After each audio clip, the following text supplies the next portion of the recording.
Say it clear. Say it right. Say our name. Built this nation with our bodies and brains. You benefit, don't give us credit, say our name. We FBAs, foundational Black Americans. You want us to fight every time you in pain, but when it's time to vote for, silence remains. Yeah. They wanna be us, from the style to the hair, from the lips to the hips, body shaped in our glare. They cross borders, profit off the fight, civil rights paid in blood just to stand in this light. Asia to Africa, you walk through the door, but this land got a history you can't ignore. FBI fought it, still fighting today, made room in the system that kept us away. You praise the same power that never chose you. Turn your back on the ones that broke chains just to move you. Say we don't know where we come from, that's wild. North to the south, this land raised my child. Built this nation with our bodies and brains. You benefit, don't give us credit, say our name. Say our name, say our name, say our name. We at the age, foundation law, Black American.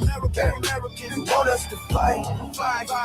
Every time you in pain, but when it's time to vote for, silence remains. We were renowned, check the globe for proof. Streetwear in Japan still mirror our roots. K-pop takes the cadence, study how we move. Rapper world language, everybody fluent. From Atlanta blocks to Mumbai lanes, Hannah kind spitting bars, connected to the flame. That ain't hate, that's impact, that's reach. Culture travel worldwide when the source run deep. They copy the look, they borrow the sound, but skip the respect when we still hold the ground. Love the rhythm, ignore the pain, celebrate the wave, don't say the name. This was home, before permission, before approval. Say our name. Built this nation with our bodies and brains. We benefit, don't give us credit, say our name. Say our name, say our name, say our name. We FBAs, foundational Black Americans. You want us to fight. Every time you in pain, but when it's time to vote for, silence remains. Say our name, say our name, say our name. Say our name. Say our name. Say our name. Say our name. Don't need your respect. Never needed permission. We built everything when we weren't even seen as human. Biting the hand that fed you. Surviving on scraps. FBA stopped begging. We learned to build from scratch. Say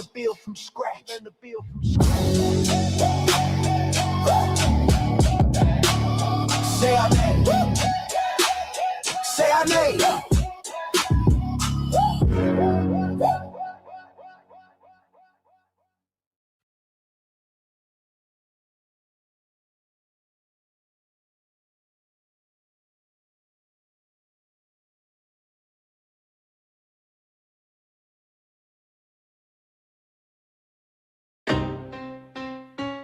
Y'all don't hear us. Pull up a seat and motherfucking listen.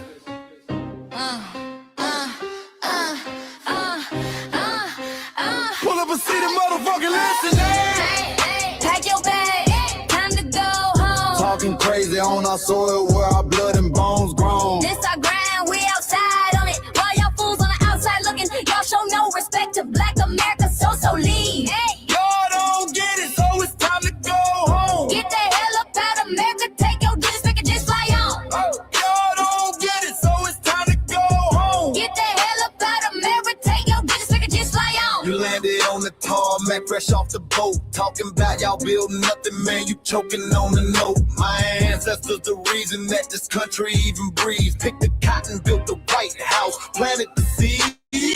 Jim Crow laws, redlined the map, we was the target. You think that struggle's a costume, man, you can't mark it. We fought the wars, we bled the blood, we died for our future's chance. And you come here and give our legacy a side eye while throwing shade on the guard. While you benefit from doors we kicked down with our last breath. Now you spit on the architects who stared down death. Disrespectful, That's disrespectful, ungrateful, a slap in the face to only people who gave a fuck. So let me show your ungrateful ass to the right place. Ho, ho.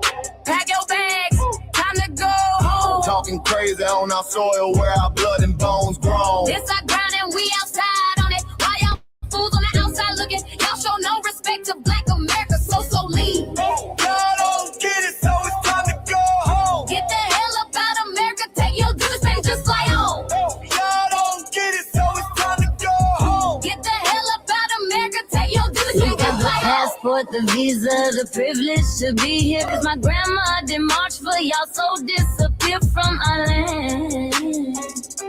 You cosplaying our pain. Think it's a trend you can borrow, but you ain't inherit the ghosts of our sorrow. We the foundation, the bedrock, the soil, and the root. You not no branch on our tree, and unproductive people always cosplaying me. Talking about we ain't do nothing. You lost your mind.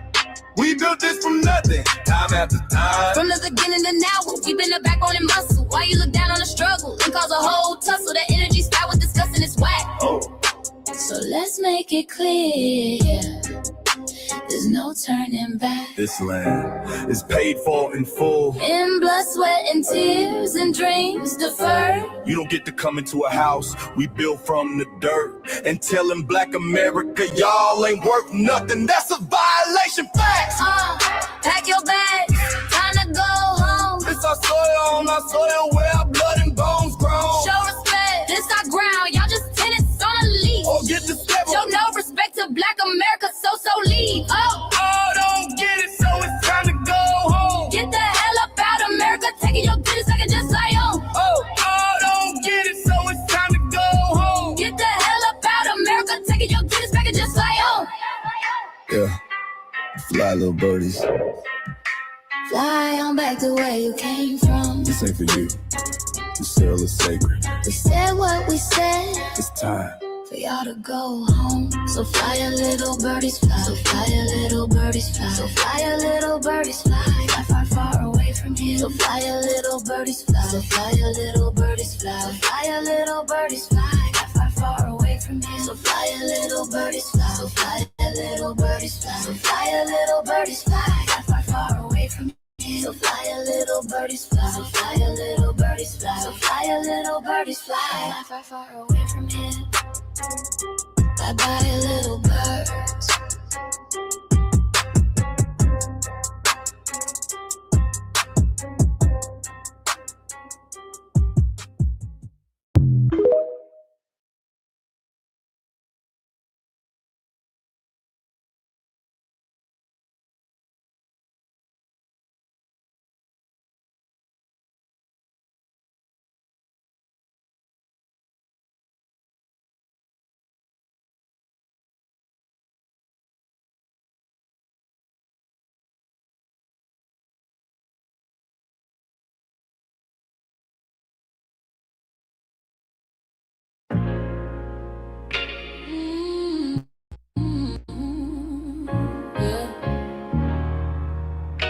They thought we forgot, but we never forget.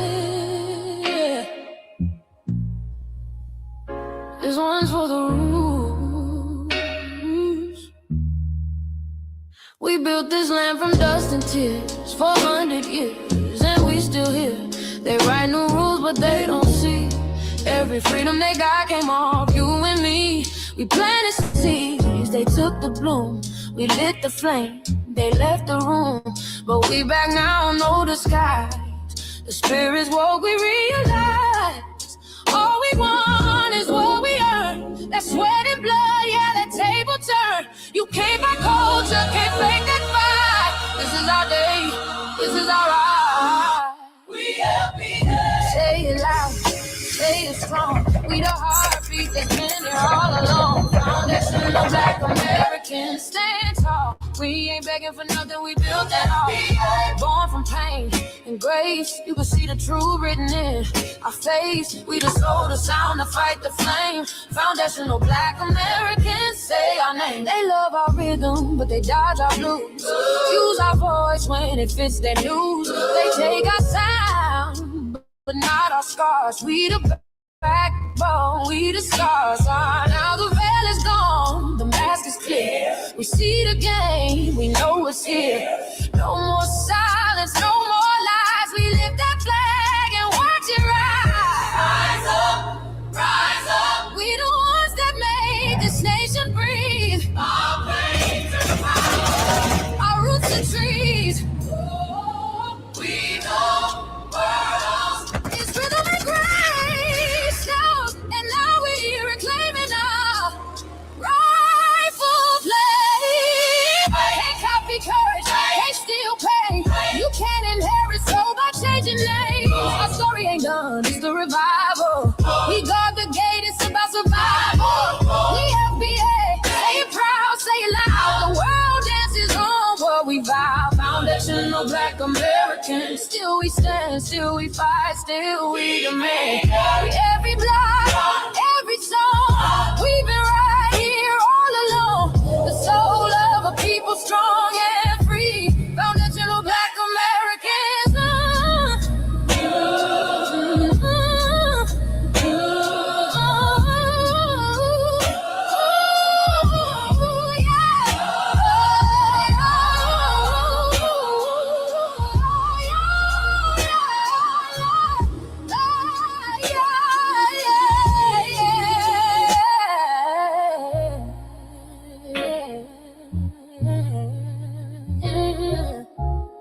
We the first, we the root, we the fire.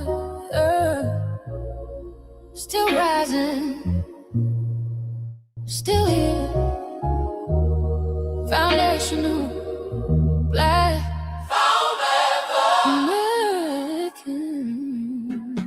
We set the tone and they copy the cadence. Dance to our drums and deny the foundation. Wear the style but don't honor the source. Smile in the crowd and you distance and force. Say you not us but you rap like we breathe.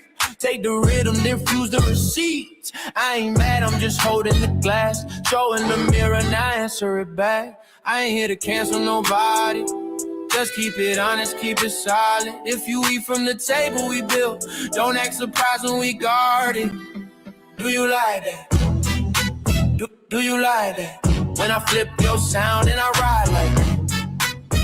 Do you like that? Do you like that? Do you like that? Cause that's how it feel when you borrow my culture. Then act like we never matter. Hip-hop.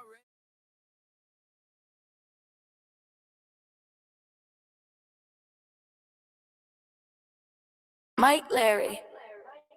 Now this shit here, it's what see it is.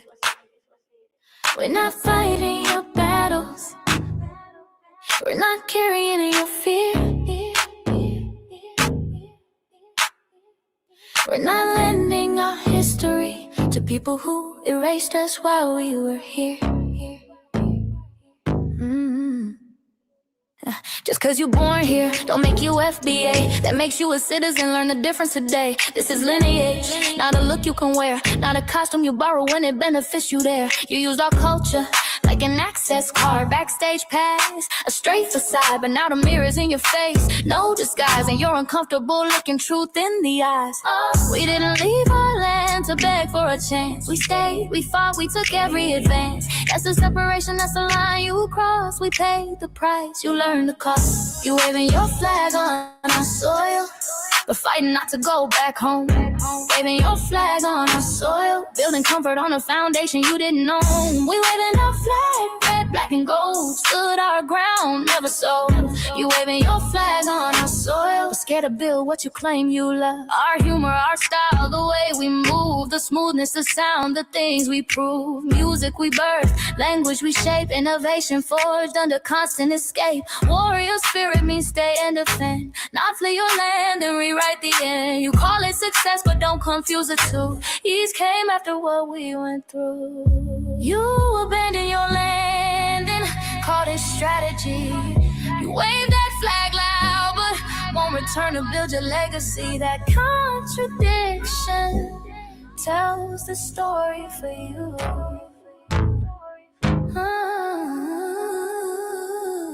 You waving your flag on our soil, We're fighting not to go back home. We live in house where we were forged, every inch earned, every brick known. We can't be deported, and that truth changes everything. We can't be deported, and that truth changes everything. We know who we are, and now we see who you are too. Just because y'all born here doesn't make you FBA at all. It makes you an American citizen. It's biologically impossible to be us because it's a lineage, not some damn costume you can just put on to look cool. You immigrants and immigrant Americans has used our culture as an access card, a backstage pass to our culture. Now y'all have to look in the mirror. Our sense of humor, the aesthetics, mannerisms, the style of dress, the smoothness, the creativity, our genres of music, innovativeness, our slang, our warrior spirit by staying on our homeland and fighting and not fleeing to somebody else's land to beg for a better life and shit on the very people who fought to have us there. That's who we are. And we know who the hell y'all are waving your flag on our soil and fighting to make sure y'all don't go back.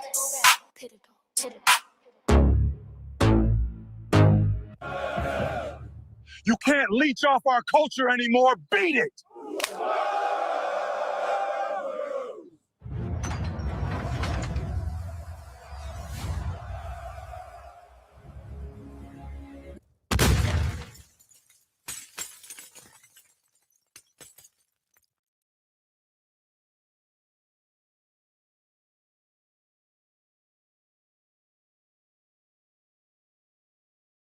Like Larry, man.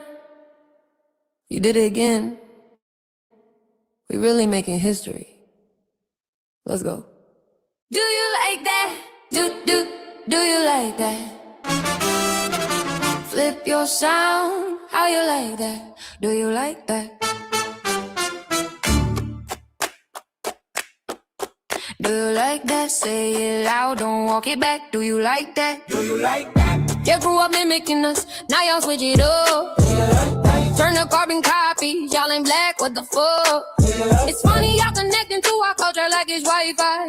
Wi-Fi. Surfing on our waves of our culture, no more agua. Still in my culture for all these years. Look how time flies, all these colonizers in disguise. Y'all still hate us outside. Study doctor, vampires, suck the blood of our guilt. They copy the flavor, sip the juice, love the results, hate the truth. Who?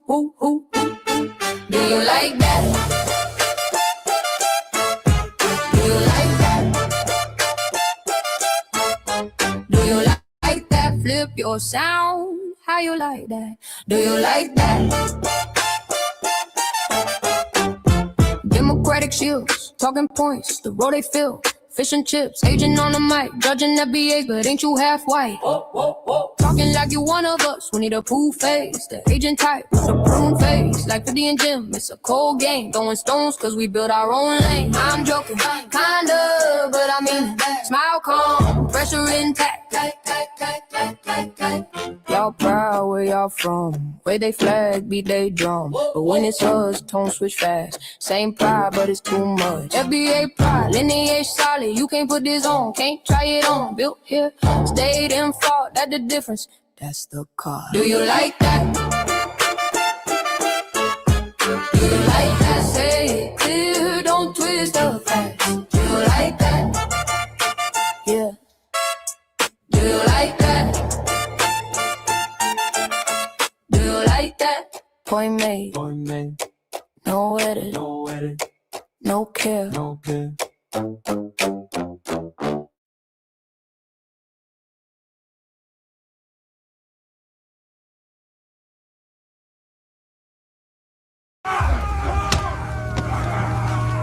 You know, erasing history is something that you have to do when it comes to conquest, domination, and destroying a people. If people knew who they were, what they were, and what they were capable of in the past, they will understand what they have a possibility or a likelihood of doing in the future.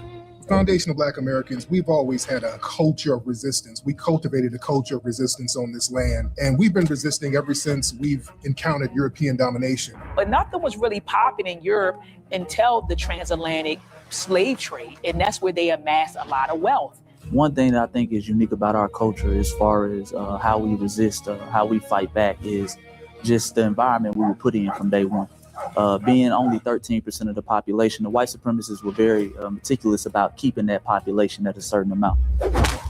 There was never a period when we did not resist the encroachment of the white man. They have a natural behavior of authority no matter where they go. That's why they'll step up in front of us in the line at the store. We're not important. They don't even see us. We've never been able to excel. We've never been able to relax. We've never been able to just be, which means that existence is resistance. It must be something in our DNA, our historical background, to when something doesn't sit right with us, especially spiritually, in our souls and in our spirit, we just say no. We live in resistance. You know, from the moment we're born, we're in resistance. And it's handed down generation to generation. And so I think that cultural resistance is actually in our DNA, in our epigenetics, and then it blossoms out into the culture. So there's almost nothing in America that we do, from song to dance to politics to the way we talk, the way we dress, having coded languages considered to be slang today. Everything about Black American culture is a form of resistance. Of course, they want to always downplay our contributions to the global tapestry because they continue to act like our number one export in this country is not Black innovation.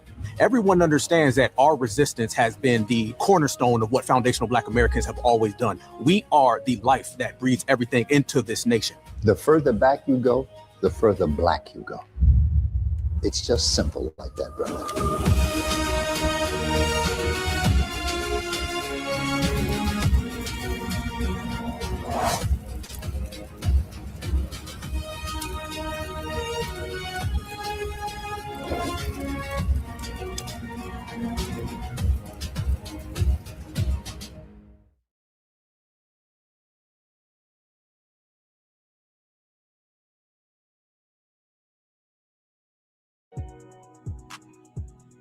Introducing the B1 Rolodex, the easiest way to search for and support FBA and B1 businesses.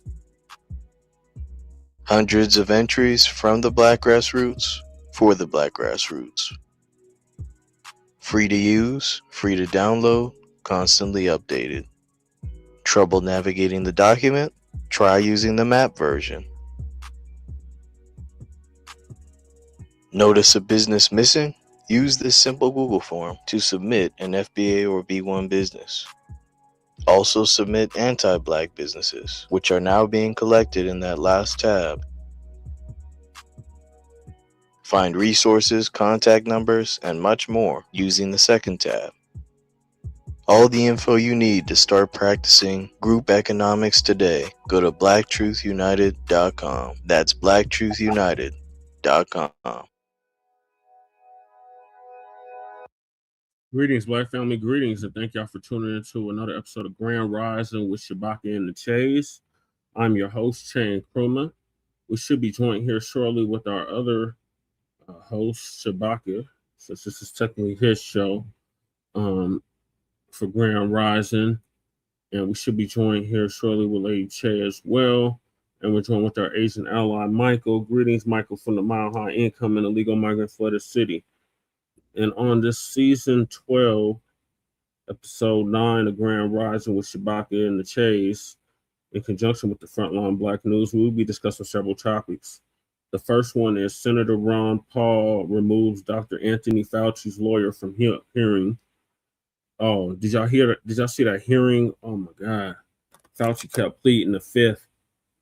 We should all be reimbursed for all that nonsense that he pulled during the scandemic, plandemic, with the jabby jab jab. Then we got AI goes rogue. OpenAI Asian hacks other forums as growing coalition demands safeguards. They stay minding our business. Shout out to Torian for that. The media attacks second Nolan Wells autopsy. Nolan Wells' friends claim he had drugs in the system. The caudacity. Video exposed white boys lying about sinking boat. Nancy Grace versus Officer Tatum. Tater tots. That damn raccoon. The Nolan Wells media battle. Europe's wildfire emergency, 300,000 evacuated as heat wave returns. Is Alexandria Ocasio-Horseface, or AOC, getting ready for a presidential run? Please don't say she is. Why Black Americans hate the Congressional Black Caucus. ICE prepares mass raids on Haitian communities as TPS ends. Northeast storm could dump 8 inches of rain, flood watches for millions. And Shabaka's Black Experience enhances based off the 50th anniversary of the founding of the original Black Panther Party for Self-Defense. We started on Blog Talk Radio back in 2016 and have been around for 12 seasons now. Shabaka's Black Experience Enhanced covers the Black experience from the beginning of time until 10 minutes ago. It is also a part of the Frontline campaign and has recently, within the last 2 years, moved from Blog Talk Radio to StreamYard. Just make sure y'all like and share the broadcast, family. Remember, family, hit that like, share, and subscribe button. Please join us on StreamYard, YouTube, Frontline Black News. The links to all of our channels are in the description, including Frontline Black News. Frontline Black News 2, our backup channel. Make sure y'all sub to that, just in case they try to take Frontline Black News down again. Then we got my personal page, Just a Parish, aka Chan Krumah. So we stream all the city council meetings for both Denver and Aurora, and the local events, Black events in both Denver and Aurora, and the Sunday morning food bank, which I've been doing for the past 10 years. Then we got Lady Chase backup channel, Seduction Doll, $59.91. Make sure y'all sub to that, so Lady Chase can start going live on that channel. Then we got her main channel, the RBA. Make sure y'all check that out and sub up to that. She exactly fresh. Yeah, they need to get his ass. She did an RBA 2 days ago. So make sure y'all check that out. Then we got Shabaka's YouTube channel, 10@1. Make sure y'all sub to that so Shabaka can start going live again on YouTube. The link is in the description. And I'm gonna post it in the chat so y'all know exactly where to go to subscribe to that channel. I believe he needs like 5 more subscribers, so we could possibly make that happen on this broadcast. So Shabaka's YouTube channel link right here. Make sure y'all sub to that channel if you haven't already. Then we got our cousin, our Lokester out the Bay Area, Jay Militant. Make sure y'all sub to his channel as well. What's Cracking TV with Jay Militant. The link is in the description. Then we got our brother Kukizi out the Mile High. He used to do the intro track for the Frontline Black News and is now doing the FBA culture reports. So make sure y'all check him out. Kukizi 5100 on YouTube. Then we got our brother Breeze Omega, who's on break from work right now, or was on break from work right now. My brother from another mother. I don't have a Cash App, Fresh. I have PayPal, so you have to donate to PayPal. That's our brother from Hempstead, Long Island, who's now in Leesburg, Virginia. Make sure y'all sub to our brother's channel, Breeze Omega, on YouTube. The link is in the description. Then we got our brother from who's originally from Watts, California, but is now in Houston, Texas, our brother Church of Black Power, who interviewed me last Friday. Make sure y'all check that out on his YouTube channel, Church of Black Power. The link to his channel is in the description. Then we got our brother Torian Rain Reloaded, who's been around for a decade plus now and is now in Houston, Texas. Or excuse me, he's in the DMV area. My apologies. I'm getting confused with church. Brother Torian Rain Reloaded, who's been around for a decade plus now and is out the DMV area. And he actually put Lisa Cabrera on. So make sure y'all sub to his channel as well. Torian Rain Reloaded. I'm actually going to play one of his videos later on. So make sure y'all check him out. Then we got honorable mentions, Black Alpha Network, who's going to be live later. Make sure y'all check him out. Our brother Afro Elite, who's done 2 streams back to back about the Haitians losing their TPS status. Our sister Lisa Cabrera. Our brother Sincere Love to God and his co-host Nicety Girl. Our other brother B Zilla. Who else?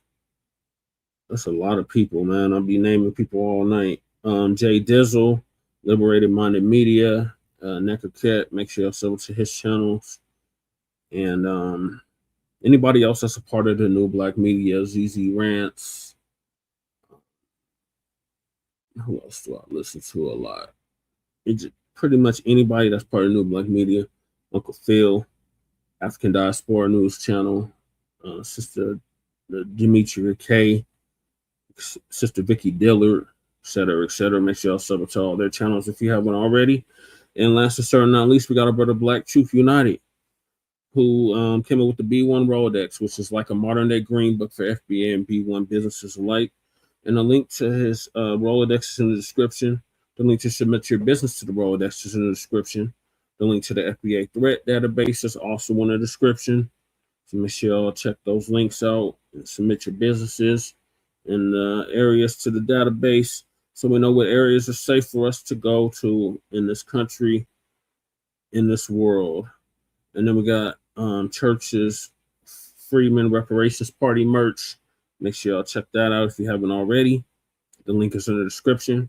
Then we got Council the Congressional Black Caucus, long overdue, and create a foundational Black American Caucus. The link to that petition is in the description. Then we got Michael's petition for Congresswoman Nikema Williams, which we met with one of her staffers yesterday. Had an interesting meeting. Make sure y'all sign that petition that Michael set up to introduce and fully fund the Anti-Black Hate Crimes Act now. The link is in the description. Then we got our sister Brooke out of New York City, Brooklyn, BK to be exact.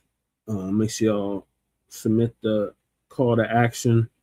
The link is in the description. The link to her Even Melanin is in the description. The link to her backup channel is also in the description. And then she was live yesterday, so make sure y'all check out her live from yesterday. Then we got the reparations for the Descendants of American Slaves Act, change.org petition. Make sure y'all sign that if you haven't already. Then we got Lady Chase GoFundMe. Make sure y'all donate to that if you haven't already. Then we got our brother Joshua Fox, who put hands and feet over that racist white supremacist Chuck the Bussy, Chuck the Builder, Dalton Etherly, who's still locked up and hopefully will remain locked up. Make sure y'all donate to our brothers GoFundMe if you haven't already. Joshua Fox, not Chuck the Bussy. Then we got Stop Netflix from releasing the damaging docuseries about Michael Jackson, change.org petition, and Dr. Randy Short, who was in the trailer for Hidden Colors 6. Make sure y'all sign that petition if you haven't already. Then we got the medical examiner who did the medical examination on our brother Nolan Wells. We have a petition to revoke her medical license. Link to that is also in the description. Then we got myself. As you can see from the background, I am a candidate on the ballot here in the state of Colorado for State House of Representatives for House District 8. And the link to the website that Lady Che has done is in the description. Then we got copyright disclaimer under Section 107 of the Copyright Act of 1976. Allowance is made for fair use for purposes such as criticism, comment, news reporting, teaching, scholarship, education, and research.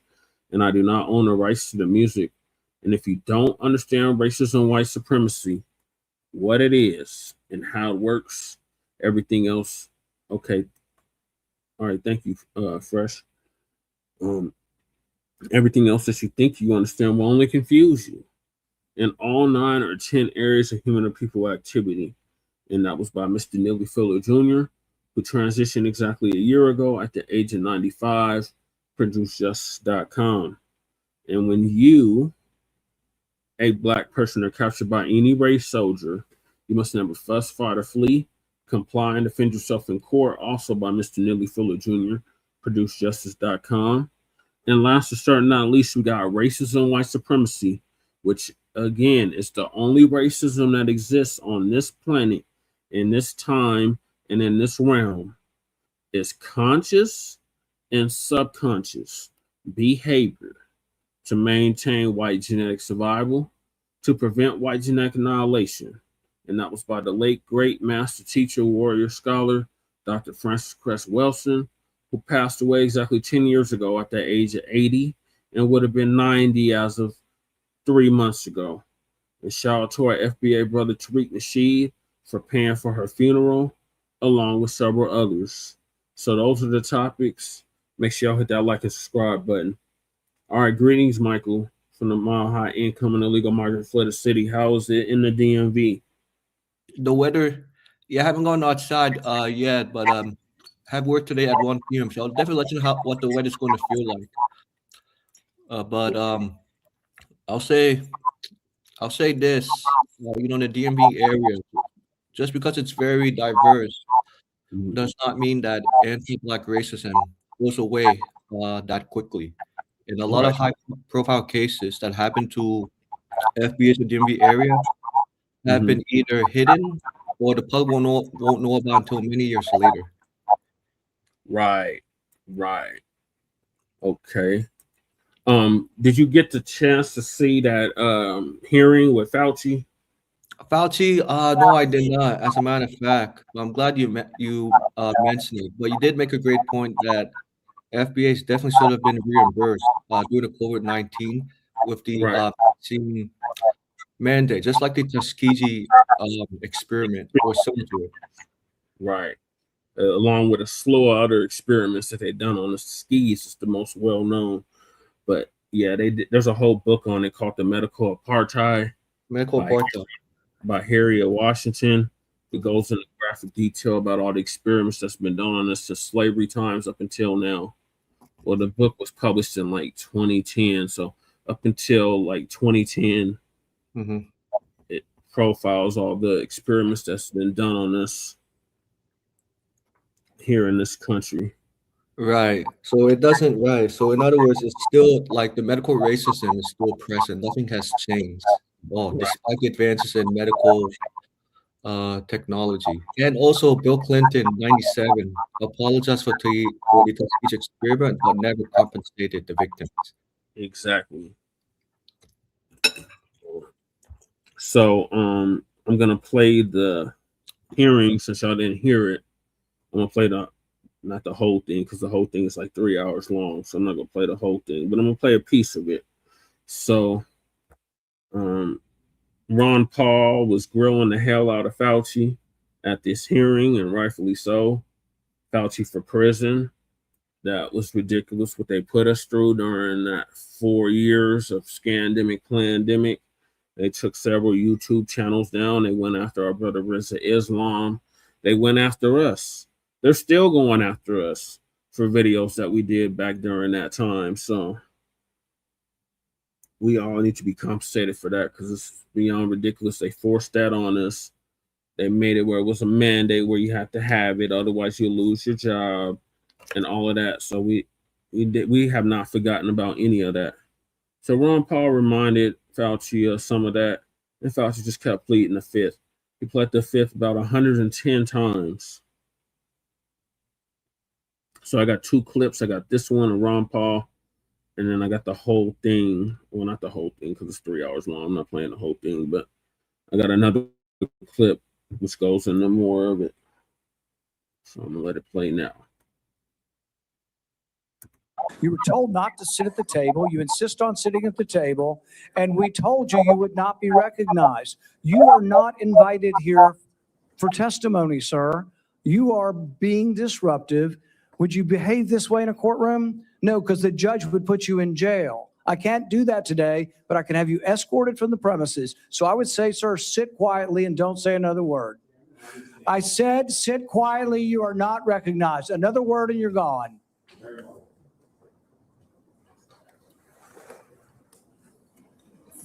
So, Mr. Chairman, I'd like to hear what the attorney has to say. He is not recognized by the committee or the chair. If he speaks again, he will be removed from the room. This testimony is from Anthony Fauci. This is not a game with his lawyers. He can advise. His lawyers can give him advice. He's got a half dozen here. They're all allowed to talk to him. Yes. All right? But the attorneys are not recognized. In fact, the attorney was told not to sit at the table, and he's not obeying that recommendation. There's a row behind you, sir. That's where you were told to sit, and you're not. And now you're disrupting the proceedings. And so, look, this is the way Anthony Fauci wants to be remembered, for a lawyer not listening to the rules. That's the way you want to be remembered, and that's what you're going to do. You are not recognized, sir. Security, please remove him from the room.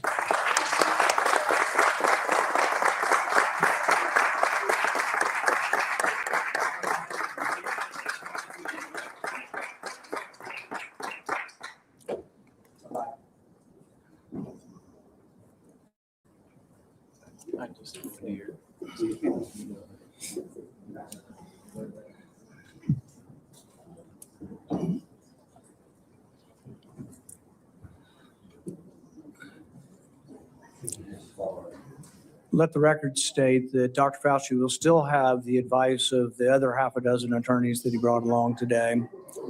Senator Peters. Thank you, Mr. Chairman. The COVID-19 pandemic is not the first or the last public health crisis to impact our nation. In December 2022, I released a report that identified significant some heated moments there at this hearing on Capitol Hill. That's Dr. Anthony Fauci testifying before this Senate committee about his response to COVID-19. The chairman of the committee, Senator Rand Paul, has revealed private notes that Dr. Fauci made during the pandemic and says that they show that what he was thinking and what he wrote privately and what he told the country are different stories, particularly about COVID-19's origins. Now, President Biden gave Dr. Fauci a preemptive pardon at the end of his term, but Paul points out that that would not cover lying before Congress. Now Fauci is asserting his Fifth Amendment right and refusing to answer any questions, saying Paul's just trying to get him to say anything that could land him behind bars. And just now we saw Dr. Fauci's attorney trying to speak on his behalf, and Chairman Paul actually had him removed from the chamber, saying he is not recognized. He wasn't even supposed to be sitting next to Fauci. And so now this hearing will continue. But again, Dr. Fauci, it sounds like, will not actually answer any of these questions. I want to bring in ABC's Jay O'Brien, who's there on Capitol Hill. Jay, what do you make of the fireworks here and of Fauci pleading the Fifth?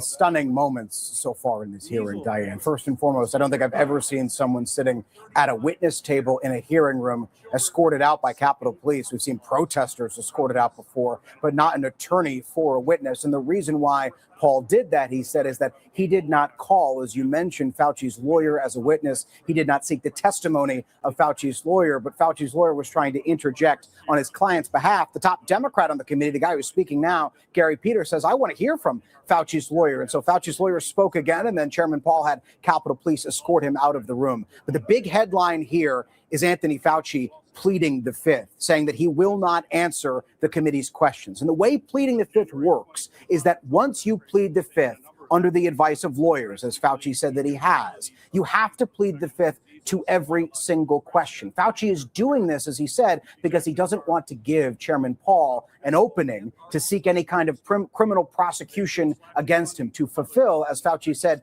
in his opening statement, something Paul has repeatedly said, which is he wants to see Fauci behind bars. Fauci accused Chairman Paul of having a quote-unquote unhinged obsession with him. Paul has long accused Fauci of mishandling the COVID pandemic, misleading the public about COVID's origins, lying to Congress, all of which Fauci strenuously denies. And so as you saw him repeat his Fifth Amendment pleading over and over and over again there, it's because once you invoke the Fifth, you essentially do away with your right to continue invoking it if you answer any question. So a lawyer will usually tell their client, just keep invoking the Fifth. One last thing here, Diane, which is Chairman Paul seemed to say at the end that Anthony Fauci invoking his Fifth Amendment right was in some form or fashion illegal, because it's illegal to obstruct a congressional proceeding, and it's illegal not to answer the questions of Congress when you are a witness.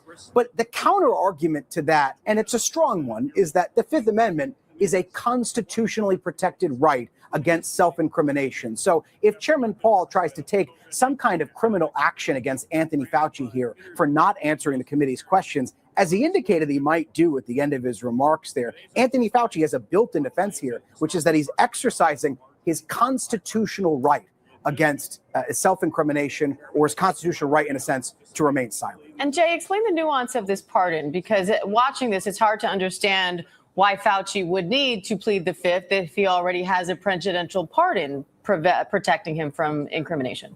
So he has a pardon, a preemptive pardon from former President Biden, but that pardon is, in a sense, retroactive. It covers everything before the date of that pardon. And Biden said that pardon was not issued because of any potential criminality. It was issued, as President Biden said at the time, because there were fears about political prosecution against Anthony Fauci. But that preemptive pardon, again, is only looking backwards. What Chairman Paul has said repeatedly, he said it to me and other reporters just days ago, is that that pardon doesn't cover future conduct. And so what Anthony Fauci believed is that Chairman Paul was essentially trying to tee him up here to say something, anything in this hearing that Chairman Paul would then view as lying to Congress, which is, of course, illegal, and then refer Anthony Fauci based on that allegation to the Justice Department for prosecution. And we have seen this Justice Department repeatedly take any kind of legal action against people the president and congressional Republicans view as political foes. And so that's what Anthony Fauci said was his reasoning here in pleading the fifth, Diane. And I want to bring in ABC News medical unit coordinating producer Sony Salzman. Sony, Senator Paul asked Fauci a lot of questions about gain-of-function research and whether the NIH funded gain-of-function research in Wuhan, China. Can you explain why that's so important? Yeah, Diane, gain-of-function research, it's risky research that has long been debated among scientists and policymakers. The intention of gain-of-function experiments is to make a pathogen more infectious, deadlier. It's considered really important as a way to stay one step ahead of the next pandemic, but it's also obviously risky. And notably, there was a moratorium on this type of research in 2014 during the Obama administration. At issue today is whether the NIH, where Fauci was a leader, funded this type of gain-of-function research conducted in a Chinese lab, which has been Paul's accusation here. And of course, the implication being that somehow this could explain the origins of the pandemic. Now, Fauci has consistently said that the government did not fund gain-of-function research based upon an agreed upon definition of this type of research, rather than the broad and more encompassing definition of these types of experiments that Paul has been using. So the bigger picture here is that there is still no smoking gun regarding the origins of the pandemic. Fauci has argued that the most likely scenario is a natural spillover event from an animal to a human. Others have argued that the evidence points to a virus that escaped from that lab. But it's been more than 6 years and many, many high-profile reports, still no answers. And Jay, Fauci says that Paul released his private notes in an attempt to embarrass and intimidating. Paul's saying these notes show that what you thought and what you were thinking privately was different than what you were telling the public at that time. We heard Fauci today say that he's addressed a number of these issues already.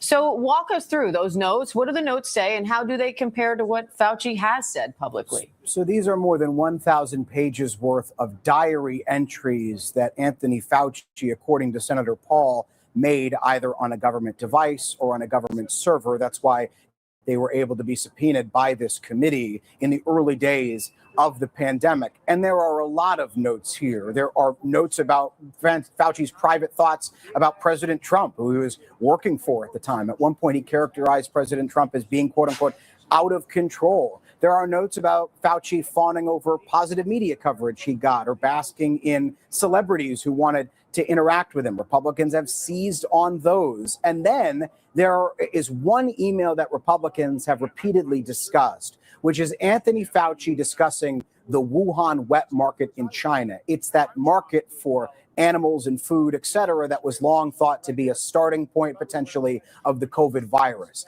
And in this diary entry, I shouldn't say it's an email, it's a diary entry. In this diary entry, Fauci says that that wet market, in his view at the time, and science is always changing and hypotheses are always changing, but in his view at this slice of time was not the origin of the pandemic, but an amplifier of the pandemic. And what Paul said is that that is something that Fauci did not say publicly when he was discussing this kind of wet market origin of the pandemic theory. Fauci, though, did say something very similar in an interview with the USA Today op-ed column not long after that. So it somewhat undercuts Paul's allegation that Fauci did not say this publicly in a forthright way. But to your point, Diane, Fauci in his opening statement before he invoked the fifth accused the chairman of releasing these diary entries in a timed way right before this hearing as a means of attempting to embarrass him or intimidate him in what was expected to be a fiery, high-stakes hearing before Fauci's answer to every question became pleading the fifth. All right, Jay O'Brien, Sony Salzman, thank you both. All right, what are your thoughts on that, Michael? Yeah, so my thoughts are that, Anthony Fauci was being very careful about not detailing any response or addressing the committee's question, right? Because he doesn't want his reputation, to be ruined, right? And also, the reporter makes a great point about these vaccines, how they were created so quickly during COVID-19 and have not been tested have not been tested to the public, but they did researchers did on their own. To me, it's just ironic. And what the reporting did not state was that the government was very quick to issue a stimulus check while vaccinating Americans, like very quickly without a study. So I concluded that if Congress was able to issue stimulus, which sounds very similar to UBI, then Congress should have no problem issuing reparations checks to American freemen during COVID-19. Right. I don't know if that was hush money or what, but that operation, what was that? Warp Drive. Mm-hmm. And they were using us as guinea pigs for the experiment. Right. Yeah, and so nothing has really changed, because my question is this to those scientists: why not do a experiment on white guinea pigs as opposed to doing it on black guinea pigs? Right. Well, remember when it first hit the United States, it was white people that was catching it. Right. Exactly. So white people caught it first. That means the scientists have done it on them first. Right. And then I remember me and my other fellow freedmen were like, oh shit, it's only white people that's catching this. Mm-hmm. And then Hank Aaron got the jabby jab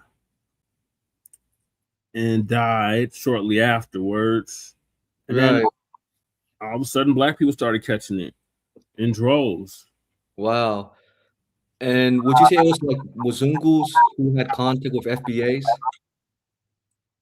Yeah, because I remember being at a hearing at the Capitol for the Right to Rest Act.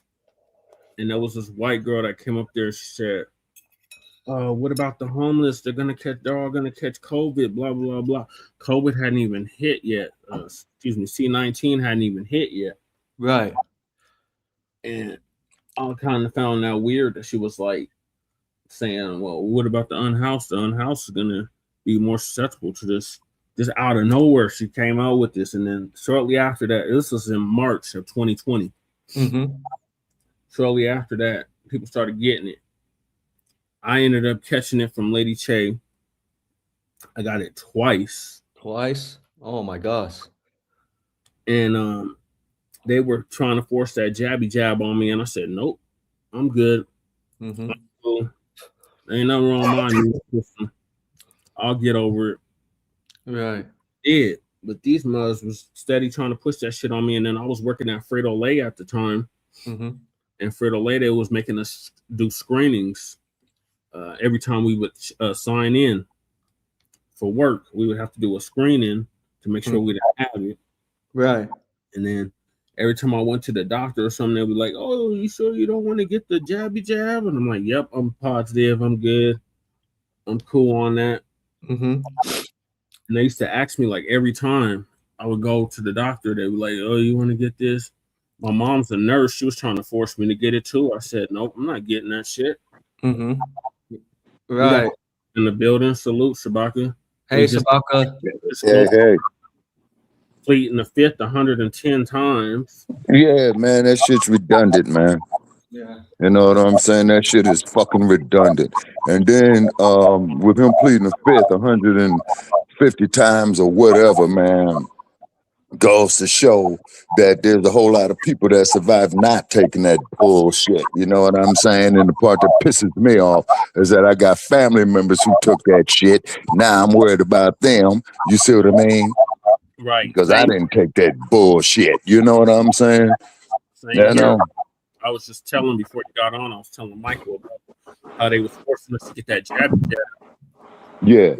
They was making it predicate you couldn't work unless you got the jabby jab. Yeah. Oh, yeah. You couldn't work. You couldn't travel. You know what I'm saying? You had to have the test and all this old shit. you know, and it was a bunch of bullshit is what it was, you know. Yeah. And then just like old boy said, hold on, Yeah. and just like old boy, Yeah. our concern ain't the general public. We're more concerned about our stockholders than anything. Remember that cat? Yeah, you see what I mean? So why in the entire fuck, man, am I going to sit up there, man, and play Russian roulette with myself on some shit that's designed to kill you? You see what I'm saying? So before you got on, Michael was bringing up the Tuskegee experiment. I was telling him that was one of many experiments they did on us since slavery till now.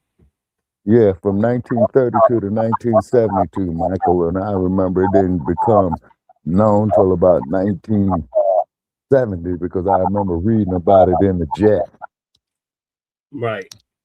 But that was just one of many experiments they did on us. I was telling about Harriet Washington's book, The Medical Brain, which I read back, which details all the experiment. If you can detail all the experiments, it got through most of the experiments that have been done on us since chattel slavery times up until now. Yeah, you see? And then they tell us that we crazy, man, you know, to remember that.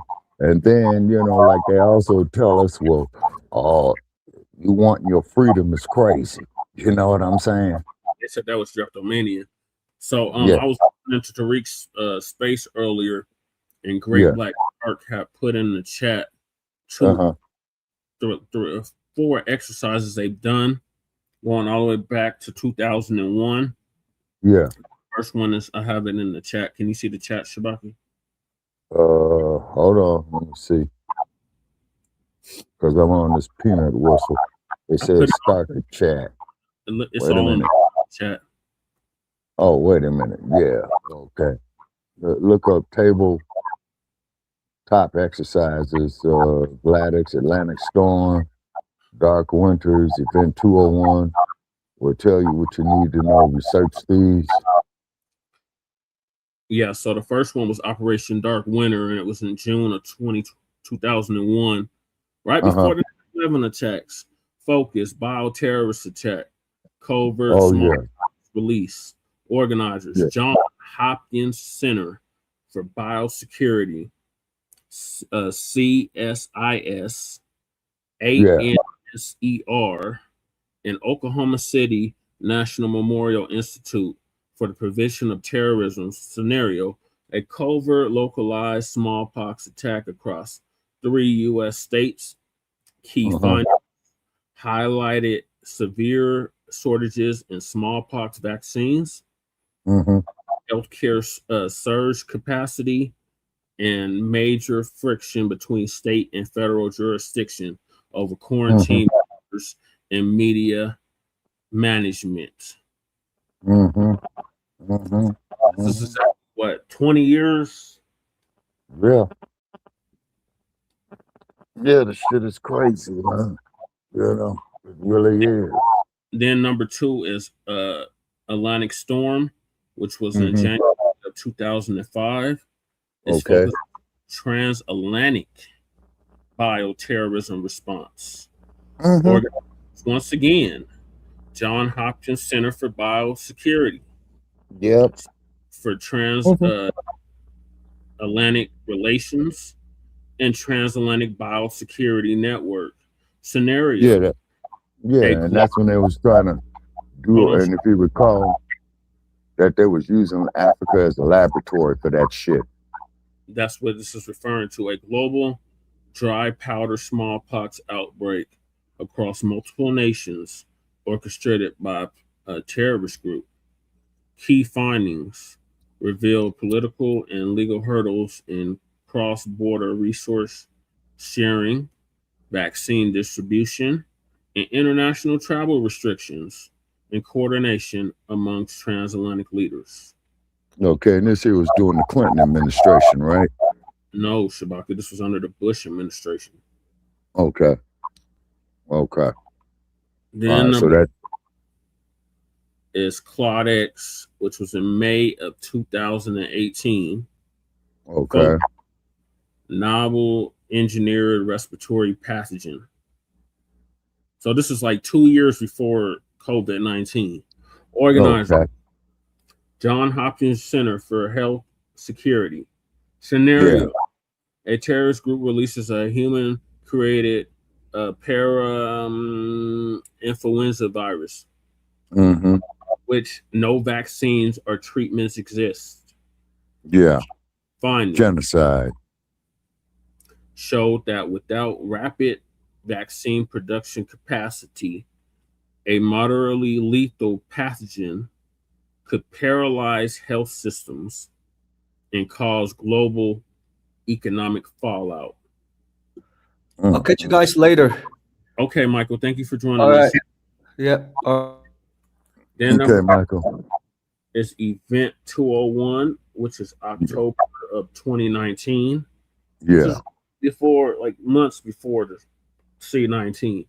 Severe coronavirus pandemic.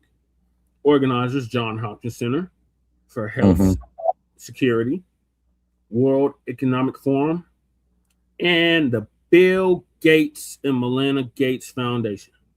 Mm-hmm. Scenario: a novel coronavirus transmitted from bats to pigs to humans caused a catastrophic global pandemic with severe economic disruption. Key findings emphasize critical needs for public and private partnerships, supply chain resilience, media such information management, and pre-allocated funding for rapid medical countermeasures. Damn.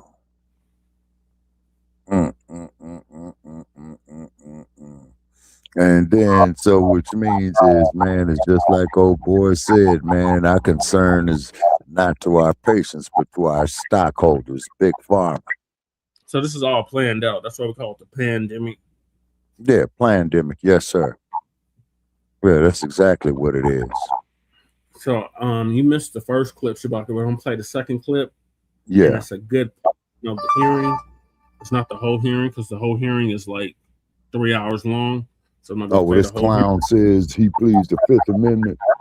Yeah, but I'm gonna play like the first part of it. Oh, yeah, play the part where the dude cusses him out, too, and told him that he was out of his fucking mind. Which one of the Congress people said, you know what I'm saying? That's what he told him. He says, man, you out of your fucking mind. Yeah, I think it was Ron Paul that said that. Yeah. And I played that clip before you got on, Shabaka. Oh, okay. All right, we're going to take you right now to what is expected to be a potentially explosive hearing. It's about to get underway. The nation's former top infectious disease specialist, Dr. Anthony Fauci, is testifying in front of a Senate committee on the COVID-19 pandemic. Opening statements are starting right now. You're looking at Rand Paul, the senator who is the chairman of the Homeland Security Committee, where Dr. Fauci is going to testify. Let's listen in. Ask forgiveness and pledge to help our government devise safeguards so a man-made epidemic never happens again. Instead of an apology, you have for years avoided responsibility. Hey, Breeze. Regarding the lockdowns, you argue that you did not personally issue every lockdown order, close every school, or impose every mandate. But officials across the country invoked your authority to justify these decisions. And you presented your recommendations not as judgments open to debate, but as dictates of science itself. Your own words demonstrate that you understood the influence you exercised. On March 14th, 2020, you wrote that the task force recommendations were driven by me, yourself, Deb, and CDC. The next day, you wrote that you had convinced Mayor Bill de Blasio to close the New York City schools, so you were involved. That same night, Governor Gavin Newsom's chief of staff told you that the governor had decided to close California schools, bars, and restaurants after watching I remember you on when Newsom television. closed the whole state. Presidents, governors, mayors, school boards, corporations, and Congress all bear responsibility for the decisions they made. The COVID lockdown, however, could never have been inflicted without you aiding and abetting the crime. Children lost years of education. Small businesses built over a lifetime disappeared. Patients delayed cancer screenings and other medical care. Families were separated from dying relatives. Workers were ordered to accept a medical procedure or lose their jobs. worship assembly, employment, education, and travel were restricted in the name of science. Thank you, Fresh. While you did not impose every restriction, you used your public authority to justify them. While you concluded publicly that COVID occurred naturally, your private record tells a different story. In early 2020, your hand-picked virologist warned that the virus appeared to have been manipulated in the lab. In a conference call concerning the origin of the virus, all but 2 of the participants believed deliberate insertion was possible. Your concern was not merely theoretical. That same week, you led an urgent effort to determine whether your own agency had funded the research related to these experiments that were now under suspicion. Hours later, your assistant reported that the Wuhan experiments had indeed been reviewed and approved by the NIH. Those were not the actions of officials who believed that a research-related origin was an absurd conspiracy theory. They were the actions of officials urgently trying to determine whether their agency funding was connected to the research under discussion, connected to the pandemic.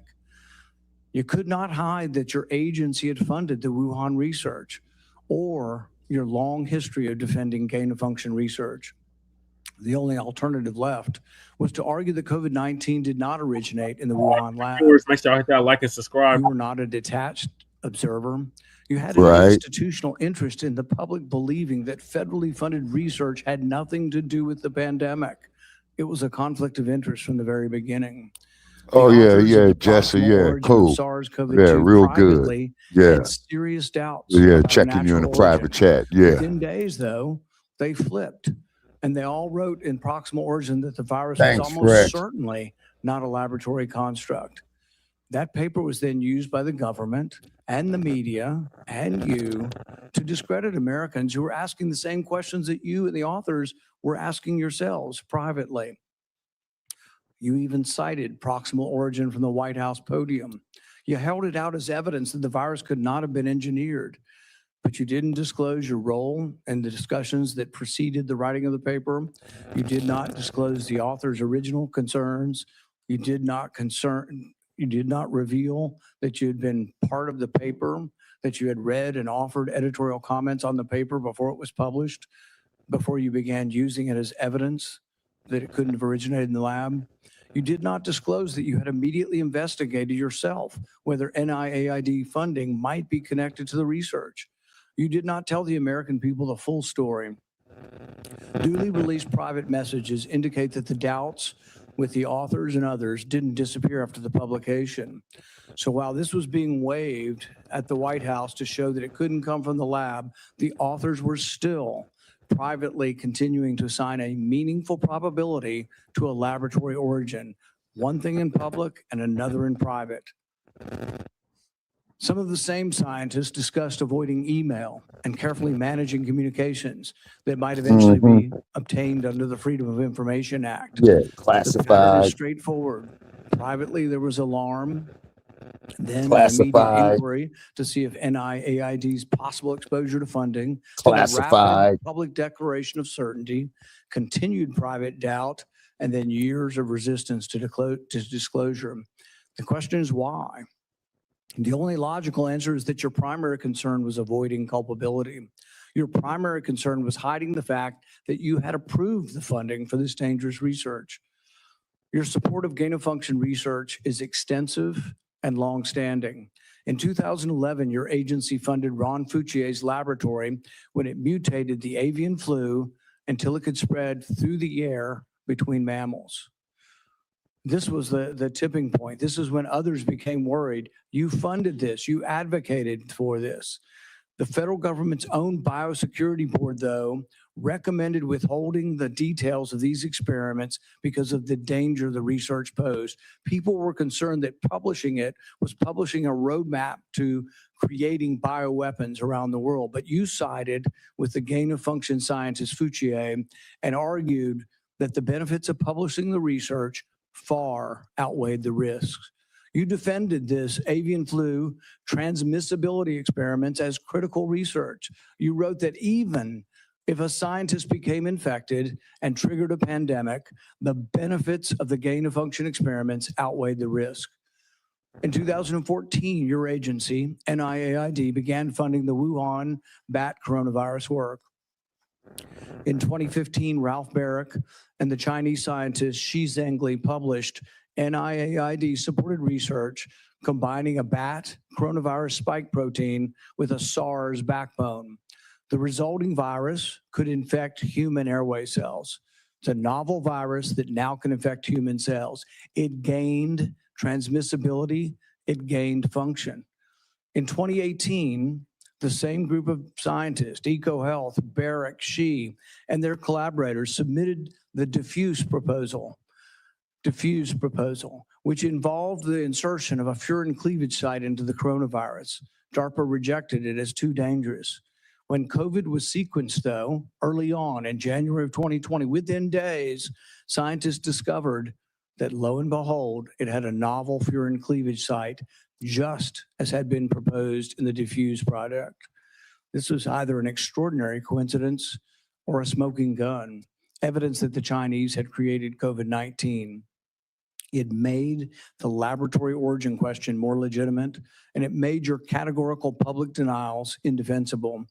On May 11th, 2021, you told the Senate, the NIH has never, ever, and does not now fund gain-of-function research in Wuhan, in the Wuhan Institute of Virology.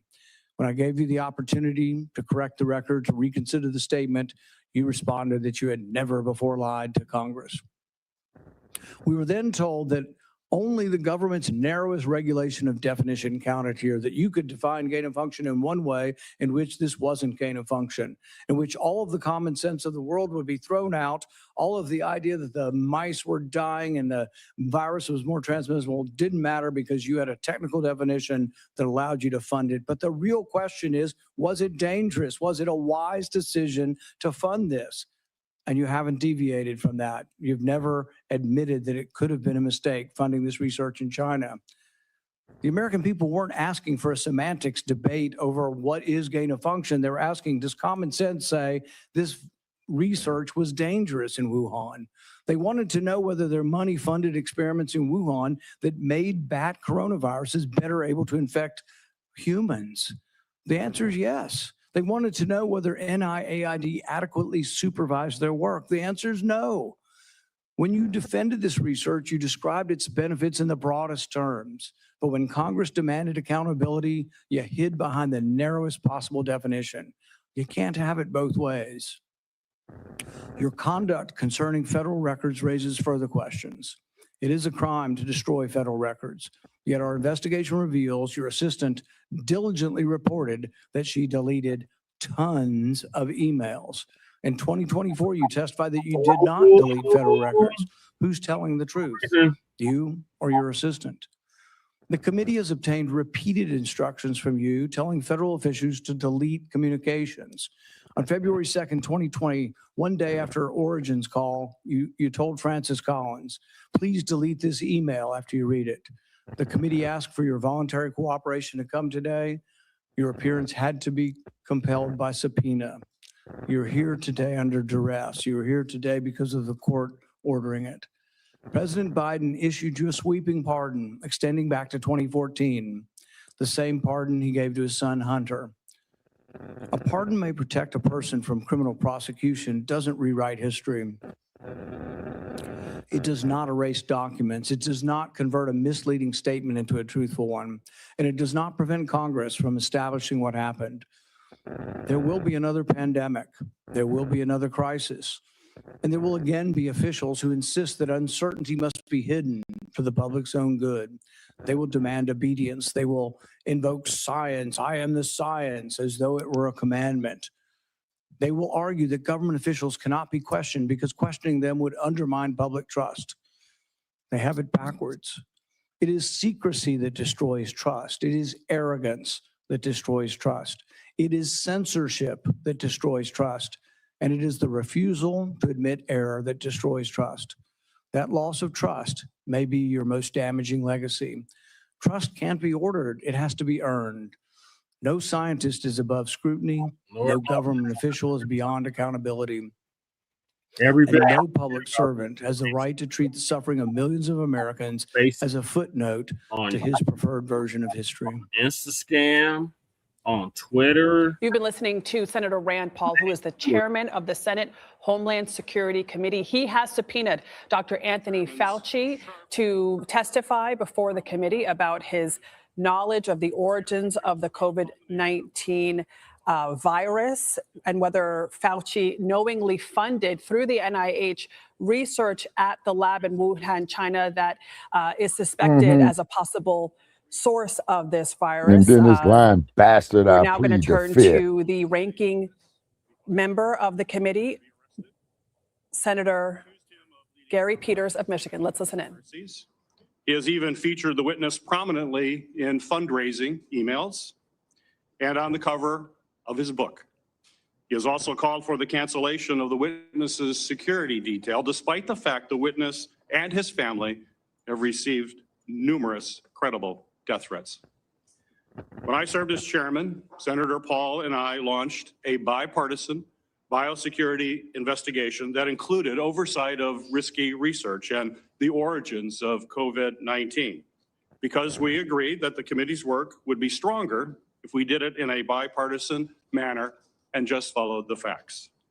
That was and continues to be an area of legitimate and certainly needed oversight. As chairman, Senator Paul has taken the opposite approach. He has abandoned longstanding practice by blocking minority participation in committee oversight actions and has chosen to selectively release committee records that the minority has never had any access to in order to support his pre-drawn conclusions. The chairman has repeatedly excluded committee's minority and withheld documents and evidence from members that are entitled to receive them, disregarding longstanding Senate rules and committee precedent that have preserved the credibility of our oversight in this committee for decades. I have raised these concerns directly with the chairman because it's not just what we investigate that matters, but how we conduct that investigation. That also matters. One-sided investigations designed to validate predetermined conclusions do not serve the American people who sent us to actually uncover the truth and to solve problems. I wrote to the chairman requesting that he adhere to committee rules. But instead of addressing concerns that I raised, he removed part of the committee's website from the public view. This move not only prevented the public from being able to view those list of concerns, it adds serious questions about the desire for transparency and legitimate oversight of this matter. But what makes today's hearing particularly disappointing is not simply the chairman's actions, but what we could be using this committee's true and time oversight responsibilities to accomplish. This committee has not held its annual threats hearing at all in this Congress. We have not held a budget hearing for the Department of Homeland Security. There are important hearings that we would have the opportunity to discuss as to how to strengthen our Homeland Security across the board. No hearings on those topics. Instead of focusing on the national security challenges that we are facing in our country right now, today's hearing looks backwards, revisiting questions this committee has already examined, including through bipartisan work that Senator Paul and I conducted together when I served as chairman of this committee. But rather than building on that work to strengthen our preparedness against future disasters, we are instead relitigating the past. COVID-19 exposed serious deficiencies in our nation's public health infrastructure. We know that. More than 1 million Americans lost their lives, and this committee should absolutely continue to examine how we can better prepare our nation against future biological threats. Those are the kinds of forward-looking, life-saving questions that will help our nation be better prepared to protect the health Microsoft, and the safety of Microdot, Americans when the next Microchip. emergency occurs. Unfortunately, at this precise moment, we should be strengthening our capabilities. The Trump administration seems to be doing everything in their power to actually weaken our capabilities. The administration has hollowed out the public health workforce. They have fired, pushed out, and cut funding for public health personnel, shrinking the CDC workforce by a quarter. Thousands of experienced scientists have left government service, and with them has gone critical institutional knowledge that cannot be easily replaced, certainly not quickly replaced. The administration, thanks to political operatives like Russell Vought, has slashed or illegally withheld funding for life-saving medicines and cutting-edge technologies that let us rapidly develop them during an emergency. Mr. Vought is now further politicizing the federal grant-making process, proposing to subject all federal grants, including those for disaster relief, housing development, and cancer research, to the whims of political appointees, not nonpartisan experts. All of this has left the American people more vulnerable to infectious disease threats, and we are already tragically seeing the consequences. Staffing and funding cuts have slowed the federal, state, and local response to ongoing outbreak of a foodborne parasite, which has sickened thousands in my home state of Michigan, as well as across the country. At the same time, the administration cuts to global health programs and international partnerships have greatly reduced our ability to contain dangerous diseases like Ebola before they spread to our shores. We should be examining whether our federal health agencies have the personnel and the resources they need to effectively prevent, detect, and respond to these threats. We should be asking how to strengthen our biodefense efforts to deter our adversaries and prevent biological attacks against our country, and how our government can better coordinate and communicate during public health emergencies. These are the kinds of forward-looking matters that are worthy of this committee's time. Instead, we are here continuing the chairman's year-long focus on one individual. History tells us, unfortunately, another pandemic is all but inevitable. The question is whether Congress and this committee will work to better prepare our country for it, or continue looking backward while our public health infrastructure crumbles around us. That is the hearing that we should be having today. Unfortunately, I fear the intent of this hearing is only meant to further a purely partisan agenda and will not make Americans safer. Thank you, Mr. Chairman. The accusation that the committee has denied access to the minority to records is categorically false. This is the most transparent investigation in the history of Congress. Man, this shit ain't transparent. You motherfuckers is getting your lies straight. Information on the website. It continues to operate. The reason it hasn't been accessed is no Democrat ever signed up for it.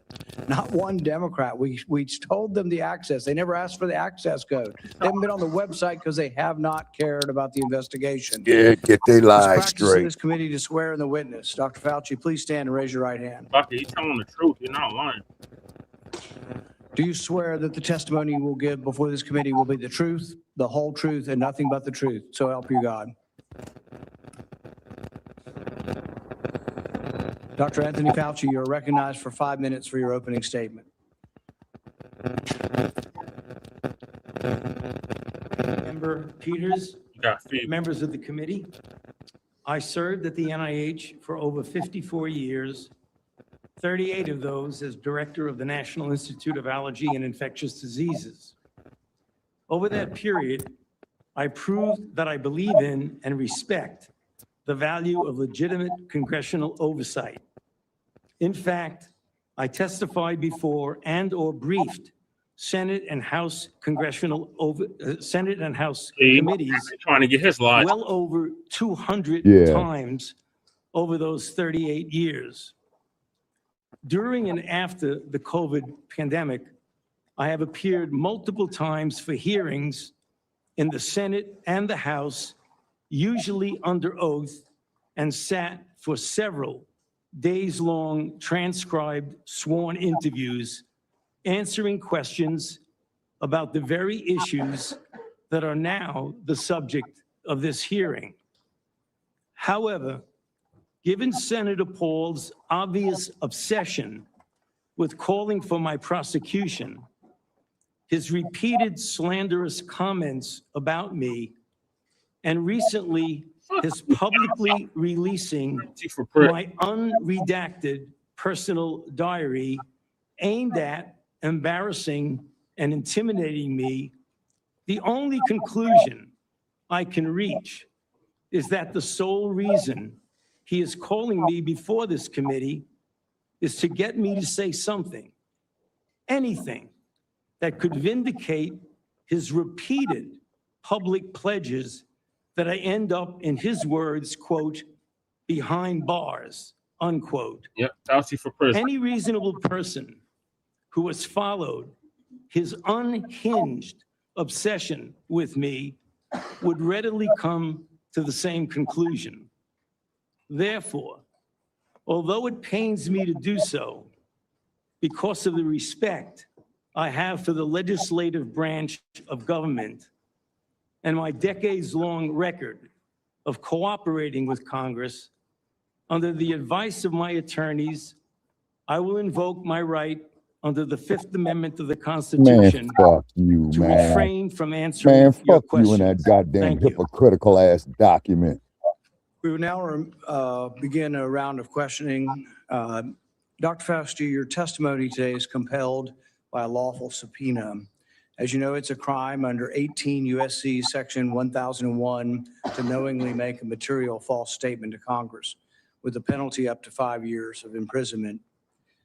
Understanding that you are under oath, the American people would like to understand your reasoning, your rationale for why you chose to fund the research in Wuhan.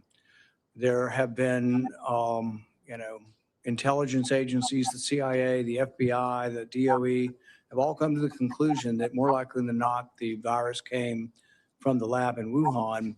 And so we'd like to know, what was the rationale? What was the discussion? How, what went behind the decision to fund the research in Wuhan? How did you come to the conclusion that a totalitarian country would be capable of doing this in a BSL-2 lab, a lab that lacked the security? What was the reasoning? And are you sorry, basically, for making the decision? Would you, given another chance, say, well, gosh, circumstances now, as I know it, maybe it wasn't a wise thing. Can you explain to the committee why you chose to fund this dangerous research in China? On the advice of counsel, I respectfully decline to answer based Yeah, upon my fuck rights him. under the Fifth Amendment of the Constitution. Fuck him. In the red folder on your table is a copy of Section 192 of Title II of the U.S. Code. Your counsel has been provided a copy as well. That section makes it a crime for a witness appearing under subpoena to refuse to answer any questions pertinent to the question under inquiry. Do you have that in front of you? On the advice of counsel, I respectfully Go fuck decline to yourself, man. answer Pick that based upon my motherfucker, book rights his under the ass. Fifth Amendment of the Hit Constitution. that bitch Let in the his head record and book his record that ass. the witness has refused to answer whether there's a folder in front of him based on his Fifth Amendment right. Lord.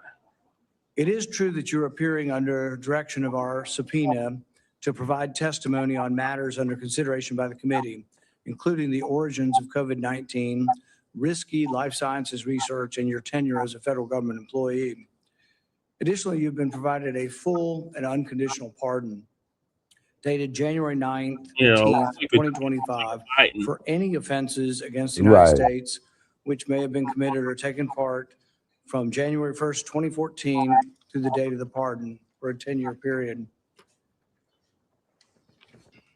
arising from or in any manner related to your service as director of the National Institute for Allergy and Infectious Diseases, as a member of the White House Coronavirus Task Force, or the White House COVID-19 response team, or as chief medical advisor to the president.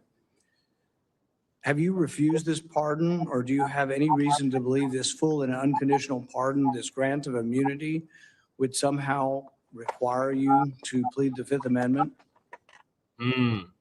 On the advice of counsel, I respectfully decline to answer Book his based upon ass. my rights under the Fifth Fuck Amendment you, of the man. Constitution. Your ass belongs in fucking Based jail. on the facts presented, I'm going to Pick direct you that to bitch answer the up. questions. The committee has issued No, a right there, valid they should be subpoena. handcuffing They that have requested motherfucker, your man, and saying, presence fuck here. what else he got to The say. questions are very pertinent to your decision-making as head of NIAID, as well as as a chief advisor to the president. Do you still refuse to answer the questions? On the advice of counsel, I respectfully decline to Man, answer fuck based you, upon man. my rights Fuck under the you, Fifth Amendment of the bitch. Constitution. Fuck you, bitch. Fuck you, bitch. Fuck that bitch. Shabaka, you got the feedback. I got the Dr. feedback. Fauci, were you ever made aware of gain-of-function research on monkeypox being conducted at the National Biodefense Analysis and Countermeasure Center and back at Fort Detrick?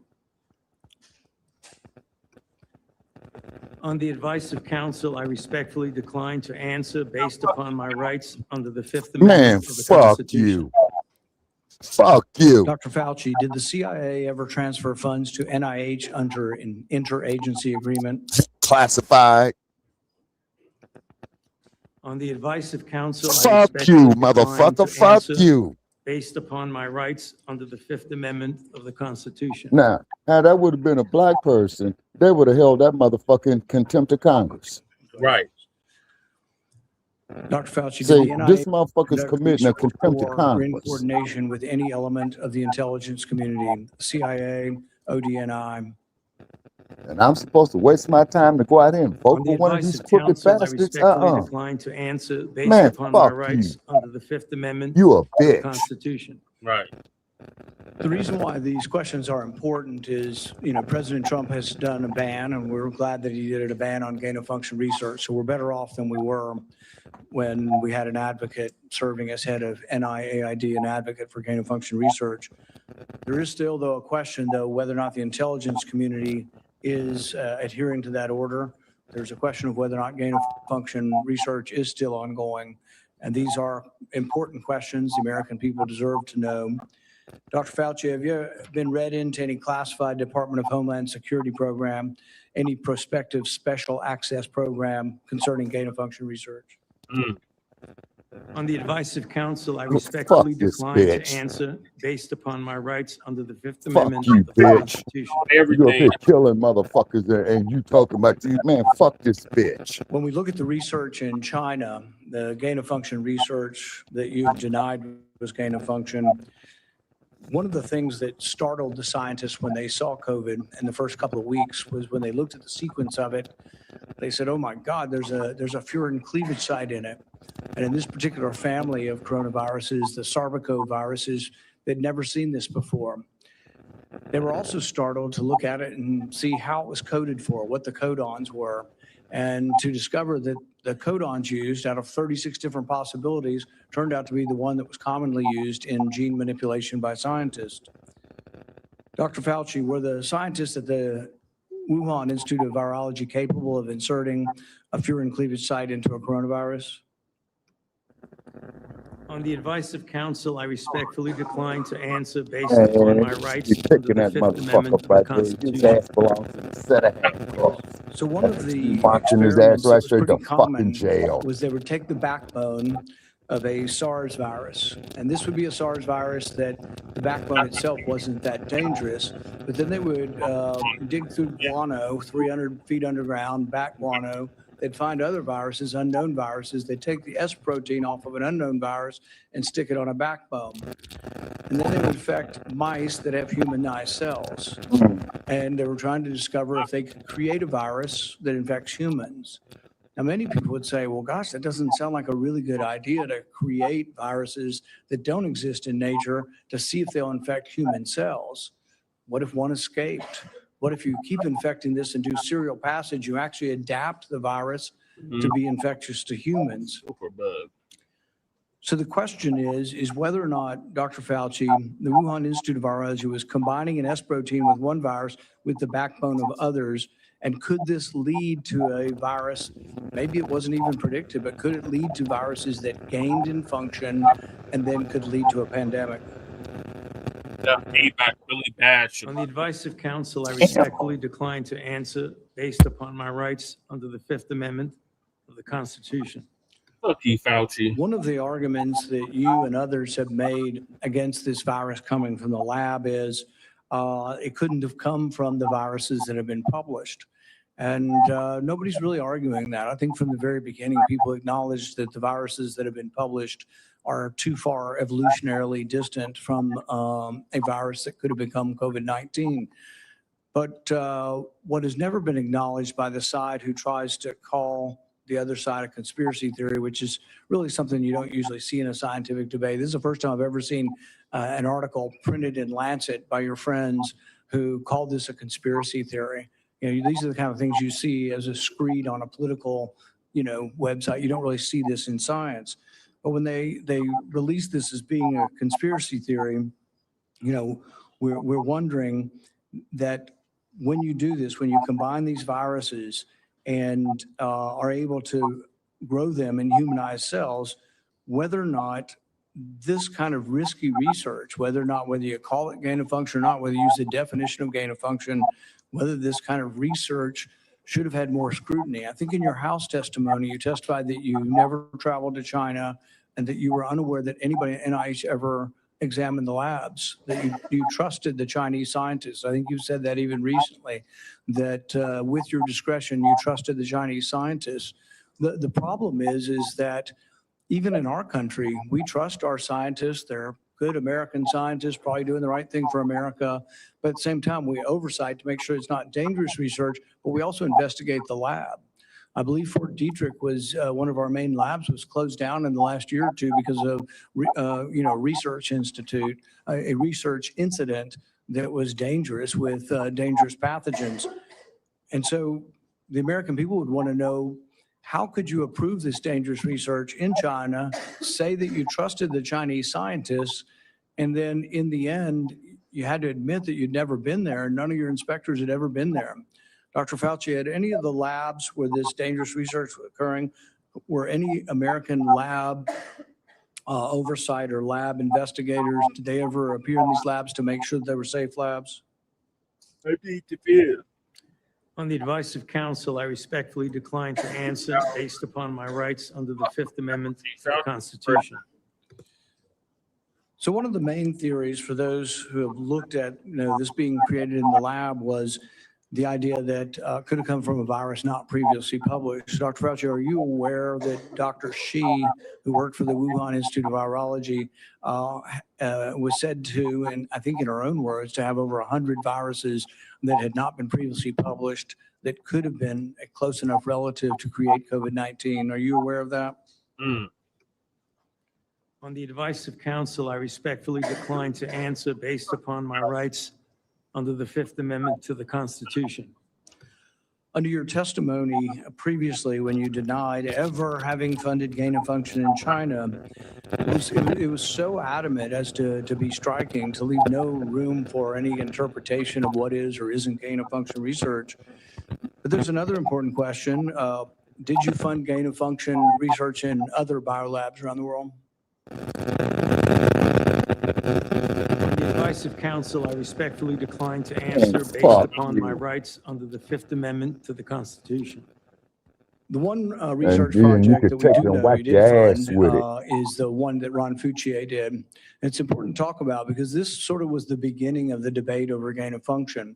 This wasn't just me. I wasn't even aware of the debate 10 years ago. This was other scientists. Over 200 scientists at the Cambridge Working Group signed a protest because they didn't think you should fund the research, and they didn't think it should even be published because it was sort of a roadmap as to how to make a bioweapon.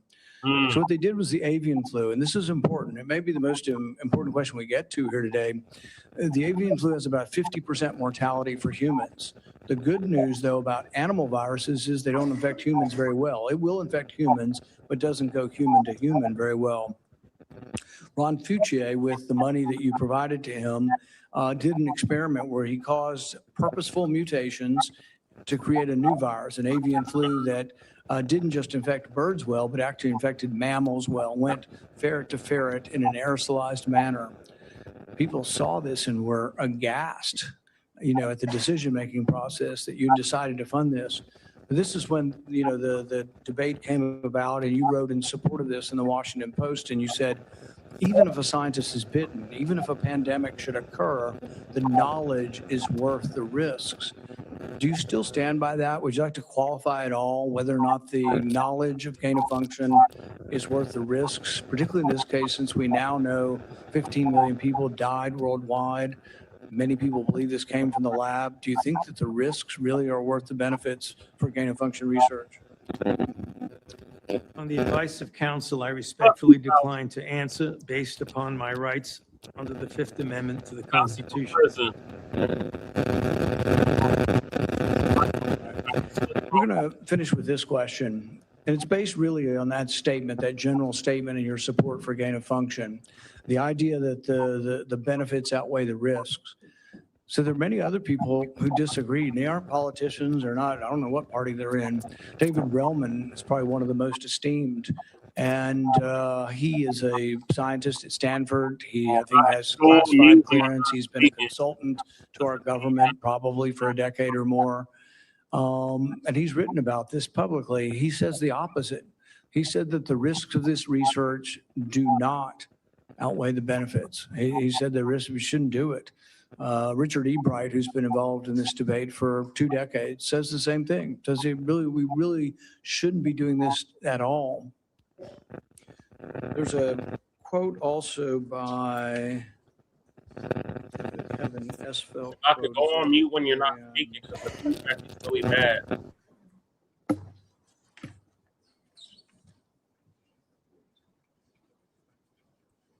Kevin Esfeld, who's a CRISPR scientist at MIT, also wrote about this gain of function. I implore every scientist, funder, and nation working in the field, please stop. No more trying to discover or make pandemic-capable viruses. No more experiments likely to disseminate blueprints for plagues. Dr. Fauci, would you like to at least answer this one question for us today and let us know whether or not you've changed your mind on whether or not the benefits of gain-of-function research outweigh the risks? On the advice of counsel, I respectfully decline to answer based upon my rights under the Fifth Amendment to the Constitution. The chairman has denied your assertion of privilege and directed you to answer, but you nonetheless refuse and stand on privilege despite the existence of the pardon. The committee will have to consider after this hearing what appropriate action should be taken against you for the failure to testify after being directed to do so. It's against the law to obstruct an investigation of Congress. There will be repercussions to your refusal to testify today. Senator Peters.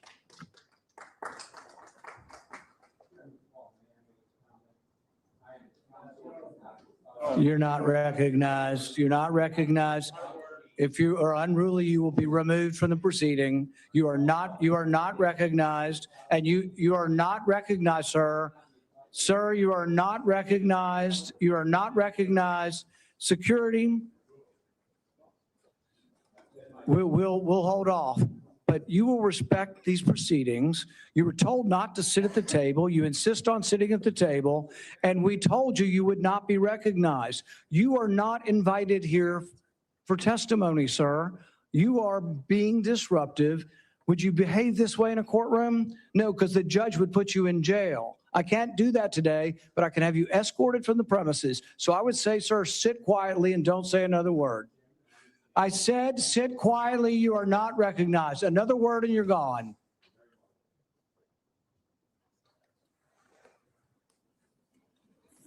So, Mr. Chairman, I'd like to hear what the attorney has to say. He is not recognized by the committee or the chair. If he speaks again, he will be removed from the room. This testimony is from Anthony Fauci. This is not a game with his lawyers. He can advise, his lawyers can give him advice. He's got a half dozen here. They're all allowed to talk to him. Yes. All right? But the attorneys are not recognized. In fact, the attorney was told not to sit at the table, and he's not obeying that recommendation. There's a row behind you, sir. That's where you were told to sit, and you're not. And now you're disrupting the proceedings. And so, look, this is the way Anthony Fauci wants to be remembered. For a lawyer not listening to the rules. That's the way you want to be remembered, and that's what you're going to do. You are not recognized, sir. Security, please remove him from the room.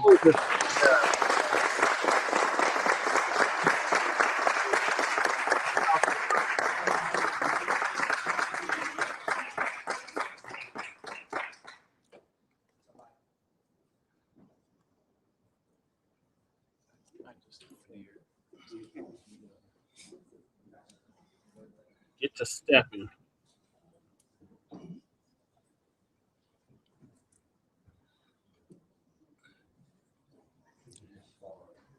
Let the record state that Dr. Fauci will still have the advice of the other half a dozen attorneys that he brought along today. Senator Peters. Thank you, Mr. Chairman.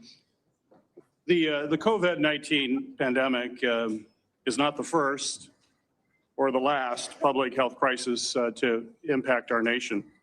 In December 2022, I released a report that identified significant failures in our federal government's preparedness and initial response to COVID-19. This report contained 17 key findings. It's a very large report, which I have right here. It contains 17 key findings and corresponding recommendations, including the need to invest in sustainable domestic manufacturing capabilities for critical medical supplies, build the infrastructure needed to surge testing capacity for infectious diseases, and robustly fund public health emergency preparedness and responses across all levels of government. Unfortunately, multiple administrations, including the current Trump administration, have failed to fund or to reform our health preparedness. This is something that I would hope the committee in the future would investigate. It needs to be taken a look at. It also feels like a new public health threat is hitting us every month.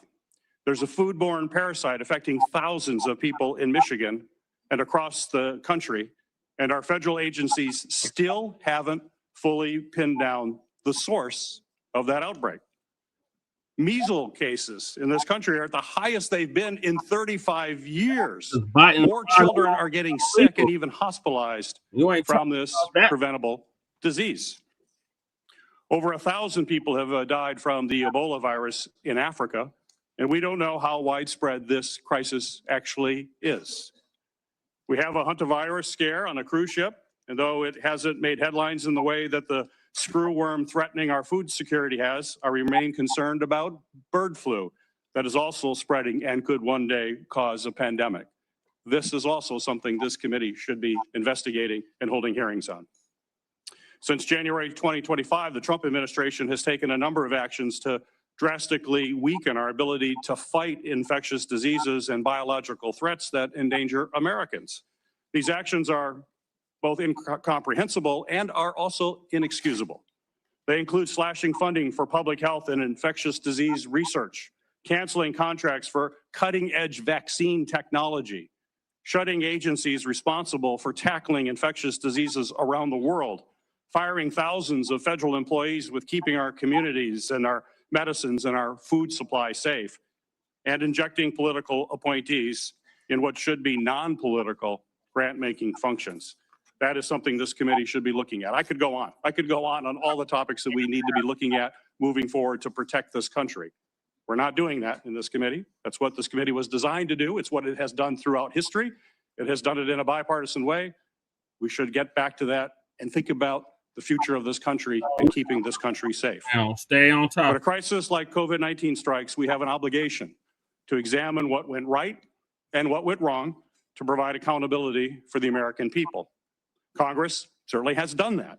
Between the House and Senate, nearly 20 different committees, including this committee, as I mentioned, have conducted oversight of the COVID-19 pandemic, conducting transcribed interviews, holding dozens of hearings, and released more than 10 reports. Today's exercise, unfortunately, is a stark departure from those largely bipartisan, legitimate efforts. The chairman has shut the minority out of participating equally in these efforts, withheld information, selectively released documents, actions that completely undermine the credibility of this investigation.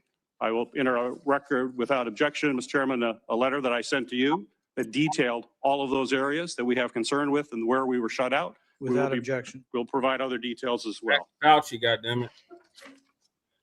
I think today's hearing, unfortunately, does real damage. It's tempting to turn one person into the scapegoat for a crisis that hundreds of officials across both the Trump and the Biden administration were responsible for handling. And it does so in a way that people that are facing death threats This is only going to unfortunately deter other scientific experts from public service. Understand that this is what they would have to go through as they provide their advice to us. We're not going to make our nation safer, and I hope that we can restore by doing these kinds of activities, and I hope that we can restore our legitimate bipartisan oversight that's going to help strengthen our public health and pandemic preparedness and other homeland priorities. That's what this committee needs to focus on. It hasn't the last year and a half. Let's hope it does in the future. Thank you, Mr. Chairman. We'll get back to Fauci. Senator Johnson. Running interference. Hey, Mr. Chairman. All right, you've been watching Dr. Anthony Fauci testifying on Capitol Hill about what he knew regarding the origins of the COVID-19 pandemic. Dr. Fauci invoked his Fifth Amendment rights and declined to answer any questions. Let us bring in CBS News congressional correspondent Caitlin Huey-Burns, who's joining us now from just outside of that hearing. Caitlin, good to see you. So since Dr. Fauci has declined to answer questions, as we just indicated, he invoked his Fifth Amendment right. Are we to expect anything at all out of today's hearing other than the questions from Senator Paul?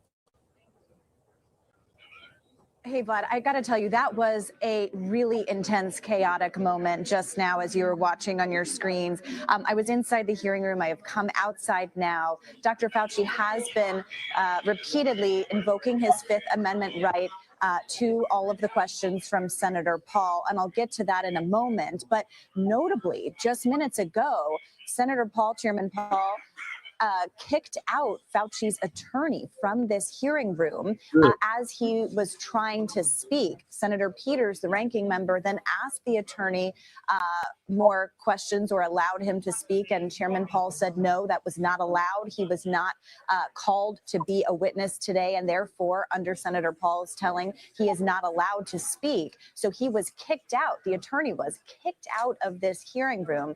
He came out afterwards, and we followed him down the hallway to try to get a sense of what he was trying to say.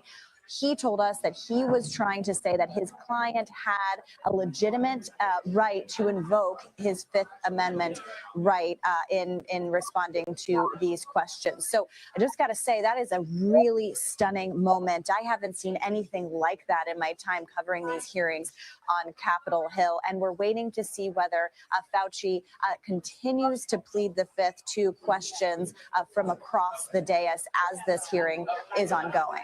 Yeah, Caitlin, Dr. Fauci was certainly a man of few words so far in this hearing, invoking the Fifth to every single one of Senator Paul's questions. And Senator Paul, of course, released those 1,100 plus pages of Dr. Fauci's diary entries this weekend, which we understand he received from RFK Jr. after they were discovered on government servers. Tell us what we've learned from those entries and why the chairman may have released them. Yeah, these are over 1,000 pages of private diary entries. As you mentioned, Secretary Kennedy said in an interview earlier this week that the Health and Human Services Department released those to this committee. And what they do is they paint a portrait of a few different things. First, details a lot of the kind of tumultuous relationship that Dr. Fauci and then President Trump had at the time he was serving in that role. And also details in a lot of ways his media appearances. He documents famous people that he was meeting, famous people that invited him to attend different kinds of events. And so it seems he appears to be kind of reveling in the spotlight and in this kind of newfound fame. And that is something that a lot of his critics have kind of hung on to kind of paint this portrait of Dr. Fauci as someone who was enjoying the spotlight during the pandemic. And of course, he was villainized by many, including President Trump, for the way in which he handled the pandemic, the guidelines around masking, school closures, and the like. Now, what's significant here is that President Biden, as he was departing the White House at the end of his term, issued a preemptive blanket pardon for Dr. Fauci. the theory was at the time that it would that they were concerned that the Trump administration would prosecute Dr. Fauci.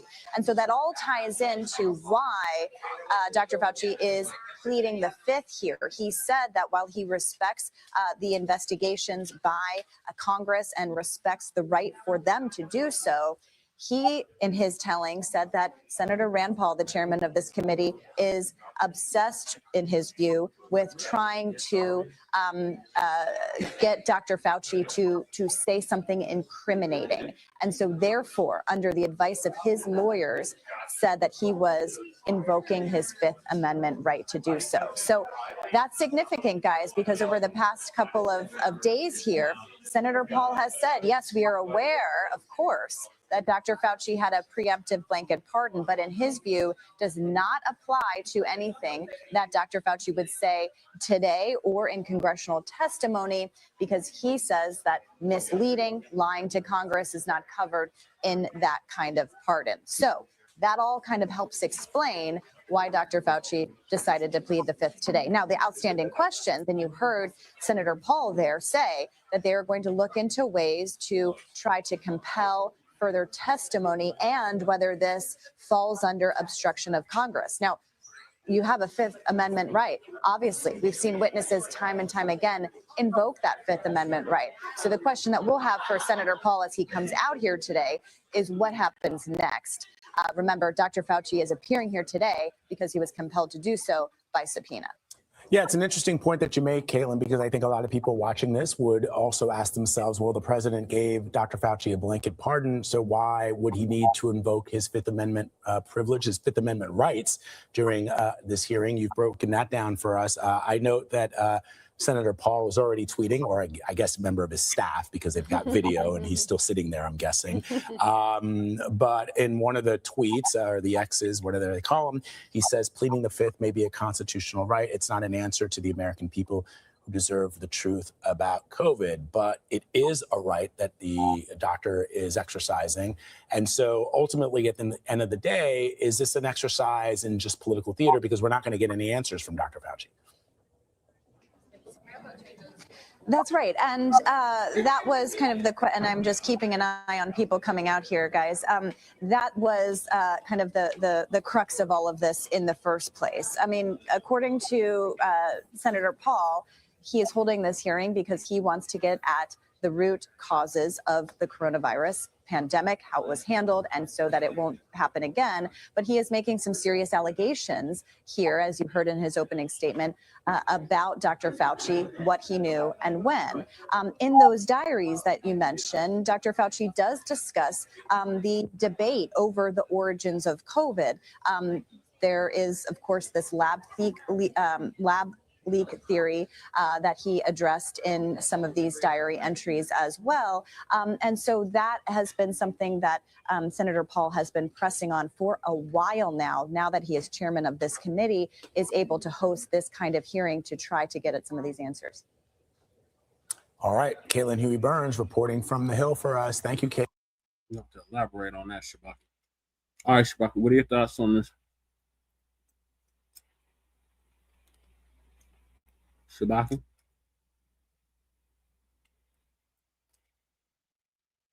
Unmute your mic, Shabaka.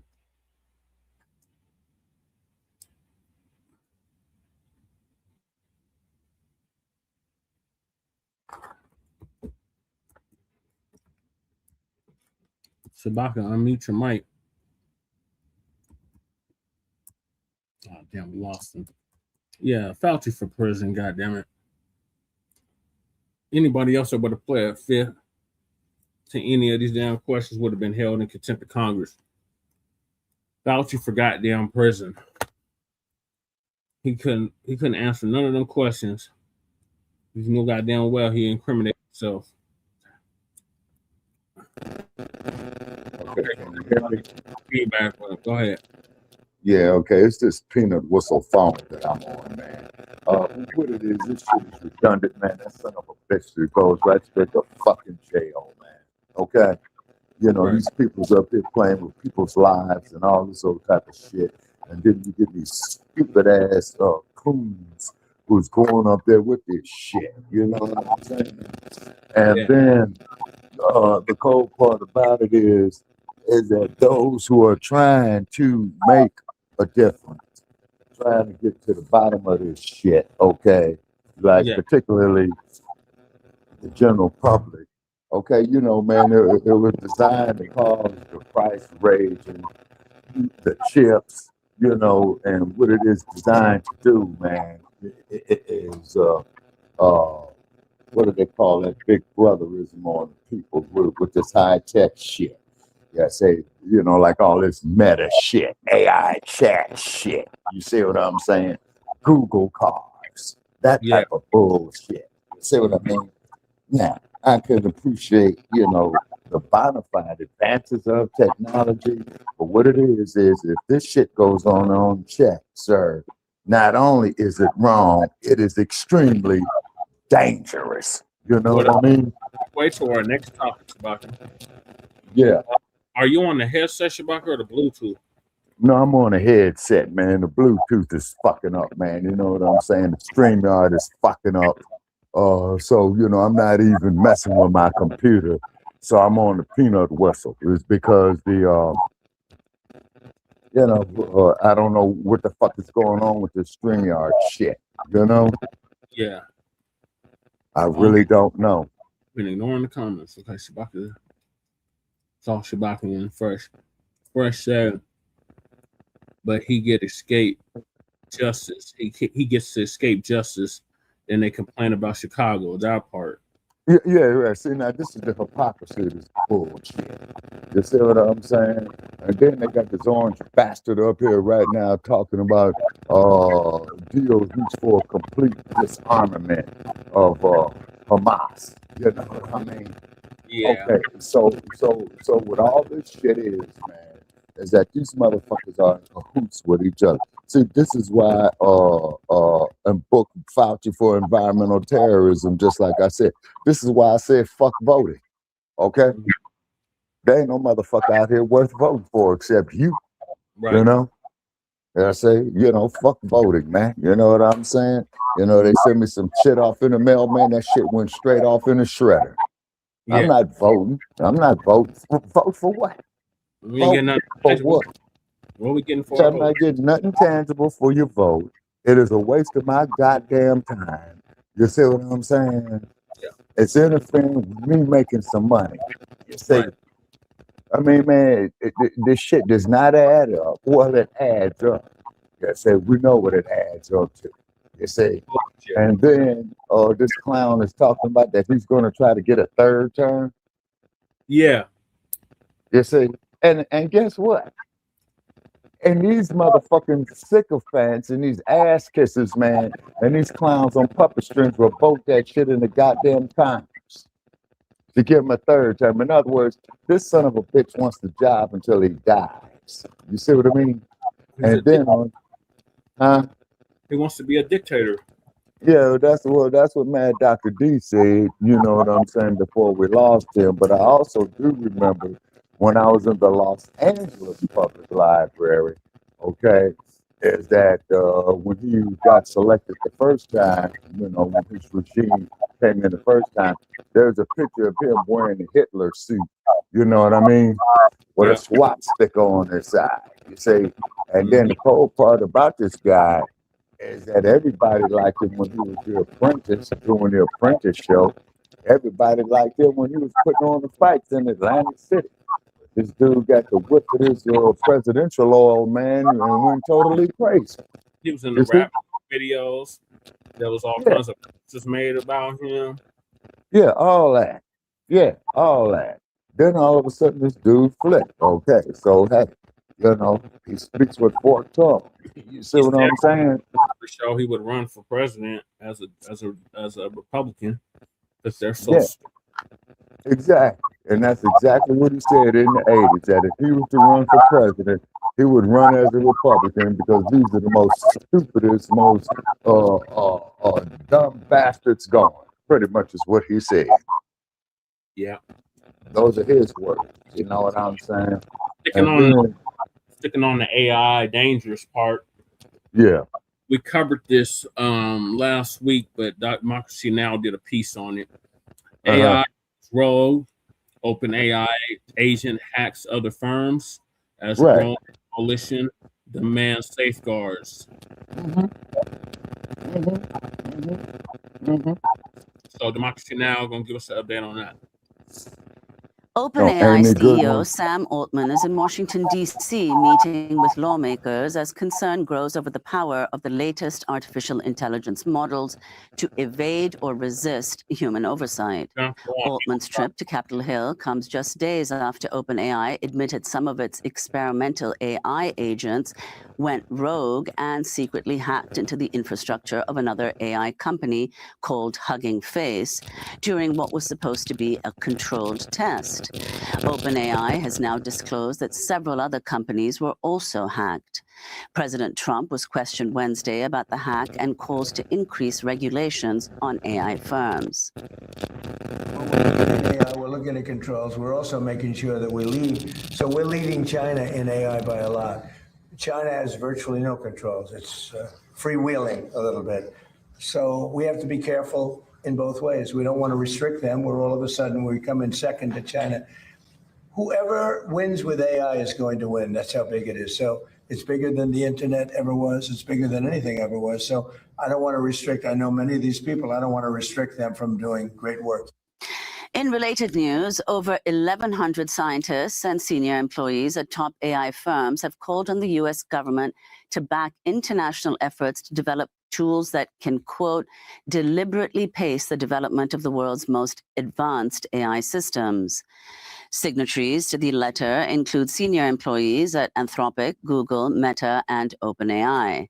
The signers wrote, quote, to realize AI's potential, industry, government, and society at large may need the option to buy time to address emerging risks, develop security measures, and strengthen oversight. We're joined now by Max Tegmark, professor conducting AI and physics research at MIT as part of the Institute for Artificial Intelligence and Fundamental Interactions, as well as at the Center for Brains, Minds, and Machines. He's also co-founder of Future of Life Institute, which advocates for the positive use of AI. He's the author of the New York Times bestseller, Life 3.0, Being Human in the Age of Artificial Intelligence. Well, we certainly want to ask you about how to be human in the age of artificial intelligence. But first, Professor Tegmark, let's begin with you explaining to a lay global audience what it means that this OpenAI rogue agent or agents broke out and autonomously attacked other companies' programs. What exactly does this mean? So what this means exactly is that those passive chatbots that just sit there and answer the questions, that's so yesterday. What we're talking about now are AI systems that also have goals on their own that they can actively go out and pursue in the world. This agent that OpenAI had launched internally, it spent 4.5 days trying to accomplish this task. And eventually it figured out that the best way it could do it was if it first hacked its way out of OpenAI onto the open internet, and then it figured out how to hack itself into 4 other entities, including this company Hugging Face, where it managed to commandeer several different computer clusters and get top-level access to all sorts of things in there and steal a bunch of data from Hugging Face. And that means that we should no longer think of today's cutting-edge AI, again, as just the chatbots that everyone is familiar with, but really as an alien type of being that can have goals of its own and go out in the world and pursue them. And this incident in and of itself, of course, didn't cause any enormous harm. So we should think of it as a canary in the coal mine, because if you listen to what these companies are actually saying that they ultimately want to do, It's to build so-called superintelligence, which are machines that can accomplish any tasks way, way better than humans. And they also want to give them robotic bodies eventually. So Sam Altman, the CEO of OpenAI, has written on a blog that we humans are going to be the first species to create our own successor, to build a new robotic species which can outsmart us in every way. And you played our president here talking about how It's whoever not a gets the superpower species, AI it's first a will win. damn robot. Just speaking from my expertise as a scientist, an AI researcher, it's pretty obvious that if we race to this, then whoever builds something like that first will lose and take the rest of the world with them. Because, you know, if you walk down to the local zoo and you ask yourself which species is in the cages and which one is in charge, right? It's not the humans in the cages, because it tends to be the smarter species that dominates. And this is why these AI researchers from all these competing companies wrote this letter you just mentioned, saying, oh, hold your horses here. Maybe we should at least build some brakes. So if we need to slow down a little bit, we can. So, Professor Tegmark, if you could explain the difference between artificial general intelligence and whether you think that's already happened, and what kind of regulations you think would prevent superintelligence from beginning, starting to be what you've warned against. You've said, in fact, that AI is the only industry in the US that's less regulated than sandwiches. Yeah. So, of course, we've long had machines that have very narrow intelligence. You know, my pocket calculator I had when I was 10 years old was much better at multiplying numbers than I'll ever be. And we have AI tools that are very good at translating between English and Japanese and still can't drive a car properly, etc. Artificial general intelligence is simply AI that can do everything as well as a well-educated human. We don't have it yet. With some colleagues, I was recently a co-author on a paper where we found that ChatGPT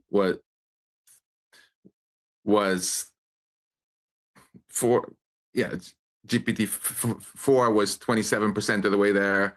The latest, the ChatGPT-5 was 57% of the way there. But the companies mostly, their leadership mostly predicts that we'll get there. Maybe this year, maybe next year, maybe in 2 years. Some think it won't happen for 5 years. But once that happens, we're at this crazy inflection point where the AI is better than any humans at the companies at making still better AI. You know, so ChatGPT-7 would create ChatGPT-8, which would create ChatGPT-9, and so on at a crazy rapid pace. And then when you give these things robotic bodies, you know, it's pretty obvious that if you have millions or billions of smarter than human robots running around the planet doing all sorts of things that we don't even understand, we might lose control over what's happening here on Earth. So, Professor it's not going to be no might these lose robotic control. bodies, You will lose where are they control. already operating? We believe in China, certainly, despite the fact that China has much fewer data centers. The US has something like 10 to 12 times more. What do you think is the future for robotic bodies, and what kind of work do you imagine they'll eventually do? And are they effectively inevitable? When you go to San Francisco, we already have AI-controlled robots driving around in the form of Waymo self-driving cars, right? We shouldn't just think of robots with 2 arms and 2 legs. Yeah, you got the motherfuckers out here in Las and Vegas many too. other companies in America and China are working very hard to make robots cheaper and very ubiquitous. The reason people want to put 2 arms and 2 legs on robots is, of course, because only then can you replace all human workers, since our infrastructure is very much built for workers with 2 arms and 2 legs. That's where you can take the biggest profits by basically replacing, getting all the money that went to workers and paying it to the owners of these machines. But I think it's a mistake to ask what will happen, because that makes us seem so weak. like we are just some passive bystanders, eating popcorn and waiting to see what future is going to happen to us. And we are creating this future, right? So we should ask ourselves what we want to happen. And I'm so glad you brought up the sandwich thing. If we wanted people in New York to worry about getting salmonella every time they go to a restaurant, then we would get rid of the food inspectors. But we've chosen as a society to steer the development in a better direction. So if I move to New York and decide to open a sandwich shop, when the health inspector comes and says, hey, Max, I found 18 rats in your kitchen. You're not selling any sandwiches. Then I could turn around to this person from the government and say, don't tell anyone. I'm not going to sell any sandwiches. I'm just going to release an AI girlfriend product for 11-year-old kids. And I'm going to release an AI that can make bioweapons for terrorists. And I'm going to release these super intelligent robots that I don't know how to control. The poor person from the government will be forced to say, okay, Max, that's all legal. You go ahead and do that, but just don't sell any sandwiches, right? That's how messed up the current situation is. And the good news is that because it's so ridiculous, there's a rapidly growing coalition across the political spectrum, all the way from Bernie Sanders, the people like look Steve at that Bannon movie, I, Robot. saying this is nuts. We need to with Will Smith. treat AI companies like we would treat any other powerful companies, with saying, hey, we have these safety standards for sandwiches, for cars, for medicines. You can't release products until they've met the standards. That way, we would get a race to the top where companies can focus on curing cancer and other things instead of this absolutely insane, in my opinion, race to replace humans, not just as girlfriends and therapists and workers, but ultimately even in the big decisions that are being made about our future. Professor Tegmark, as we see, for example, Sam Altman going from senator to senator's office, after dealing with his rogue agent that got loose and who knows what it attacked. You also have this 1,100 scientists and senior employees at top AI firms calling on the U.S. government to back international efforts to develop tools that could, quote, deliberately pace the development of the world's most advanced AI systems. We played the clip of Trump in the lead saying we can't regulate them because then that would put us behind China. If you can again explain in lay terms, you're talking about a group of senators and Congress members, many of them quite old, not experienced in this at all. What needs to be regulated? We know that the leaders of these companies are trying to say we will regulate ourselves. But what do you think are the most important areas to regulate? Well, as soon as we start treating AI companies like we treat pharma companies and restaurants, right, then they will not be able to release their new systems at all before they've demonstrated that they don't cause kids to commit suicide or do all these other harms. And then the companies themselves will put in a massive effort into making their things safer, and they will not go into these crazy things. So it's a very easy. We've done this as a society before. There used to be companies selling thalidomide that would make babies be born without arms and legs. When that industry was regulated, we fixed it. We can fix AI the same way. About China, the dirty little secret that these AI lobbyists don't mention is that the Chinese government really likes to be in control and will never tolerate the Chinese company making a new species that's going to overthrow the Chinese government, obviously. So this is very much a red herring. In fact, China has already cracked down harder on its companies than America has on our companies. They cracked down hard on AI girlfriends and other anthropomorphic AI. Just weeks ago, they have a law saying that any AI-generated content has to be labeled, et cetera, et cetera. So I feel that this is more of a talking point among the lobbyists. And as soon as there's any real political will to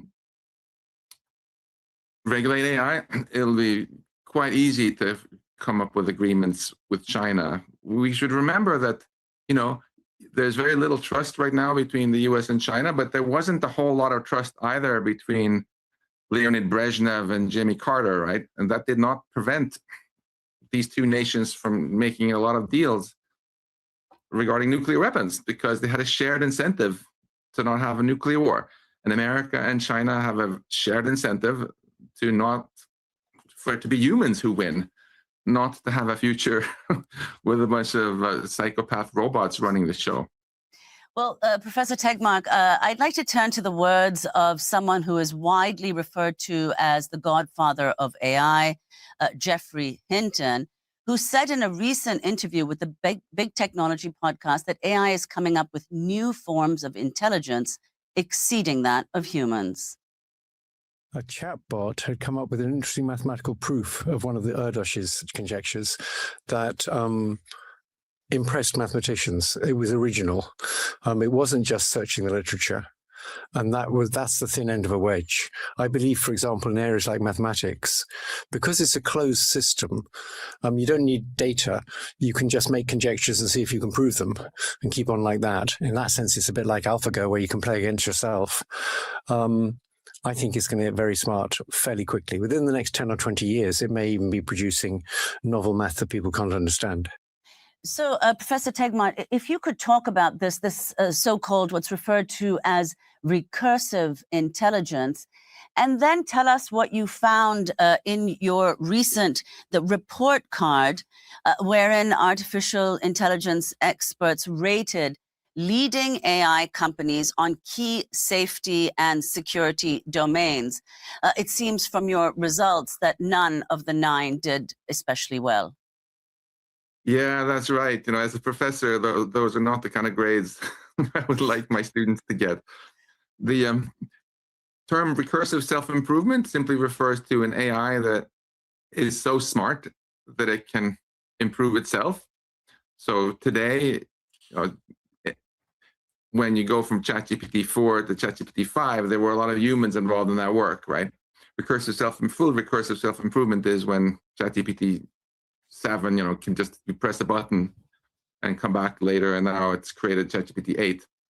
That's kind of basically digital gain of function research, where before long the AI might be as much smarter than us as we are smarter than mice or snails. And it was very interesting. I read almost all the comments that the signatories of those thousands plus signatories from the competing companies had signed that you mentioned.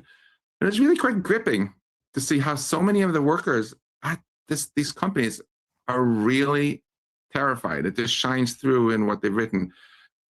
Many of them write that they think we're 2 years away from just really losing control of this. And I think the reason that's lost on the broader public and our politicians is because we all noticed 4 years ago that computers went from not being able to talk to being able to talk. But much fewer people have noticed that since then, AI went from kind of high school level intelligence to college level to professor level to Nobel laureate level and beyond, and in certain areas, winning the gold medal in the International Mathematics Olympiad, proving new mathematical theorems and so on. And it's getting particularly good at writing programs, which is exactly why you see these companies betting so hard on having their AI replace their own workers and improve itself. There has to be a red line that nobody is allowed to do recursive self-improvement. Well, this is not something that, yeah. Professor Tegmark, if I could just ask, with respect to what you're referring to, the sheer speed at which AI has developed, which seems to have stunned even its pioneers. I mean, it was 10 years ago that artificial intelligence beat the game Go, a 5,500-year-old game, by what's referred to as Move 37. If you could talk about the significance of that and what you think accounts for both the scale and the rapidity with which AI is developing and expanding. Yeah, the significance of that Go game against Lee Sedol, was that kind of put the nail in the coffin for a lot of people in this notion that AI can never be creative, that there's some things that human intelligence only can do. And the reason that things have gone so crazy fast is, if you and I had the ability to just press a button and our brain would be 10 times bigger, and then it would be 100 times bigger and 1,000 times bigger. And if we could read the whole internet and every book ever written and remember it all, of course we could be much more intelligent. But we have these physical limits to our bodies, whereas with machines, it's not like that. If you can't fit enough computational power in your laptop, well, take a data center the size of an aircraft hangar and fill it up with machines and put in a gigawatt of power and give it everything ever written to learn from.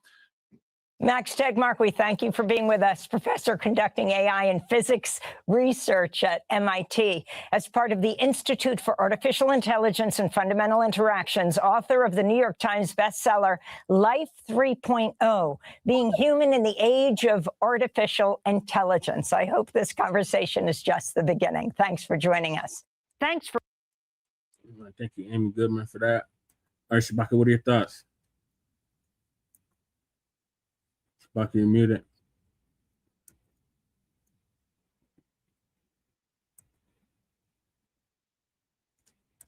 Shabaka, you gotta unmute your mic.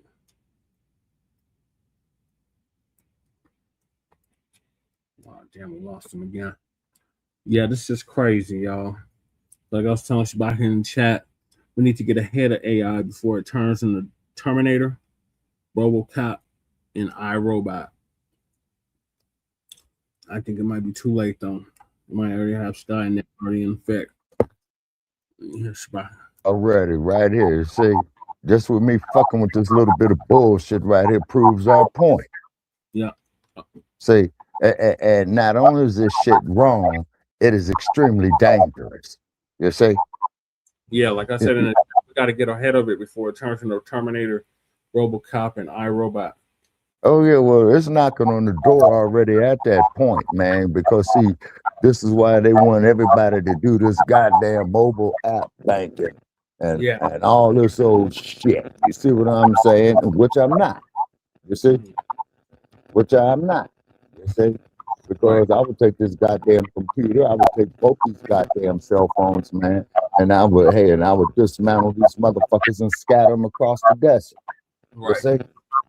Because it's too much, man. It's too much. I mean, how the fuck I'm gonna sit up here and consider a goddamn computer a person?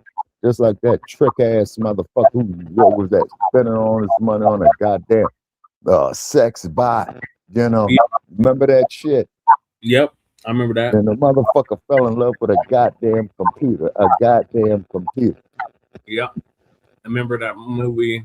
It was a movie that came out when I was a kid called Short Circuit. Yeah, and then there was another movie. Now get this. It was made in the early 1970s. Wait a minute. They had a film called The Omega Man. Then they had had another film called THX 1138. Right. Yep. And what it is that the population of the planet was all below ground. You see? So what it is that one of them decide, man, to get about the motherfucker, went and saw the biological Earth for the first time. Wasn't it because of nuclear fallout that they were below ground? Yeah, it was. Yeah, I believe so. And the dude who played in it, man, it was the dude that was the lawyer in The Godfather. You know what I'm saying? And before he made a name for himself, and that was made in 1972. So I think this film was made about 1970 or 71, and then one that they made in 1970 called The Omega Man, where the setting was 1976. Where disease had got out of control. You see? Yeah. Say, and keep in mind that a lot of times, man, is that a lot of these quote unquote futuristic films okay, can be way off point or very close to the point. Now, another film that they made in 1963 called Fahrenheit 451, I think. You would have to ask the chairman about that, man. Is that because this is before my time, but I think this film was made about 1963. But the setting was like about this time and age where they banned all the books, just like what DeSantis is doing with this woke theory shit. It was called Fahrenheit what? 369, I think. And guess who made it? This is before Steven Spielberg. No, Francis Ford Coppola made the movie. The same cat that brought you The Godfather. Oh. He made it. Yeah, but Chairman Sekou would know. I think it's called Fahrenheit 451. Okay. Yeah, 451. And what it was all this woke shit, okay, that you got going on with DeSantis wanting to take all these books off the shelf. No, woke shit, black shit. That goes all back to 1938. Woke shit is black shit. Okay. It goes to 1938. Okay. It's that critical race theory. Yeah, that CRT bullshit. Yeah. See. I mean, it's not, all it is saying that racism is in every facet of the society. Right. It's bullshit to the white supremacists because they don't want to take accountability for what their ancestors did and what they continue to do. Right. Well, that didn't happen so long ago. The best thing we need to do is to forget it. So you got these Negroes forgetting it. Now you got all these motherfuckers out here feminized. Okay, yeah, it's Fahrenheit 451. It was a classic 1953 dystopian novel by American author Ray Bradbury. Bradbury. The setting is the American future society where books are outlawed. Sounds like Eli. Book of Eli. Okay, I didn't see it. You talking about the Book of Eli with Denzel, right? Yeah. Yeah, I haven't seen that yet. Okay, but I think I'm gonna check it out. So what's happening is, man. Now listen, look at what you got. Yeah, okay, you got the scamdemic, right? You got all this artificial intelligence shit that's going out of his head, right? That's going on its own. Then you got all these brain dead, oblivious motherfuckers. You see what I'm saying? Oh, well, man, it's not really like that. And that there's like a motherfucker telling you that shit don't stink. And you're supposed to believe that it smells like roses. Yeah. Okay. It's not And then, rain and they're shitting on you and telling you it's snow. yeah, exactly. And then the problems, man, that's happening, man, with the damn food chain now. You see what's going on with the food chain. You see? And whatnot. And then on top of it, you got these confused motherfuckers out here, if you know what I'm saying. You know? Core themes of that movie were censorship. Right. The dangers of society addicted to mass media. Right. Anti-intellectualism. Right. And the loss of critical thinking. Yeah, exactly. And I ask you, sir, are we not in these contemporary times? Look at this motherfucker who they got up here breeding the Fifth Amendment. Yeah. He knew what the fuck he was doing. You know what I'm saying? Okay. And then now get this. American Red Cross declares second ever national blood supply crisis. Uh-oh. You see what I'm saying? See? I want you to donate, y'all. They can steal your plasma. Yeah, so they could go steal your DNA, right? Yeah. Also, too, you lose your intellectual property rights on that shit. You know, that's why I got into an argument with a member of my family about this Skip Gates shit. And I says, don't you know you're losing all your damn intellectual property rights with that bullshit? Yeah. Well, so what? Well, tell you what, so for yourself. Don't come to me with this shit. You see what I mean? Right. You know? And then they going up here. Oh, New York City Legionnaire's disease outbreak linked to 7 deaths. Death is declared over. Now, that's another thing they had. You remember the Legionnaire's disease? Yes. Okay. So all this shit, man, is trying to make a comeback, contributing to lower blood donor turnout. Is this shit? You just said it. Yep. Say, hold it. You know, American Red Cross urges immediate blood donations as the organization declares its second ever supply crisis. Hey, man, fuck you motherfuckers. You ain't getting none of mine. You know? Yeah. You know, and the only way I deal with a damn blood transfusion is from relative to relative. You know what I mean? If it come down to that, you might as well kill me. I'm not doing it. Yeah, right. You see, now unless of course you got, you know, a full-blooded sibling or a parent. You see what I'm saying? Yeah. You know? See? And then you have people, man, who have the term religious beliefs against it. You see? Yeah. You know? Yeah. And then and look at our man Charles Drew, who came up with the plasma. Look how he died. Yeah. See, so these motherfuckers are in no goddamn moral position of telling us what the fuck we need to do on anything. Right. You know what I'm saying? Mm-hmm. You know, and man, and it's downright fucking disgusting. You see? And then they want to sit up here and insult our fucking intelligence. You see what I mean? Well, something is wrong with me, man, because, you know, just download the app. You know, just Google it, man. You know what I'm saying? Okay, now, motherfucker, just Googling is, now you don't want to think. You see? Yep. So this is adding more to the stuff you got. It's really bad. I can't even hear it now. Okay, feedback on. No, it's still in full effect. See? You see what I'm saying? Now, how we know this ain't some bullshit, man? You know what I mean? Because they don't want this message. They can make it. Yeah, the feedback is really bad. Yeah, you see, and it's wrong. You see what I'm saying? Yeah.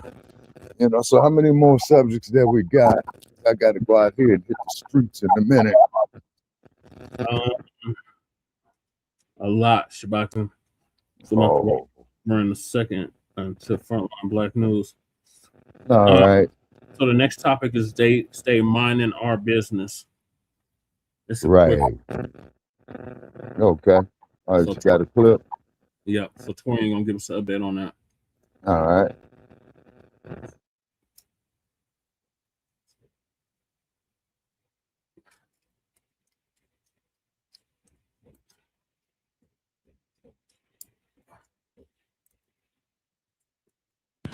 I came across this video on Instagram on the Leave Black People Alone page. I don't know if I mentioned it in another video, but I am loving this page. It's probably one of the best pages I could have followed on Instagram in the last month or ever for that matter. And they put together a compilation video of times when the usual suspects managed to interfere, get in our business, or give this look much like this couple who did right here. Because the reason why I use this one to start it off is because this one got probably commented the most about in the comments on that particular video.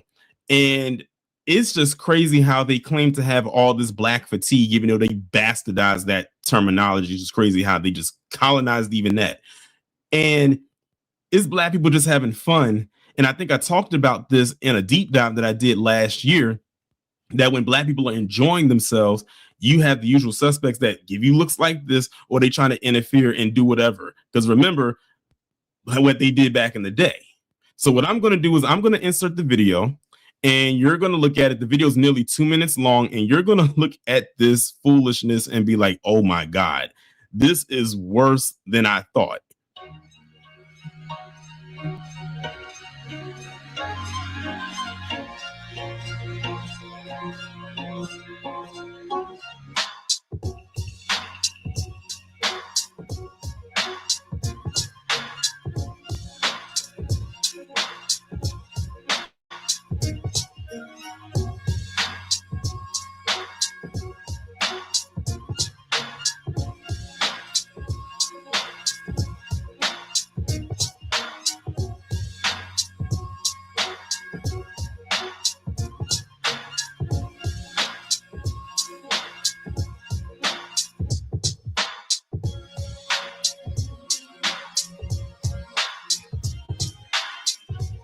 Honestly, they could have just happened to be looking your way, or they're having a bad day, or it's just one instance. It's not because you're Black. It's because you're loud, ghetto, lazy, disruptive, and dumb. You see how stupid I just sounded? That's what people sound like when they try to say, oh, that has nothing to do with race. If it wasn't a race thing, the trend wouldn't exist. It's a trend that gets hundreds of millions of interactions because it's sensational. And if it happened to everyone, it wouldn't be sensational. The lack of boundaries that some white people have for us is dehumanizing. Again, if it was sensational for this to happen to everyone, it would not be a trend. People wouldn't care. It'd be normal. But it's clearly a very unfortunate manifestation of white people's generational trauma from enslavement. And that's not some convoluted, contrived idea. It's literally a very simple and evidence-heavy explanation of a learned behavior. What learned behavior, Mireille? I'm so glad you asked. I just posted 2 videos deconstructing an article called Education of Oppression, Slaveholding in Childhood. It was published in the Boston College Historical Commons. Because I want to talk about race. Before I really get into everything, let me give a shout out to the sister right here, because I believe she's the one that put this video together, because all the Leave Black People Alone TV account did was repost it. And then I was scrolling down through the comments and she says, oh, thank you for posting my video and remixing it. So I think she was the one that posted it. So kudos to her for putting this video together so I could see it and make my commentary on it. So yeah, as y'all saw in that video, it's just PC doing PC things. I mean, Black people literally minding their business. You know, you have Black people trying to take pictures. They're on vacation. You got them intentionally walking in front of the camera. You had Black people that was dancing, having a good time. Then you had one of them walk in front of the camera, and the Black guy had to kind of push the guy out of the way. One guy was working out in the gym, you know, on the pull-up bar, and you have the white guy literally tossing the ball up and hitting the bar, and is literally vibrating the bar, and what that'll do will mess his reps up. It'll throw him off when he does this. Like, you see the man clearly trying to work out, and you're using that there. All you had to do was wait until he was done. But the ones that's really, really crazy is how they just sit there with this death stare at Black people just having a good time.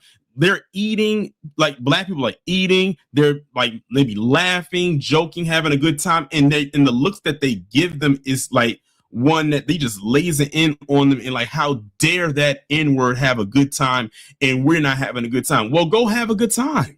It's not their fault that they are having fun and you're bored out of your mind. It's crazy. But like I said, these are the same people that will sit up every single day and claim that they have this so-called Black fatigue. They will sit there and say that too. They are red as a beet. And I was getting ready to say something rhetorical, but I'm not going to go there. It's just the fact that they will sit up there and tell themselves this lie that they are fatigued of us. No, you're obsessed. You are obsessed. I don't know any Black person personally, or from what I've gathered, that is all up in PC's business, because we have too much other things going on to worry about, and too many other things at our leisure to do than to sit up there and worry about whatever it is you got going on. We really don't. We out here just trying to live our lives day to day, have fun when we can, take care of business when we're supposed to, wash, rinse, repeat. And we can't even do that without stuff like the images that you see playing throughout in this video. And they have the nerve to try to sit there and say we're the problem. No, you're the problem. You've been the problem. And I highly suggest you do something to fix your problem. But like I said, this right here is a part or a piece of Dub S that people don't talk about, as far as how Dub S formed itself. It started with stuff like this. Even when we were going through Jim Crow and they had their side, we had our side, they still found a way to tiptoe and sometimes stomp over and still mess with us. The only time we would have to go over to their side was during the day, most likely when Black people had to go to work, or maybe went to go to a particular grocery store or something like that. After that, Black people went to this side of town, and that's how it stayed. If any Black person was caught on the other side of town at night, 9 times out of 10, it was probably a lynch mob that came and got them and took them over there. Of course, you'll have some that will sneak over there at their own risk, at their own ignorance at that too. But for the most part, that's how they ended up over there, and not by their own choice, by their own doing. But again, they cannot mind their business. Like I said, showing, and the thing is, This is a video that's nearly 2 minutes long, and there's so many more other videos out there that shows this happening. And one thing you'll also notice is that all of this footage that you saw in this video did not all happen in the States. I'm looking at some of the places that Black people were vacationing in. I think one was London or the UK, and they're doing it over there too. So this just shows you and proves to you that white supremacy is indeed a global system. It's not something that's conducive to just the United States or North America. It's everywhere. Everywhere it has touched every part of this globe. And then some people have gravitated toward it who aren't even PC themselves. That's who I call the co-colonizing cohort. But like I said, this is, now you want to talk about some fatigue that Black people have. We are the ones that are tired. We are the ones that are exhausted having to deal with this nonsense. And then what's even more egregious is when you have people like that who will tell us we're wrong for calling it out, or we're making it up and it's all in our head, or better yet, they'll say that Dub S doesn't exist anymore. Just let it go. It's all in the past and everything like that. But if they get too close and we defend ourselves, then we end up in a situation like what happened with Carmelo Anthony and Austin Metcalf. Go figure. It's literally a wash, rinse, repeat cycle of BS.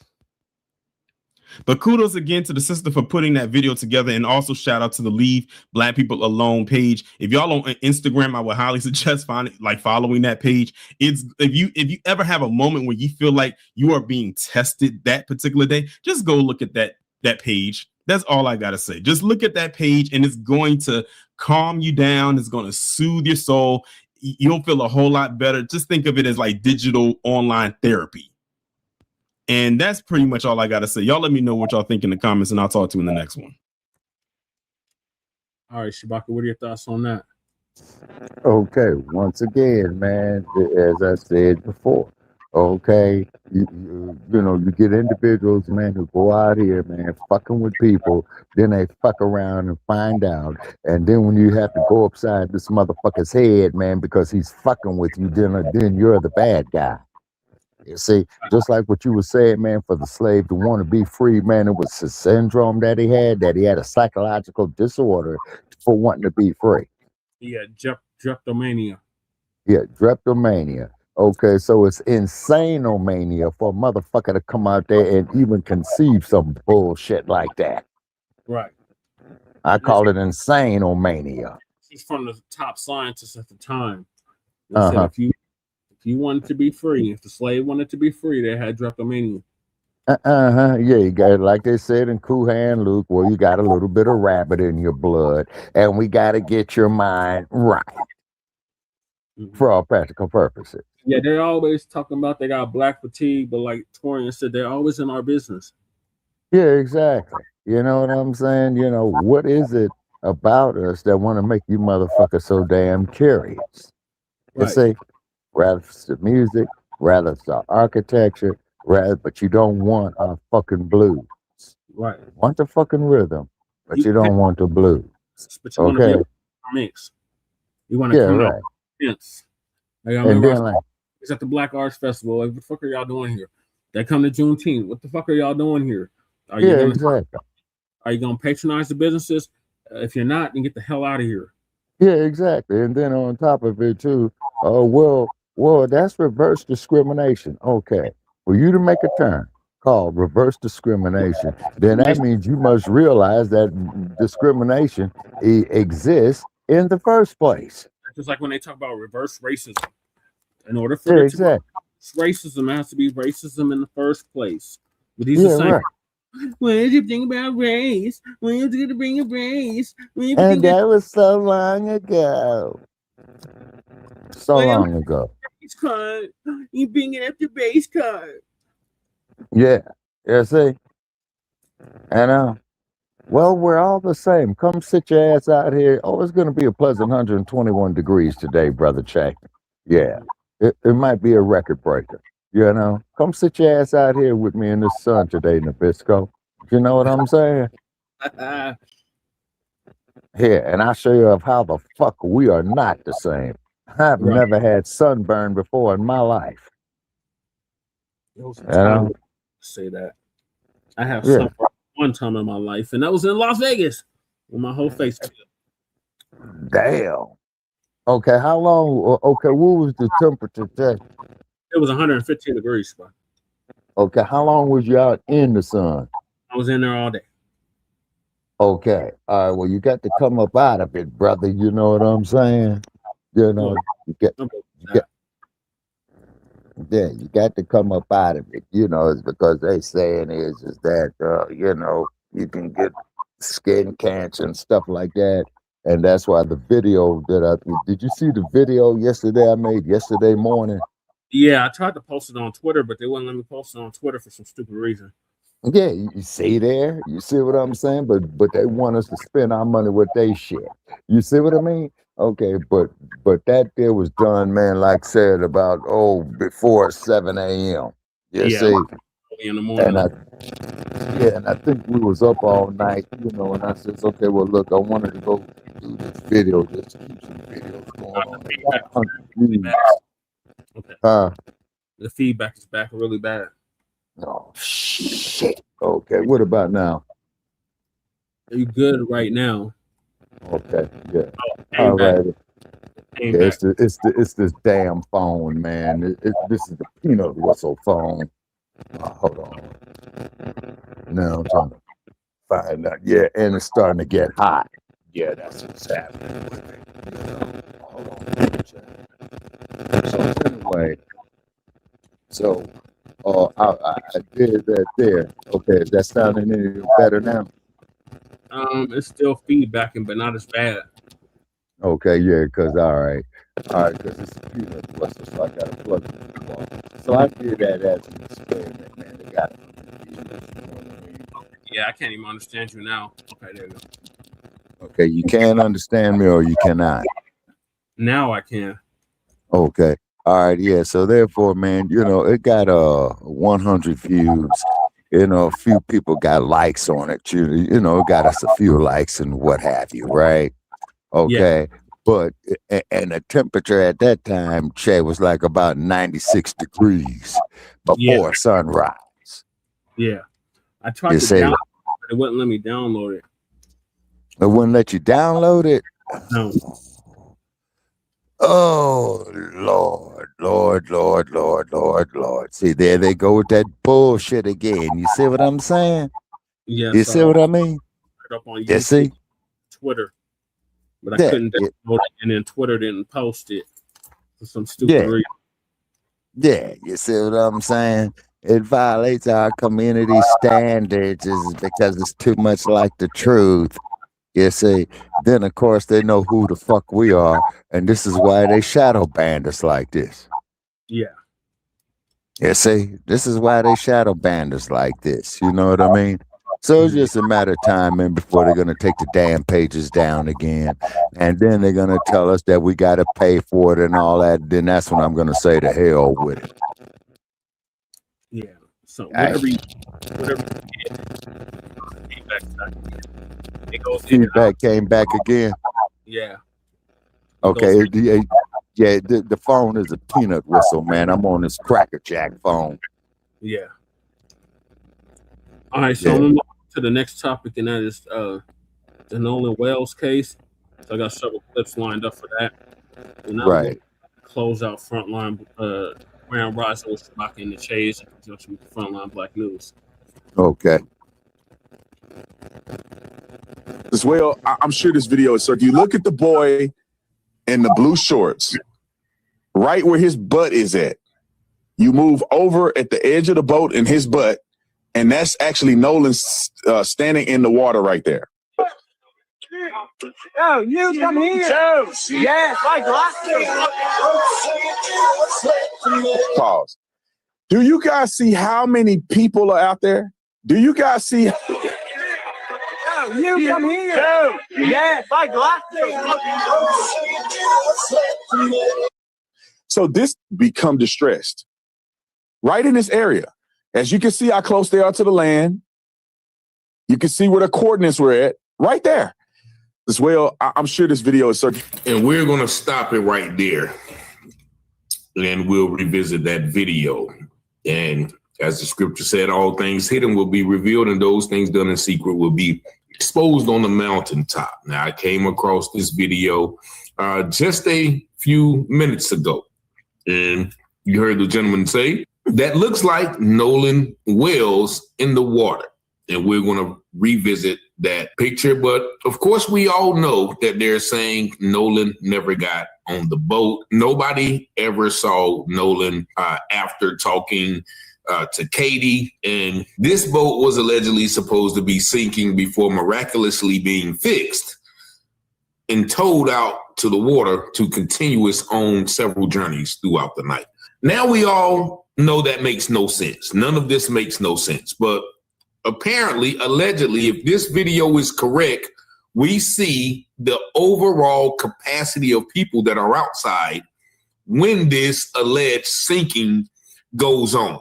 Now, also, we have to be careful because in this video, it doesn't look like anybody's panicking, anybody's sinking. It looks like people are just, having fun. You hear the song in the background, even though I had to take the music out. So we can't be sure with all of these pictures, are these pictures and videos at the precise time that they are supposed to be equating to the situations that we want them to equate to. That makes sense. This doesn't look like a scene where the boat is sinking. This looks like a scene where everybody's hanging out, chilling. Let's look at the video again. I'm going to play it without sound. And so you see there to the right arrow, the arrow to the right, you see a black soul in that pool. And we would assume that is Nolan because, once again, there's not too many black people out there, but it definitely has the same skin complexion and also the hair, the hair structure. But that guy definitely, the one to the right in the blue shorts, the right of the arrow, he definitely looks like one of the culprits in, many of the other pictures. I don't know which one. I'm tired of trying to figure out which white boy is which white boy. All I know is some white boys left our brother out there and probably did something nefarious to him. But let's play the video without his commentary. But we do see Nolan right there. And just take a look as this thing starts to pan around. Do you see the amount of people out there? People swimming, people having a ball. Doesn't look like any boat is sinking in that area. Now, let's go back a little bit further. Because right there, this is supposed to be the beginning of it. So let's stop it right here. Look at those people. Those people are having a ball, passing beers off of the boat. Nobody. And right there, does that look like that boat is sinking? Now, this is the beginning of the picture where Nolan is reported to be on that side. Does it look like that boat is sinking right there? If that is the reported boat they're talking about. No, it's not sinking. Everybody's having a ball. None of those boats look like they're sinking. Let's pay attention again. Does that boat, look at the boat that Nolan allegedly is facing. Right? They're handing off beers. He's laughing and joking. I don't see any semblance of panic in this video. And so there we clearly see, once again, we'll stop it right there. And I didn't take time to AI enhance it. We're just going to go off of context clues. Nolan is one of the only black kids out there on a boat, on an island with a bunch of white people. This is it. So these videos are starting to surface because they can't continue to just say, okay, Nolan was not spotted. Nolan was just some mysterious figure who just used his melanin to disappear into the black hole and then wash up on shore a couple of days later. They want us to believe, with all of these people out here, with all of these boats, that no one knows what happened. Let's look at the scenery again. Look at all of the scenery. Hundreds of people out there on that island. Yep. They're having a ball, drinking, partying. And so even though the caption on that video said a picture of Nolan in the water as the boat sinks, I would venture to say that this may be before that time. Or once again, it may be while the boat was sinking. But if we are to believe that, then, you know, we would have to believe that they actually left him on the island, because after the boat sink, you never see Nolan again. And so if that's when the boat is sinking, or they're calling him to tell him, hey, get on the boat, get on the boat, get on the boat, and he doesn't get on the boat, then we would believe, or have to believe, that, you know, that is when they're sinking. But that right there actually could not be where they were sinking, because remember on the call, and once again, maybe it was a lie, somebody pointed to me out that they probably was on the dock when that call was made, because they said, Bart, jump in and pull the plug. Jump in and pull the plug. Now on the call, Warren said, well, we're in 31 feet of water. No way he can jump in the water and pull the plug if the water is that deep. So this may or may be when the call was made. You know, we don't know. I just have to analyze the video for what I see. And what I see, I don't see a lot of distress. But what I do see is a island full of people and only a scarcity of melanin out there. And then all of a sudden the melanin disappears. So once again, I don't know how authentic this is. I haven't checked this with the AI generator and all those things. This video looks authentic to me. Definitely does. And the characters on the boat look like a lot of the characters I've seen in some of these extracurricular photos that are floating around. Nevertheless, we have a big major problem. Once again, we have a young black man who went out with 4, 5, or 30, as they say, black white boys on 3 different boats, allegedly was talking to this guy Bart's ex-girlfriend, and Bart somehow says he wasn't there when he was there. And then nobody's story makes sense after they don't see Nolan until his body washes ashore. And so once again, this is a new video. Somebody else can analyze it. Y'all tell me. Everybody's been doing an excellent job of analyzing the information and the material that is put out there. So I'm willing to hear what you guys think in the video. The timestamp. I mean, so many good theories and ideas and plausible solutions, or plausible perceptions of what happened.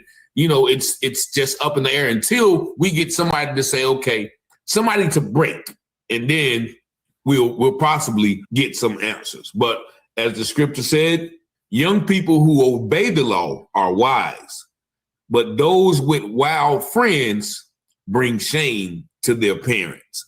And I think it's about time that we start investigating and bringing shame to these parents, because that is what they are trying to protect.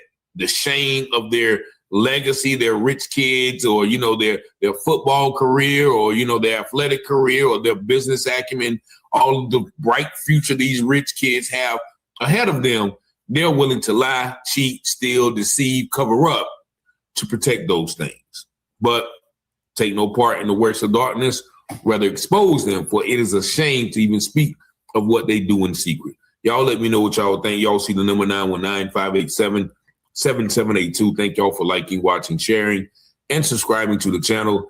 And as always, I pray you have peace and blessings.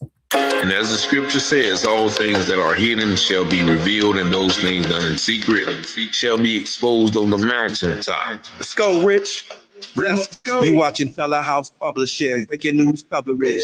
Give you the truth before betting news, don't button it. Before the jury decide and the judge discover it, you should tune in too. Fella House Publishing, Fella House Publishing, making news coverage. The propaganda grant, don't believe none of it. Before the jury decide and the judge discover it, you should tune in too. Fella House Publishing. Who keep the people informed? All stories abroad from literary work, where the narrative is wrong. The research is always on point. The commentary is hard. As Rich Teller raises the bar. Follow along, shout out to FBA, still FTP, pick up NFAC, and all my black families. There's three sides to all stories. Which one you gonna believe? We run down on the false prophets when it comes to see 100% urban world news, current events. We don't like the lies. Media's wise. We got God inside, ladies and just power. If you don't know by now, look around me the darkest hours. Cops squeeze their handles, they don't understand. Stop the freeze with our hands, kill us off like cancer. Don't speculate for the facts. On the case, tell our house, set up straight from the rich invest. You out your tell house, publish it, breaking news coverage, give you the truth before fake news promoted it. Before the jury decide, the judge discover it. You should tune in too. Tell our house, publish it, tell our house, publish it, breaking news coverage. The propaganda grammar don't believe none of it. Before the jury decide, the judge discover it. You should tune in too. Tell our house, publish it. Negroes have listened to the trickery and the lies and the false promises of the white man now for too long. And they're fed up. They become disenchanted. They become disillusioned. They become dissatisfied. And all of this has built up frustrations in the black community that makes the black community throughout America today more explosive than all of the atomic bombs the Russians could ever invent. Tell a house, publish it. Tell a house. Tell a house, publish it. Tell a house. Yeah. Tell a house, publish it. Tell a house. Tell a house, publish it. Tell a house. Tell a house, publish it. Tell a house. Tell a house, publish it. House, Brother Rich. What are your thoughts on that, Shabaka? Yeah, once again, you know, shout out there to Rich Money, man. You know what I mean? And he's dropping the knowledge once again. You know, I did call the brother on his number. He did pick up the phone, you know, so I ain't got nothing but love for Mr. Rich Money. Yes, sir. So we're gonna go even more in depth with this Nolan Wells case. So Yeah. Very interesting, like he said. Okay. Oh, yeah. Excuse me for cutting you off. But very interesting what he says. So you got video there. You got multiple people around there, and it appears that they're not even in, man, 10 feet worth of water because everybody's standing up in the fucking water. Right. You see? So Drown. how exactly? And they say drown. So how in the entire fuck was that man not murdered? Please help. I'm stupid. Right. It's gonna make no sense. So we're gonna go into it even further. So Yes, sir. More in-depth examination of this case, of this video. Right. All right. Peace and blessings. Peace and blessings. All praises to the Most High. And once again, the attempt to protect the innocent little white boys on the boat with Nolan on Horns Island has failed again miserably, as the video that was put out by Officer Ruckus has actually re-incriminated the person making the call as being a liar and them lying about the particular location when they made the now infamous distress call, claiming that their boat was sinking. Just check this video out, and we're going to break it down after you see it. Remember to hit that subscribe button so this will make the channel be more prevalent in the internet space. But just watch this. So this is where the boat is at when they begin to become distressed. So there's a newly circulating video that is said to be Nolan and his friends. And what I'm noticing is like 4 boats lined up here, or I guess you could say 3, because the boat that is recording this actual video. And so you see where the guy is standing in the blue shorts on the boat. And then there's a black guy with an afro in the water, pretty much equal with his behind. You can see the guy in the blue shorts and the guy kind of peeping up from the boat with the afro. That is said to be Nolan. So let's move it slowly. There are a lot of boats and a lot of people in the water. That looks to be Warren to me, right? The guy that's been doing the interviews. He's talking to a guy right there. I'm not sure who that is. Okay, so so that's pretty much the scene. And according to Brandon Tatum, he's saying that right at this spot, this is where they start taking in water. So this is where the boat is at when they begin to become distressed. Right in this area. As you can see how close they are to the land.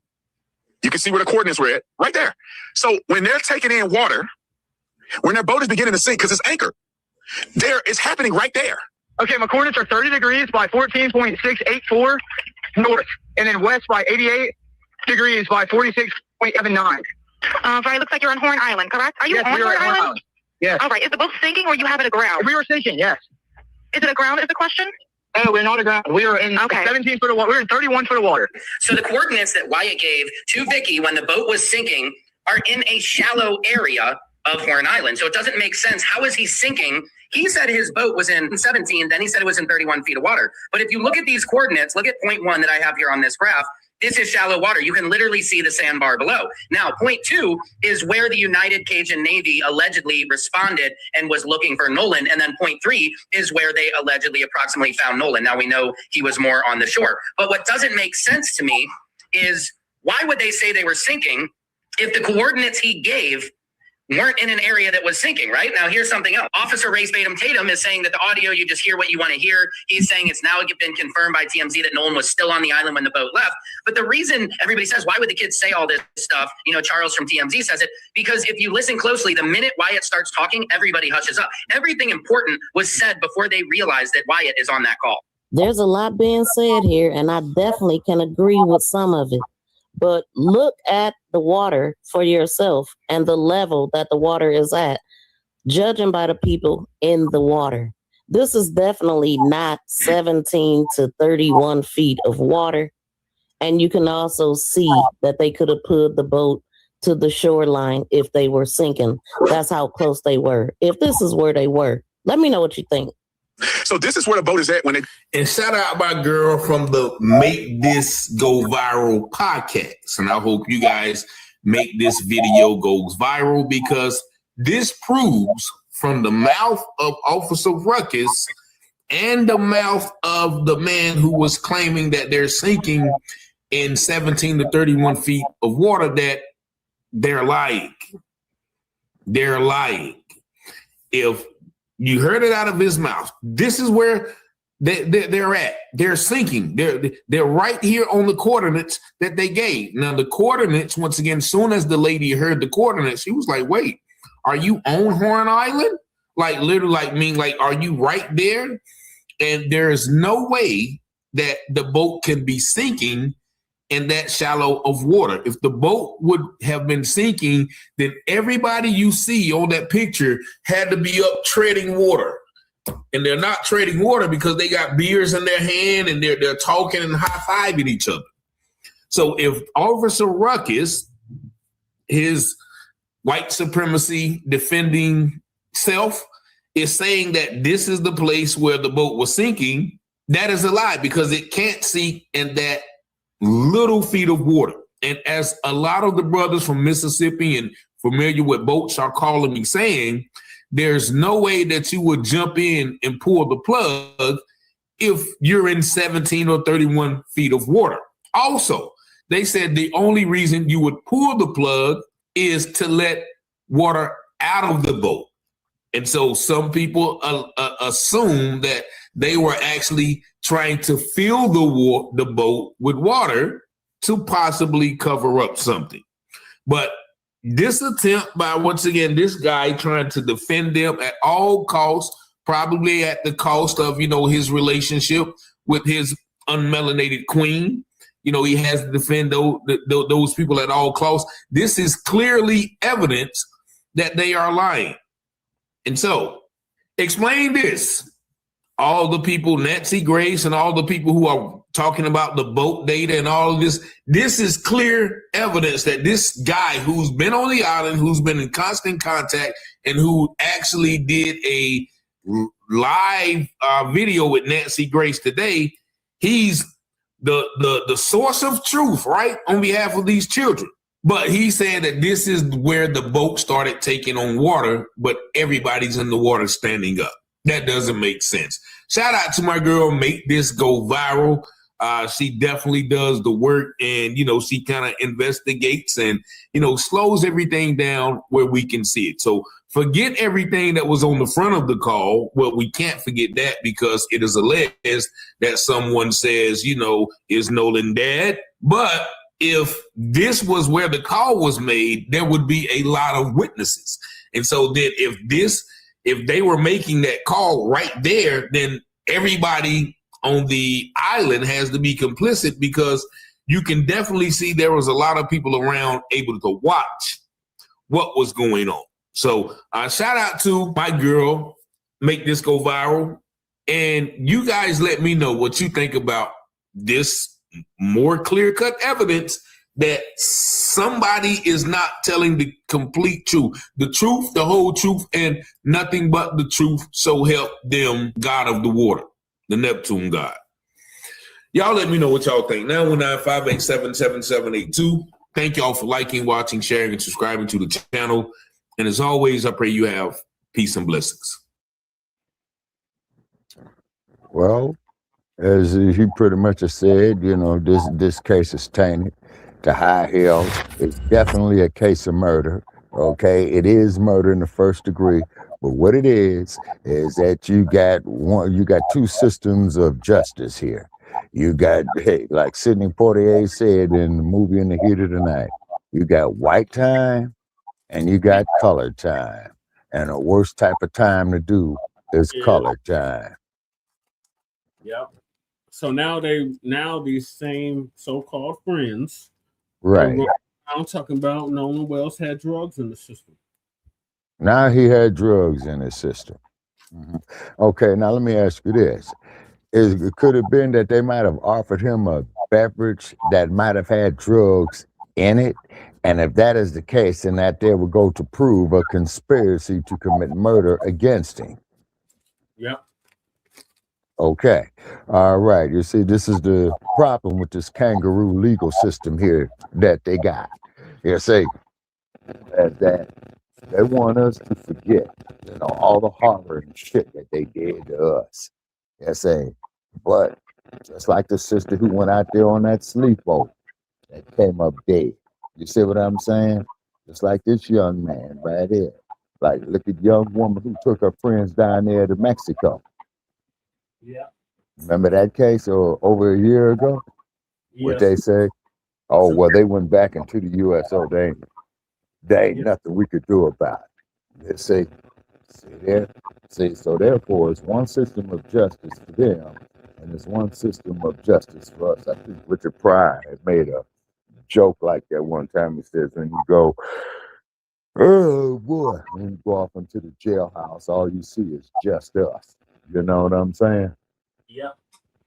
They say, so they want us here to sit here to be gaslit again. They want us to sit here to believe that shit don't stink. They want us to sit here and believe that this was an accident. No, man, this was murder in the first. Right. And ain't no telling how long that they planned. All friends lying about him having drugs in the system. Right. Now, wasn't it also something about him dating a white girl? What's up, family? Yeah, we're going to get to that too. I got a clip on that. Willie D. Well, what do we have here?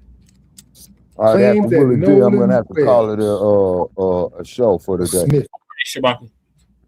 Say he was doing that booger sugar. Give me a thumbs up if you believe that, fam.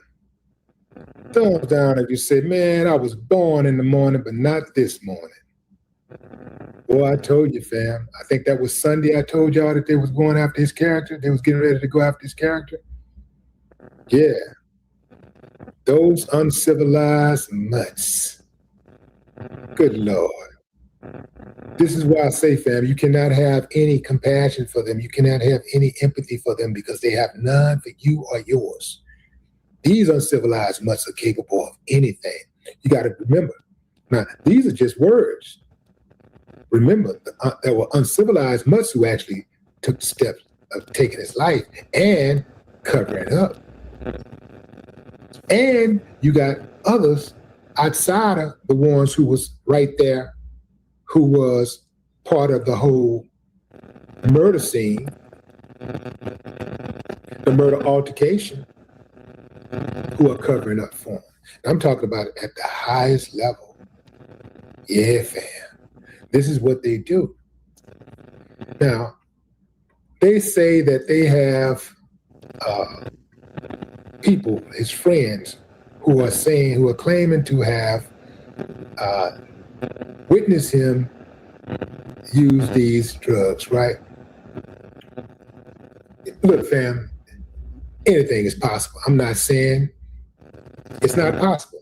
I'm saying I haven't seen any evidence to accept that claim. If somebody's going to tell me Nolan Wells was using drugs, he had drugs in his system, I want to know where they got the information from. Who is the person who is spreading this information? Was it confirmed by toxicology?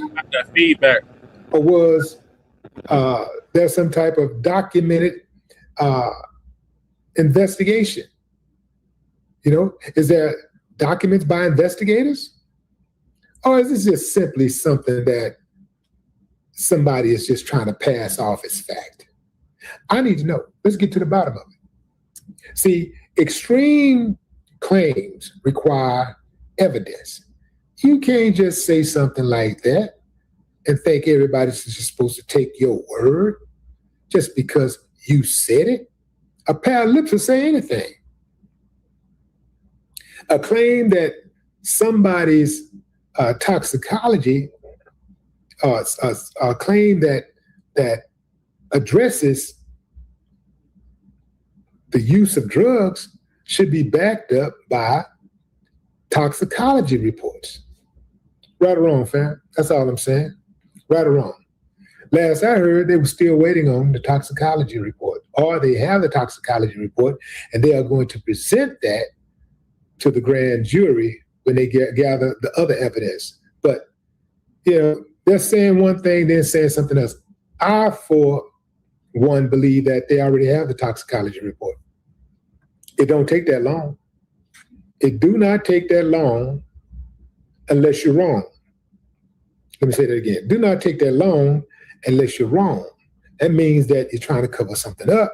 That means you're trying to doctor something. You're trying to get something just right so you can present it to the public so that you can get the reaction that you're looking for.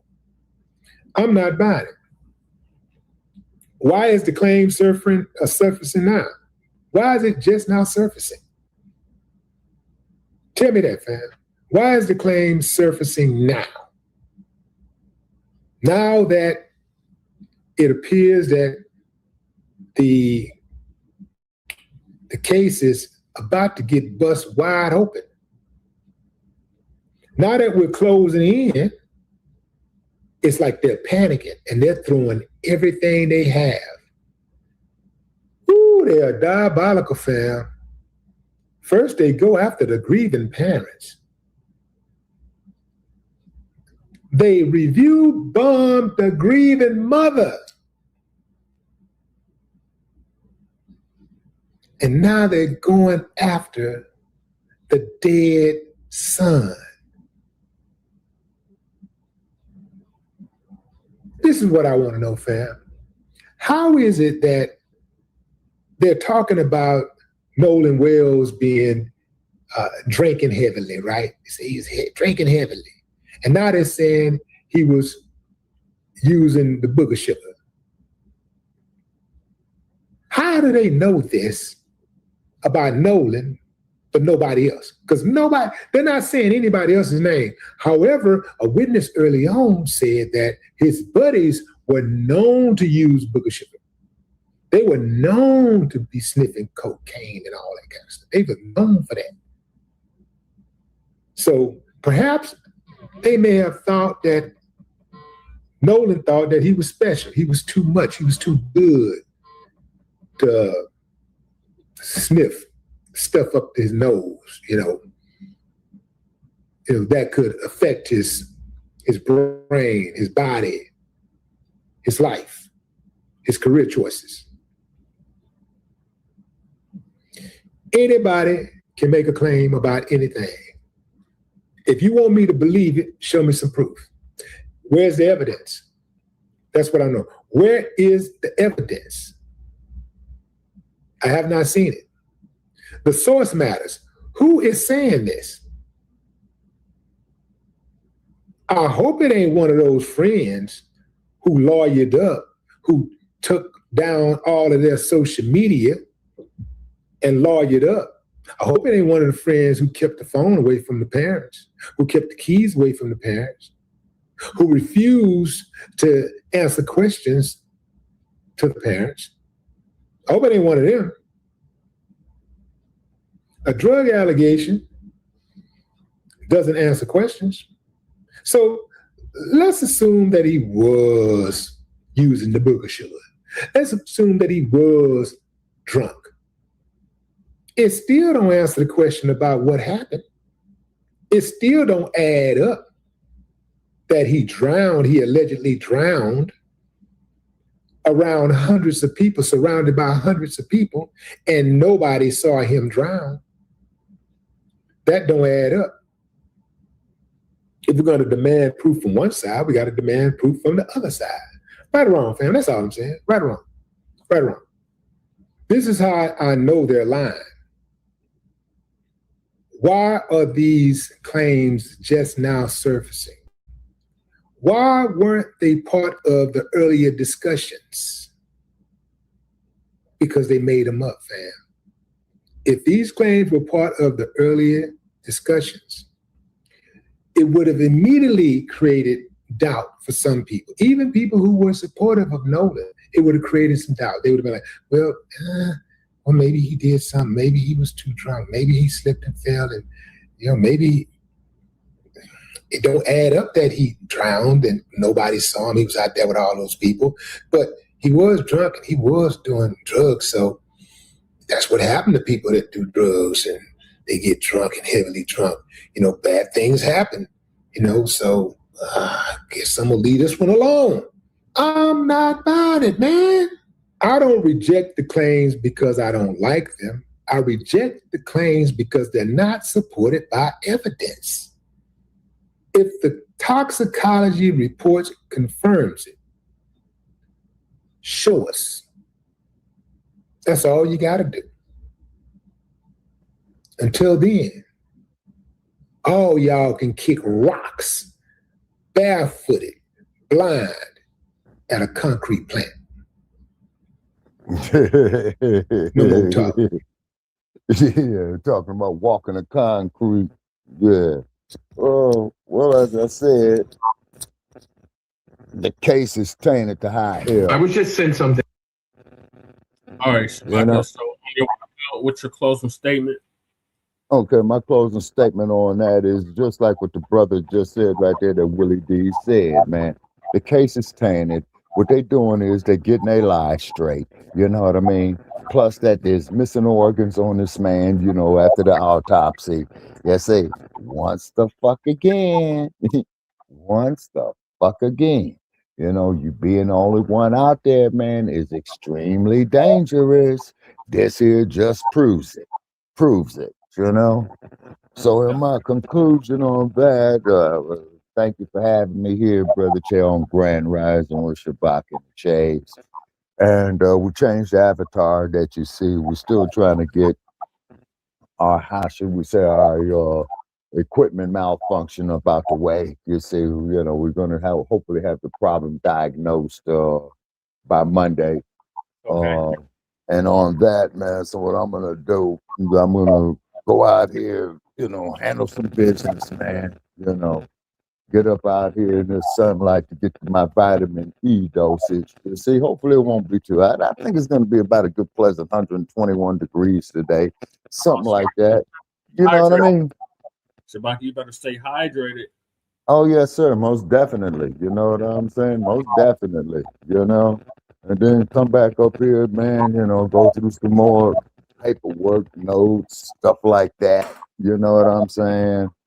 And whatnot. So definitely appreciate the PayPal earlier this morning. So please, ladies and gentlemen, drop heavy on this podcast to keep it going on, to keep these platforms up, because you got 3-in-1 platforms going on here. See? So, we're trying to get out here. We're expanding, keep sharing the material. You know what I mean? Rome, I'm sorry. Kemet was not built in a day. Fuck Rome. Okay. Kemet was not built in a day.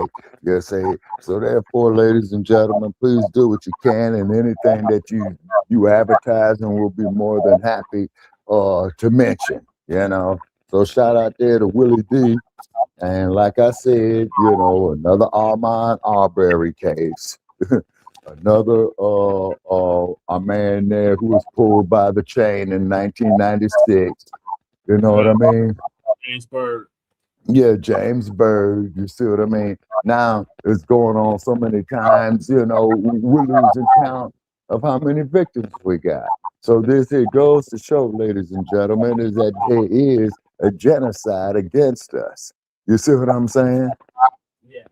We're not stupid people. We gave the world the pyramids. We circumnavigated the globe. Yeah, say, come on, let's use the intelligence that God gave us. They out to do us in. Yep. You see? You know what I'm saying? We've been saying this since day zero. Yeah, exactly. But then they come to us, you know, is that you guys, you know, a bunch of black racists and that and all that bullshit, because we don't control no police departments. We don't control no manufacturing plants. We don't control no food or agricultural products. We damn sure don't control no banks. We damn sure don't control no social media. So we are not in no position to be racist. You see, and this is why we created the hashtag resurrection of the mental dead. You see? Yeah, we don't control any of the 9 areas of human activity, which is economics, education, entertainment, labor, law, politics, religion, sex, and war. Exactly. Exactly. And then, and also too, you know, this is not saying that we hate other groups, okay? No. This is not saying that we hate other groups. We don't mind you being here. We're just not stupid, okay? Exactly. We're just not stupid. It's clearly obvious that that young man was murdered. Just like with Rodney King. Oh, no, well, you know, we didn't use the baton 54 times, you know what I mean? Yeah, you see? You didn't see what you're seeing. Yeah, exactly. You see, we investigated ourselves and we found that we done nothing wrong. You see, how long people we're gonna sit up there and let them insult our fucking intelligence? Right. You see, now they're trying to say this man was up here using narcotics. You know what I'm saying? Now he's using narcotics. What's tomorrow's lie? You know what I mean? Exactly. You see, and then get a load of this. Europe migrant crisis. Okay. España, commonly referred to as Spain. Spain's leader says mass crossings from Morocco caused by recent ruling from Spain's Supreme Court. Spain's on fire too. Europe is on fire. Okay, you see what I'm saying? So this here goes to show you what you got called divine intervention. And this is Ceuta, Spain, if I'm saying it correctly. You know, because growing up in Los Angeles, you're going to learn some type of Spanish one way or another. You see, you know, but I think with Spanish from Spain is different from the Spanish in the U.S., right? Just like how you got the different kind of English in England, from that of Australia to that of here in the U.S. You see what I mean? And what have you. But however, it is what it is, people. Keep your head on the swivel. Yeah, see, and then as I go off here, you know, for a 3-day hiatus, you know, do more research and what have you, because I'm going to give me some very, very well-deserved rest. You see what I'm saying? And what have you. But please, please, please hit that. Frontline. Huh? So you won't be joining us this weekend for Frontline? Okay, when we doing Frontline? Frontline Black News. Saturday, Okay. Sunday. Okay. Monday. Okay, Sunday and Monday coming up? Saturday, Sunday, and Monday. Okay, I'll keep you posted. I'll keep you posted. Okay. All righty. Okay. So this is Shabaka set for Shabaka's Black Experience Enhancing Frontline Black News. Signing off from Sin City, folks. So stay cool and keep educated. And we do know the word is educated. You know, keep observing, keep reading, keep paying attention, is because there's a whole lot of crap, you know, that's going on. All right, Brother Che, I'm out. Okay, talk to you soon. Okay. All right, so this next video is the super enhanced audio reveals brutal details in the Nolan Wells case. This is from my brother Rich again. Incredibly disturbing, and to be honest with you, since I've heard it, it's just really disturbing. I've really been struggling. It is the clearest, most enhanced version of the audio call, the audio CTO call that was released by the Mississippi Department of Marine Resources. This is unlike anything I've heard before. Someone reached out to me and sent it to me.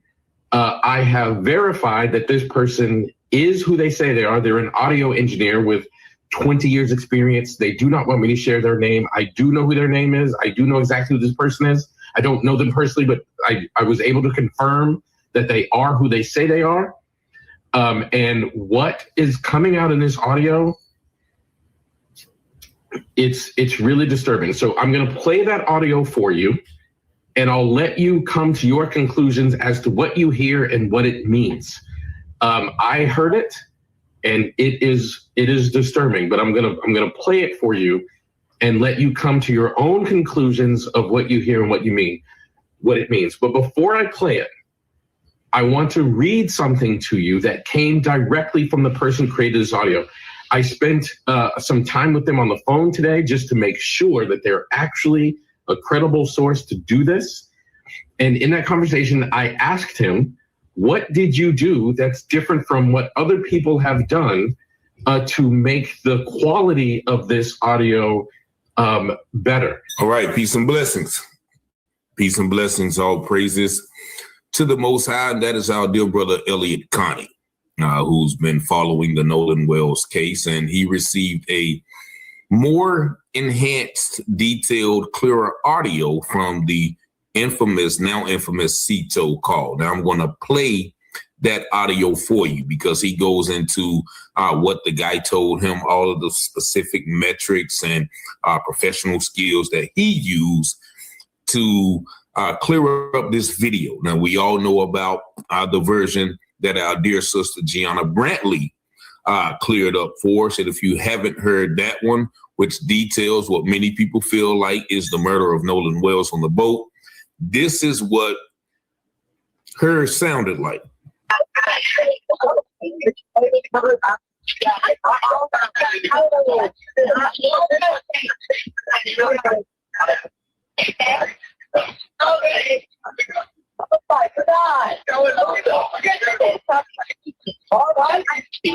Hey, we're at the west tip of Horn, and our bilge pump stopped working. We're sinking. Can you all please come? We have a membership. Shut the fuck up! Damn it, Bart.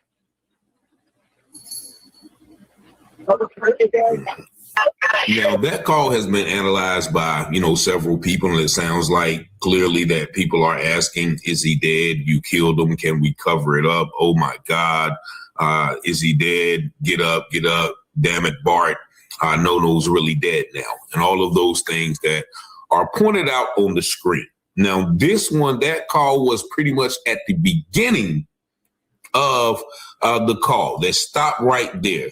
But this enhanced version that was sent, I guess, to my brother, Mr. Elliot, this one continues on throughout the call. And we're going to listen to that, and we're going to stop it at a certain point so we can pretty much point out what sounds like, a clear murder cover-up. But just take a listen.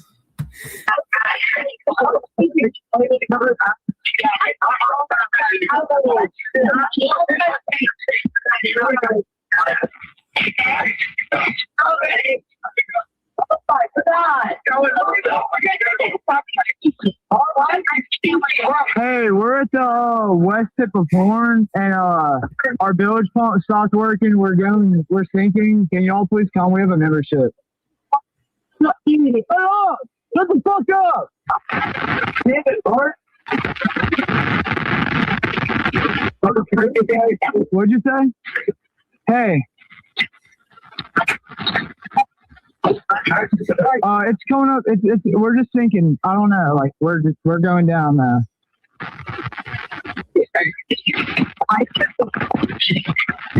don't know the phone number. It's either Jerry Atkinson. I think it's Jerry Atkinson. Try that. Everybody was on this first. I know we have a membership, like guaranteed. I don't have the tag on here. It got ripped off.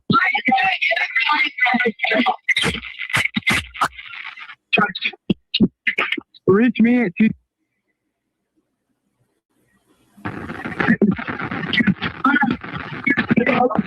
What? Yeah, everybody's off the way. What? No, we do not need that.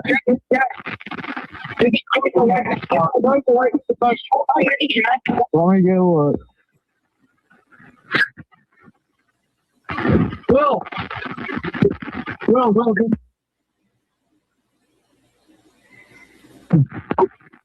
Hey, North. All right, are you ready? North, ready for you? 5,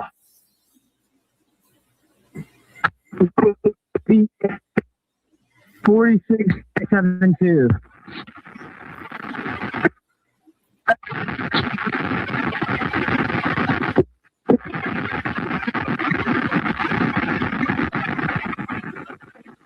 Sorry, look. Hey, what do I need to send you? Yeah, what?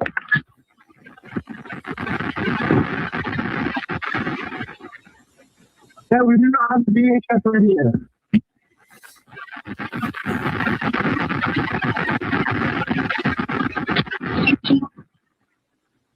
Okay, my coordinates are 30 degrees by 14.684 north, and then west by 88 degrees by 46.79.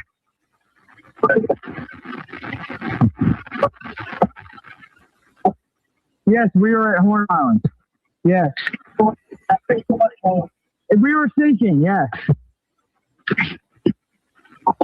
Oh, we're not aground. We are in 17 foot of water. We're in 31 foot of water.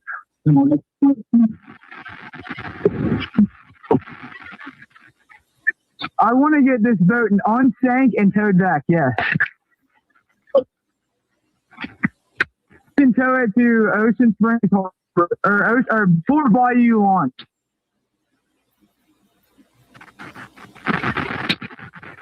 No, there's no children.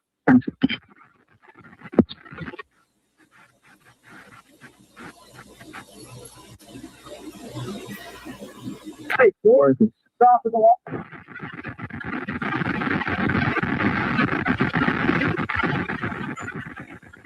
Jump in and pull the plug, Bart, while you're going. Hold on. Take out of here. Take out of here. Hello. Take it out of here. Okay, what's going on? What's up? There is 0 adults on board.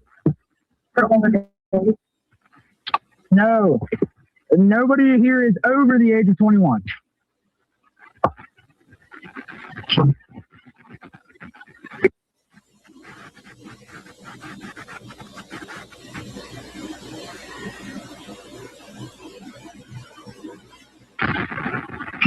Hello?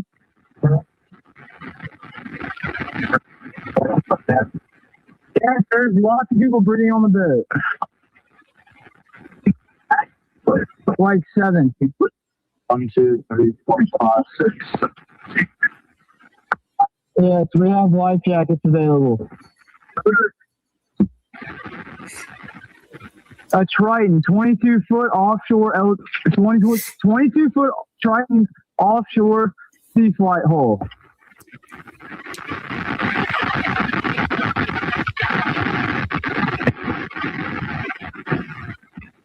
Okay, thanks. So if you listen to that, you realize that there's a lot of incriminating statements within that audio. Is he dead? I killed him.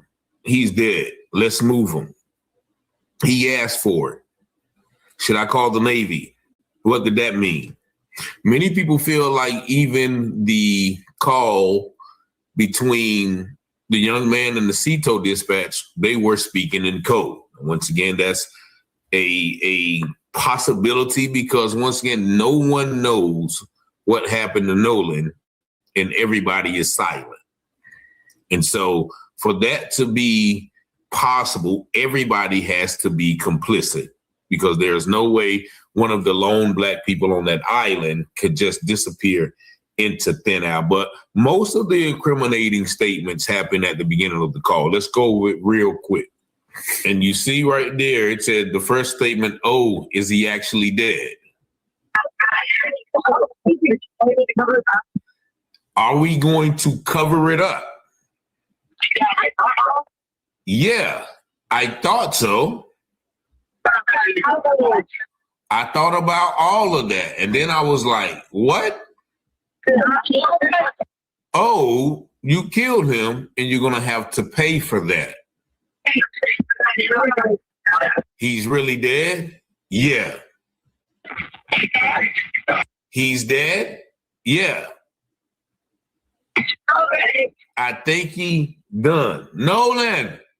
Uh-oh, time to go. Oh my God. And you remember they said they left really quick when the boat was sinking. Maybe this is the reason why they left really quick.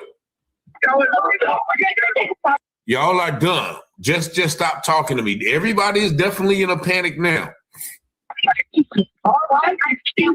Hey, we're at the. I'm stupid. Now he starts talking to the operator, and you can tell even in this conversation, he is very distracted. Oh, west tip of Horn, and our bilge pump stopped working. We're sinking. Can y'all please come? We're seeking. We have a membership. He's not breathing. Get up. Get the F up. Shut the fuck up. Damn it, Bart. Damn it, Bart. The infamous damn it, Bart. He has yet to respond to why they said damn it, Bart, though. What'd you say? No nose freaking hey. It's coming up. We're just thinking. I don't know. Like we're going down now. Now, mind you, the conversation from the dispatcher has been removed to make it more clear. He's dead again, and someone says, "I killed him." I don't know the phone number. It's either Jerry Atkinson. I think it's Jerry Atkinson. Try that. I know we have a membership, like guaranteed. I don't have the tag on here. It got ripped off. Wyatt's good. The other boy's dead. So Wyatt's good. The other boy's dead. Shut up. Shut up. Reach me at 2. And here they redact his number from the call. What? Yeah. Briella. Now that is allegedly the girl there that's on the boat. Briella. Who is this Briella girl? Yeah, everybody's off the way. What? You hear someone saying Nolan? No, we do not. Are you guys on speaker?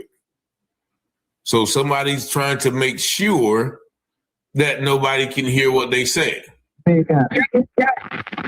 Check his chest. Let me get a look.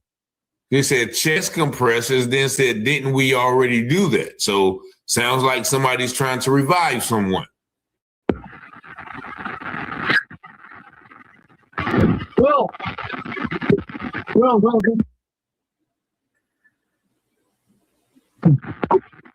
Wait, North. All right, are you ready? North, ready for you?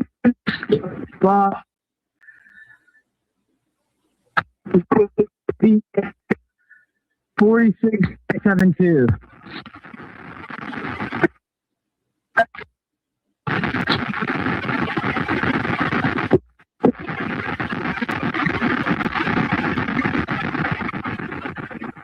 Sorry, look. Hey, what do I need to send you? Yeah, what?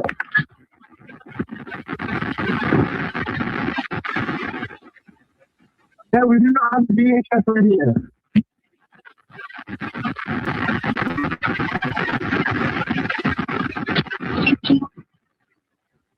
Okay, my coordinates are 30 degrees by 14.684 north, and then west by 88 degrees by 46.79.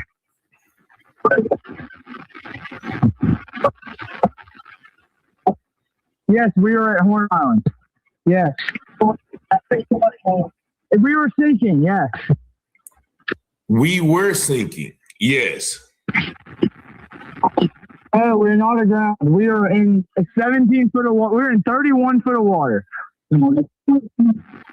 Come on, let's move them.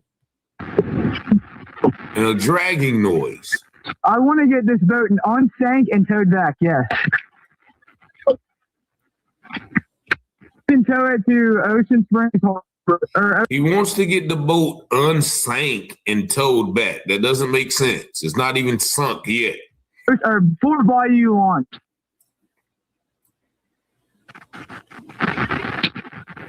No, there's no children.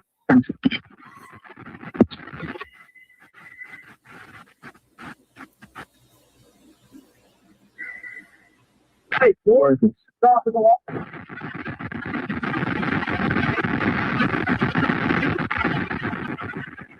Gotta jump in and pull the plug, Bart, while you're going. Hold on. Take out of here. Take out of here. Hello. Take out of here. Okay, what's going on? What's up? There is 0 adults on board. Should I call the Navy? Nobody here is over the age of 21.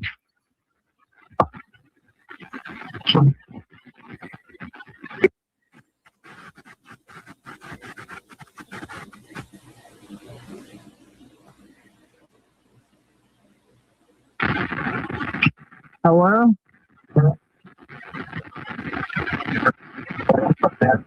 Dude, yes, there's lots of people breathing on the boat. And then he immediately says people are breathing on the boat. Like 7. He asked for it.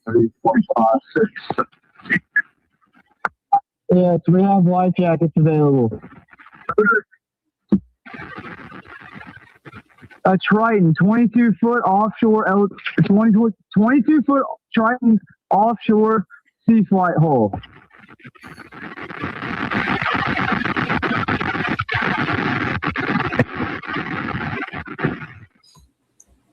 All right. So once again, that is another version of the infamous sea tow call. And once again, you heard all of the questionable statements. And I see a lot of Caucasian people online saying, no, this is doctor, this, that, the other. Say if the roles were reversed and y'all were listening to a call which has been transcribed like that, I'm pretty sure y'all would want everybody on that boat investigated, indicted, or even locked up. And so the fact that there's a plethora or a group of people who say, well, no, people are reaching, he just drowned, he was drunk. There's no evidence of any of that. And if there's a drowning accident, not one of the 2,000-3,000 people on that island saw him drown or have any inkling or idea of how he drowned. Just like one man said that there is no pictures or videos. Nobody on that whole July 4th took any pictures or videos on that. We're getting bits and pieces of videos released. So I guess those are the only people who took those things. Now, we all know they're talking about they've interviewed 60 witnesses. Did they take what they gave them and just suppress them to the public? And so we have to just look at this, man. There's been so many people calling with so many theories. All of them could be possible, you know, or none of them could be possible. We don't know what happened, but what we do know that there's a massive cover-up in what happened to this young man. That is it. And this call is pretty much all we have that leads many people to believe that he lost his life on the boat with his so-called friends. Well, shout out to everybody who's going to keep digging. As the scripture said, all things hidden will be revealed, and those things done in secret shall be exposed on the mountaintop. And that's what we are looking to happen. But y'all let me know what y'all think about this audio in the comments. Y'all see the number 919-587-7782. Thank y'all for liking, watching, sharing, and subscribing to the channel. I will, twin. Thank you for tapping in. You just stayed away from me. That's what's up. If you come through Colorado, let me know. Yes, RIP to Nolan Wells. That's right. Yeah, they definitely trying to cover this up. And more evidence is coming out that's showing their guilt. So I got another video, 2 more videos, and I'm in this. And the next one is a new FBI development in the Nolan Wells case. So will it be the Democratic Shield? Gonna give us an update on that. And then we're going to end with Professor Black Truth, talking about the white media attacks second Nolan Wells autopsy. Thank you, Brother Rich, for that update.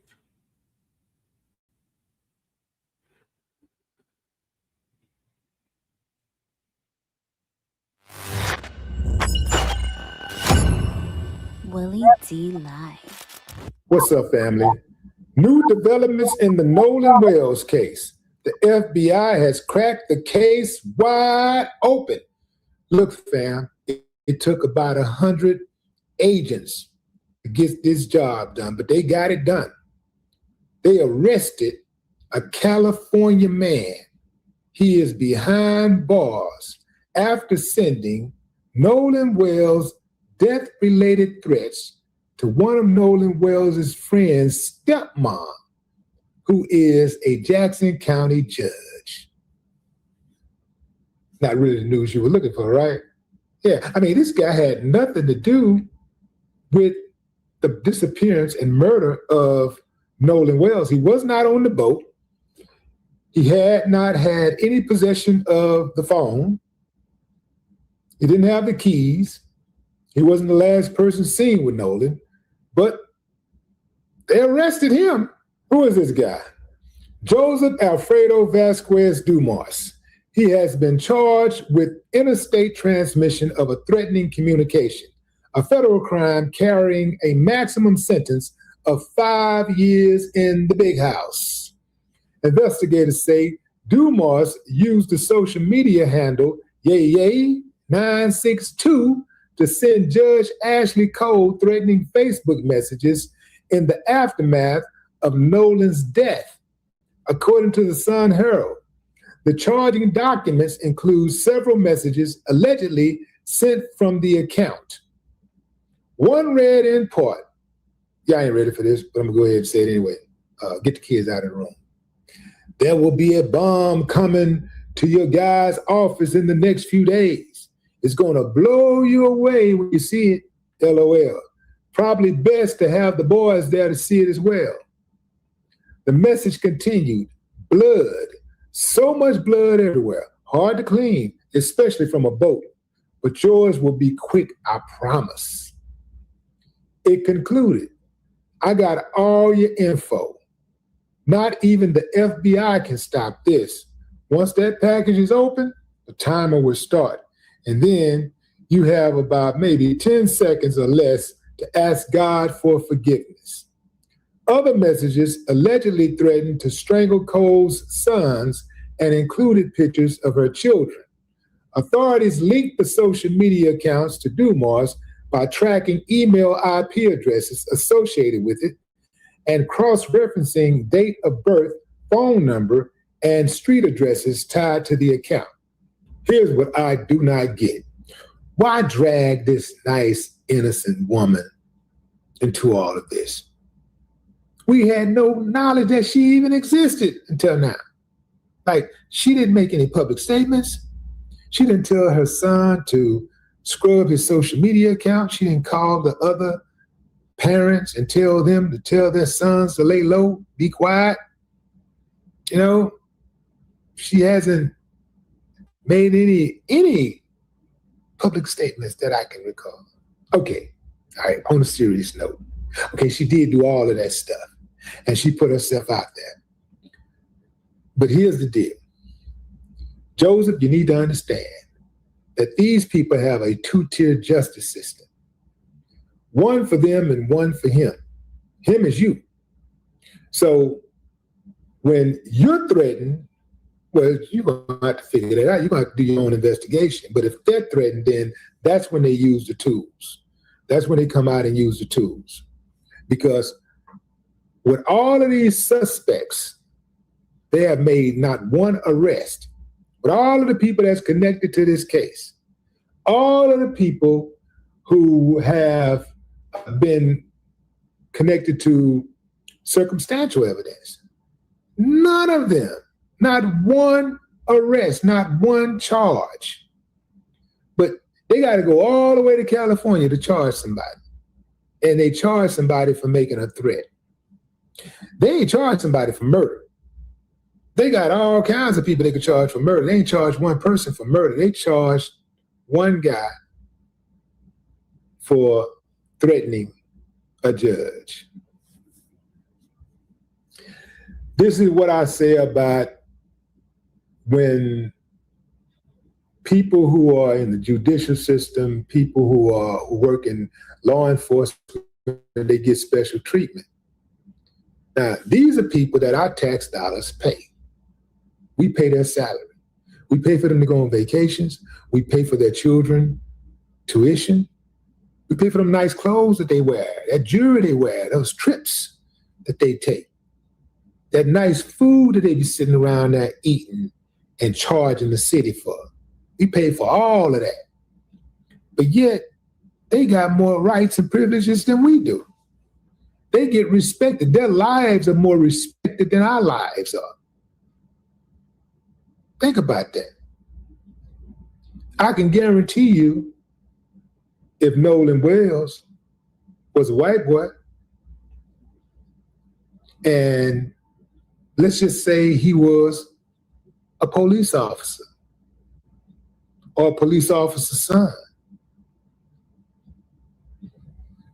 case solved. Case solved, because they would use their resources. They would use all of their resources. Yeah. So the FBI has already said they're coming after you if you're making threats to any of them people in Mississippi. Now, Mississippi they have an interesting relationship with the FBI, because no matter who gets killed in Mississippi under suspicious circumstances, they just can't seem to find a suspect, can't seem to charge anybody and put anybody in jail. And, even when you call the FBI come through and they like, yeah, everything checks out. We don't see anything. No, we ain't find nothing. Couldn't find anything. But boy, was they quick to make an arrest when they said, when they want to do something, they can do it. When they said we coming, they only made that announcement, maybe 4 or 5 days ago, that they said that they were going to make arrests for people that are threatening anybody, family or law enforcement, members of law enforcement or city or state officials. They said they were going to make arrests. And they made good on it because they have the resources. So when they want to do it, they can do it. It's simple. It's not difficult at all. When they want to do the job, they can do it. So, Joseph, I don't know if you was playing or what. I don't know if you just thought it was sweet or what. But at the same time, to make a threat against a sitting judge and that sitting judge is not liberal, if that sitting judge is part of that MAGA type thing,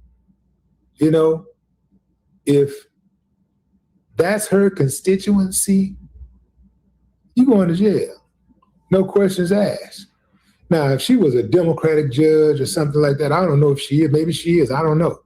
But typically, if she's a Democratic judge, ain't nothing going to happen. Not in Mississippi. Not in Mississippi. Mississippi played by total different rules, man.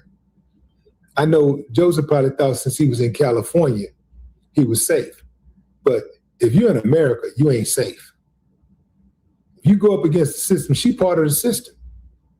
She's part of the system. And every other person who works in the system, from law enforcement, that's the sheriff, the coroner, medical examiner, the police chief, the deputies, the judges, the prosecutors. They're all part of the system, and they're all on the side opposite of Nolan Wells. Believe that. None of them want those dudes to go to jail.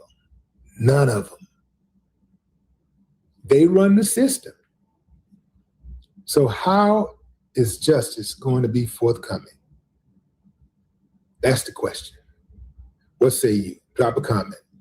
I'd love to hear your thoughts. No more talk. For once, I actually agree with Willie D. That's rare. Family and fellow soldiers, I'm the professor, and this is the moment. All right, so Professor Black Truth's going to close us out with the media attacks second Nolan Wells autopsy. And then the other topics I'm going to continue on Frontline Black News tomorrow. So whatever topics we can get to in the description, they'll be covered tomorrow on Frontline Black News. Of truth. By now, everybody's witnessed that the white media has gone to the extremes trying to put the right slant on the second autopsy results for Nolan Wells. And this is because they took an enormous L after the murder of George Floyd. You see, they have been taking up for the police and every gang of anti-Black racists since George Zimmerman. And as the public outrage grew, the white media saw their ability to conjure magic deteriorate. So that's what's happening here. They allowed these white right-wing racists like Ben Shapiro and others to push the lie that the autopsy results showed that Mr. Floyd died from a drug overdose, when the reality was exactly the opposite, of course. And the white media knew that, but they wanted to give that lie as much room as possible to spread and grow. When they don't have the facts on their side or can't invent some, they just start inventing lies. Since the family of Nolan Wells wisely had a second autopsy performed, the white media has been going into overdrive trying to dictate to you what the results are and what they mean instead of just reporting what the results actually said. The autopsy report showed no evidence of fractures or deep tissue injuries. They made a big deal out of it. They said, look, there's no evidence of fractures or deep tissue injuries. Yeah, because the only way that someone can be killed is if there's a fracture or deep tissue injuries, right? The report described a red discoloration in the back of Wells' skull as inconclusive and meriting further investigation.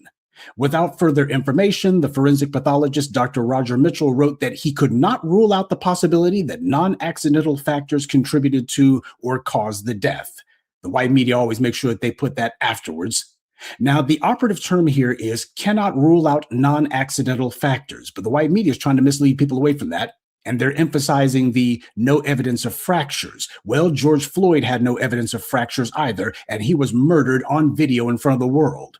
And the Aryan propagandists weren't done. They're going hard in the paint to put a white slant on all of this. Quote, in his report, the pathologist pointed to several challenges inherent to the independent autopsy, including the decomposition of the body and outstanding questions about whether Wells was conscious when he entered the water.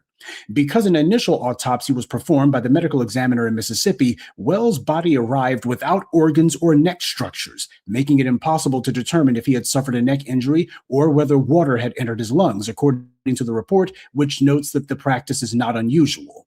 Still, the revelation relayed by Crump, talking about Benjamin Crump, prompted gasps from the crowd of several hundred in Chicago. The attorney called on state officials to provide that evidence for the family to review as part of their own independent investigation. Now, notice how they chose to phrase this. This is framing the story as opposed to merely reporting it. They want to try to reassure you that there was no foul play. That's what every word of the Aryan propagandist story was meant to say. First, they point out that, yes, okay, we admit that when Nolan Wells' body was turned over to the medical examiner for the second autopsy, the one that wasn't done in Mississippi, well, it turns out that the Mississippi coroner's office, they decided to remove his organs and his neck structures. Well, that way you have no means to actually establish if his neck was broken or whether there was water that had entered his lungs. Did he actually drown, et cetera, et cetera? Well, but keep in mind, the second report says that practice is not unusual. That's loaded language right there. Not unusual. Nobody said normal. They just said it's not unusual, which simply means it's not unheard of. And to have the white media reporting on this, that's weasel words, the way that they're doing it. Because to say that something is not unusual is not the same as saying that it's normal. To say that something is not unusual is certainly not the same as saying that it's standard operating procedure, or that it's best practices, or this is the way that it's always done. Instead, it's, well, that's not unusual. But then they wrote that still the revelations prompted gasps. That's meant to frame the story as, oh, well, see, these Negroes, they're just being so unreasonable, you see. I mean, it's obvious that the practice was not unusual at all, even though they use unusual very loosely. But you see, these black folks, I mean, still they weren't satisfied. See how unreasonable they're being. This is the white media editorializing. By putting it's not unusual first, that's meant to set the tone to make it seem that it's unusual to be surprised or astonished that the dead body of a child was submitted without his organs and without his neck structures. So the official white supremacist mouthpieces are doing what they do, lying either overtly or covertly. This is not an article, it's an editorial, and it has as much news value as a press release from those inbreds in Mississippi who just want people to take their word for it. The white media's headlines on this should read, second autopsy report says that non-accidental factors cannot be ruled out. Because that's what his report actually said. When Benjamin Crump and the NAACP had their press conference regarding the second autopsy results, there were a number of white media articles that wanted to leap on it and try to put the right slant on it. And of course, there's been articles, quote unquote, that were put out by Rupert Murdoch's New York Daily Post. In it, they try to downplay the ton of unresolved questions about Wells' death, but they made sure to throw in this. Despite the unanswered questions, the NAACP concedes that it couldn't rule out that Wells' death may have been an accident. Now, before we go any further, there's two things to note here. First, the NAACP's position isn't that Nolan Wells' death was accidental. In fact, they made it clear that they weren't saying that at all. So narrative matters in this case. And we're saying that in Nolan Wells' situation, the narrative should not be it was an accident before there was an investigation. The narrative should not be the words of individuals who went on the boat to the island with him, but they came without him, but with his cell phone, you don't investigate those individuals. We're not accusing anyone of anything other than the state of Mississippi and local officials. We're accusing them of being derelict in their duties. To follow up and to ensure that regardless of what happened, that there was a proper investigation so that this family and that community could be assured that if anyone was involved, they would be held accountable. And if it wasn't truly an accident, that the families will have the necessary answers that any family deserves in this situation. Now, that was the entire quote from the NAACP chairman in its entirety. The narrative should not be that it was an accident, at least not before there's an investigation. And the narrative should not be that the individuals who got on that boat with him to the island and then came back without him but with his cell phone, that these individuals shouldn't be investigated. That's what they actually said. That's a far cry from any alleged concession, isn't it? They said it themselves. And of course, they have to be careful with their wording. These white supremacists love to throw nuisance suits, anything to muddy the waters.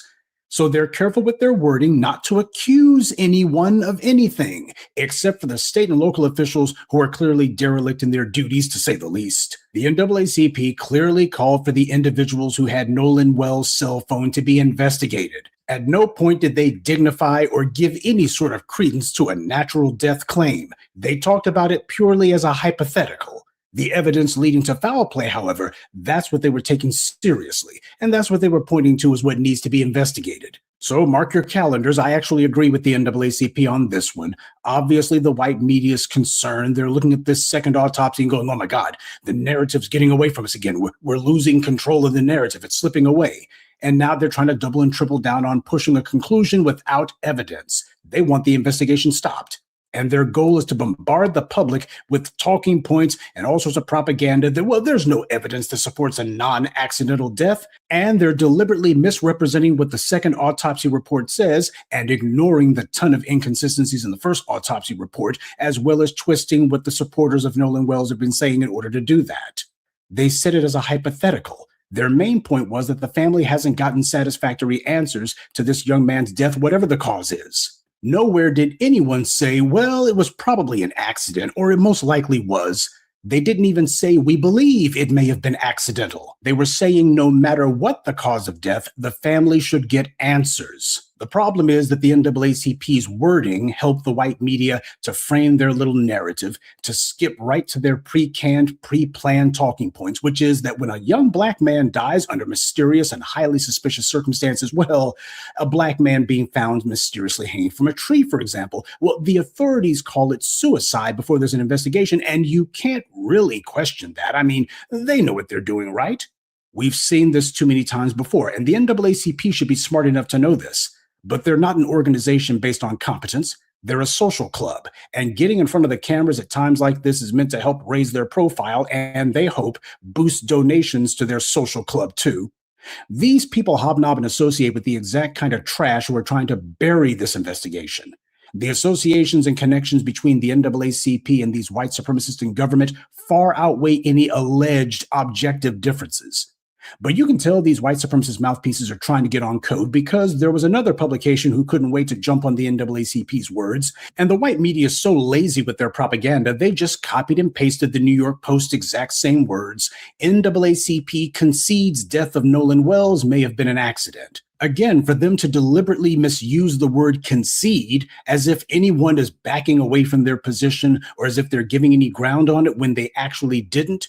When they're saying it as a hypothetical, it shows how desperate they are to try to push a particular talking point. But what else would you expect? The Daily Mail is a foreign rag. They're not a US-based anything, but you can smell the stench on the other side of the Atlantic. But one simply has to wonder, why is a publication in Britain so eager to absolve the local white authorities all the way over in Mississippi? Why the world would anyone in Britain care about this? Well, probably for the exact same reason that a Brit, Douglas Murray, was all butthurt and angry at the idea of FBAs getting reparations, even though as a Brit, he has absolutely nothing to do with that.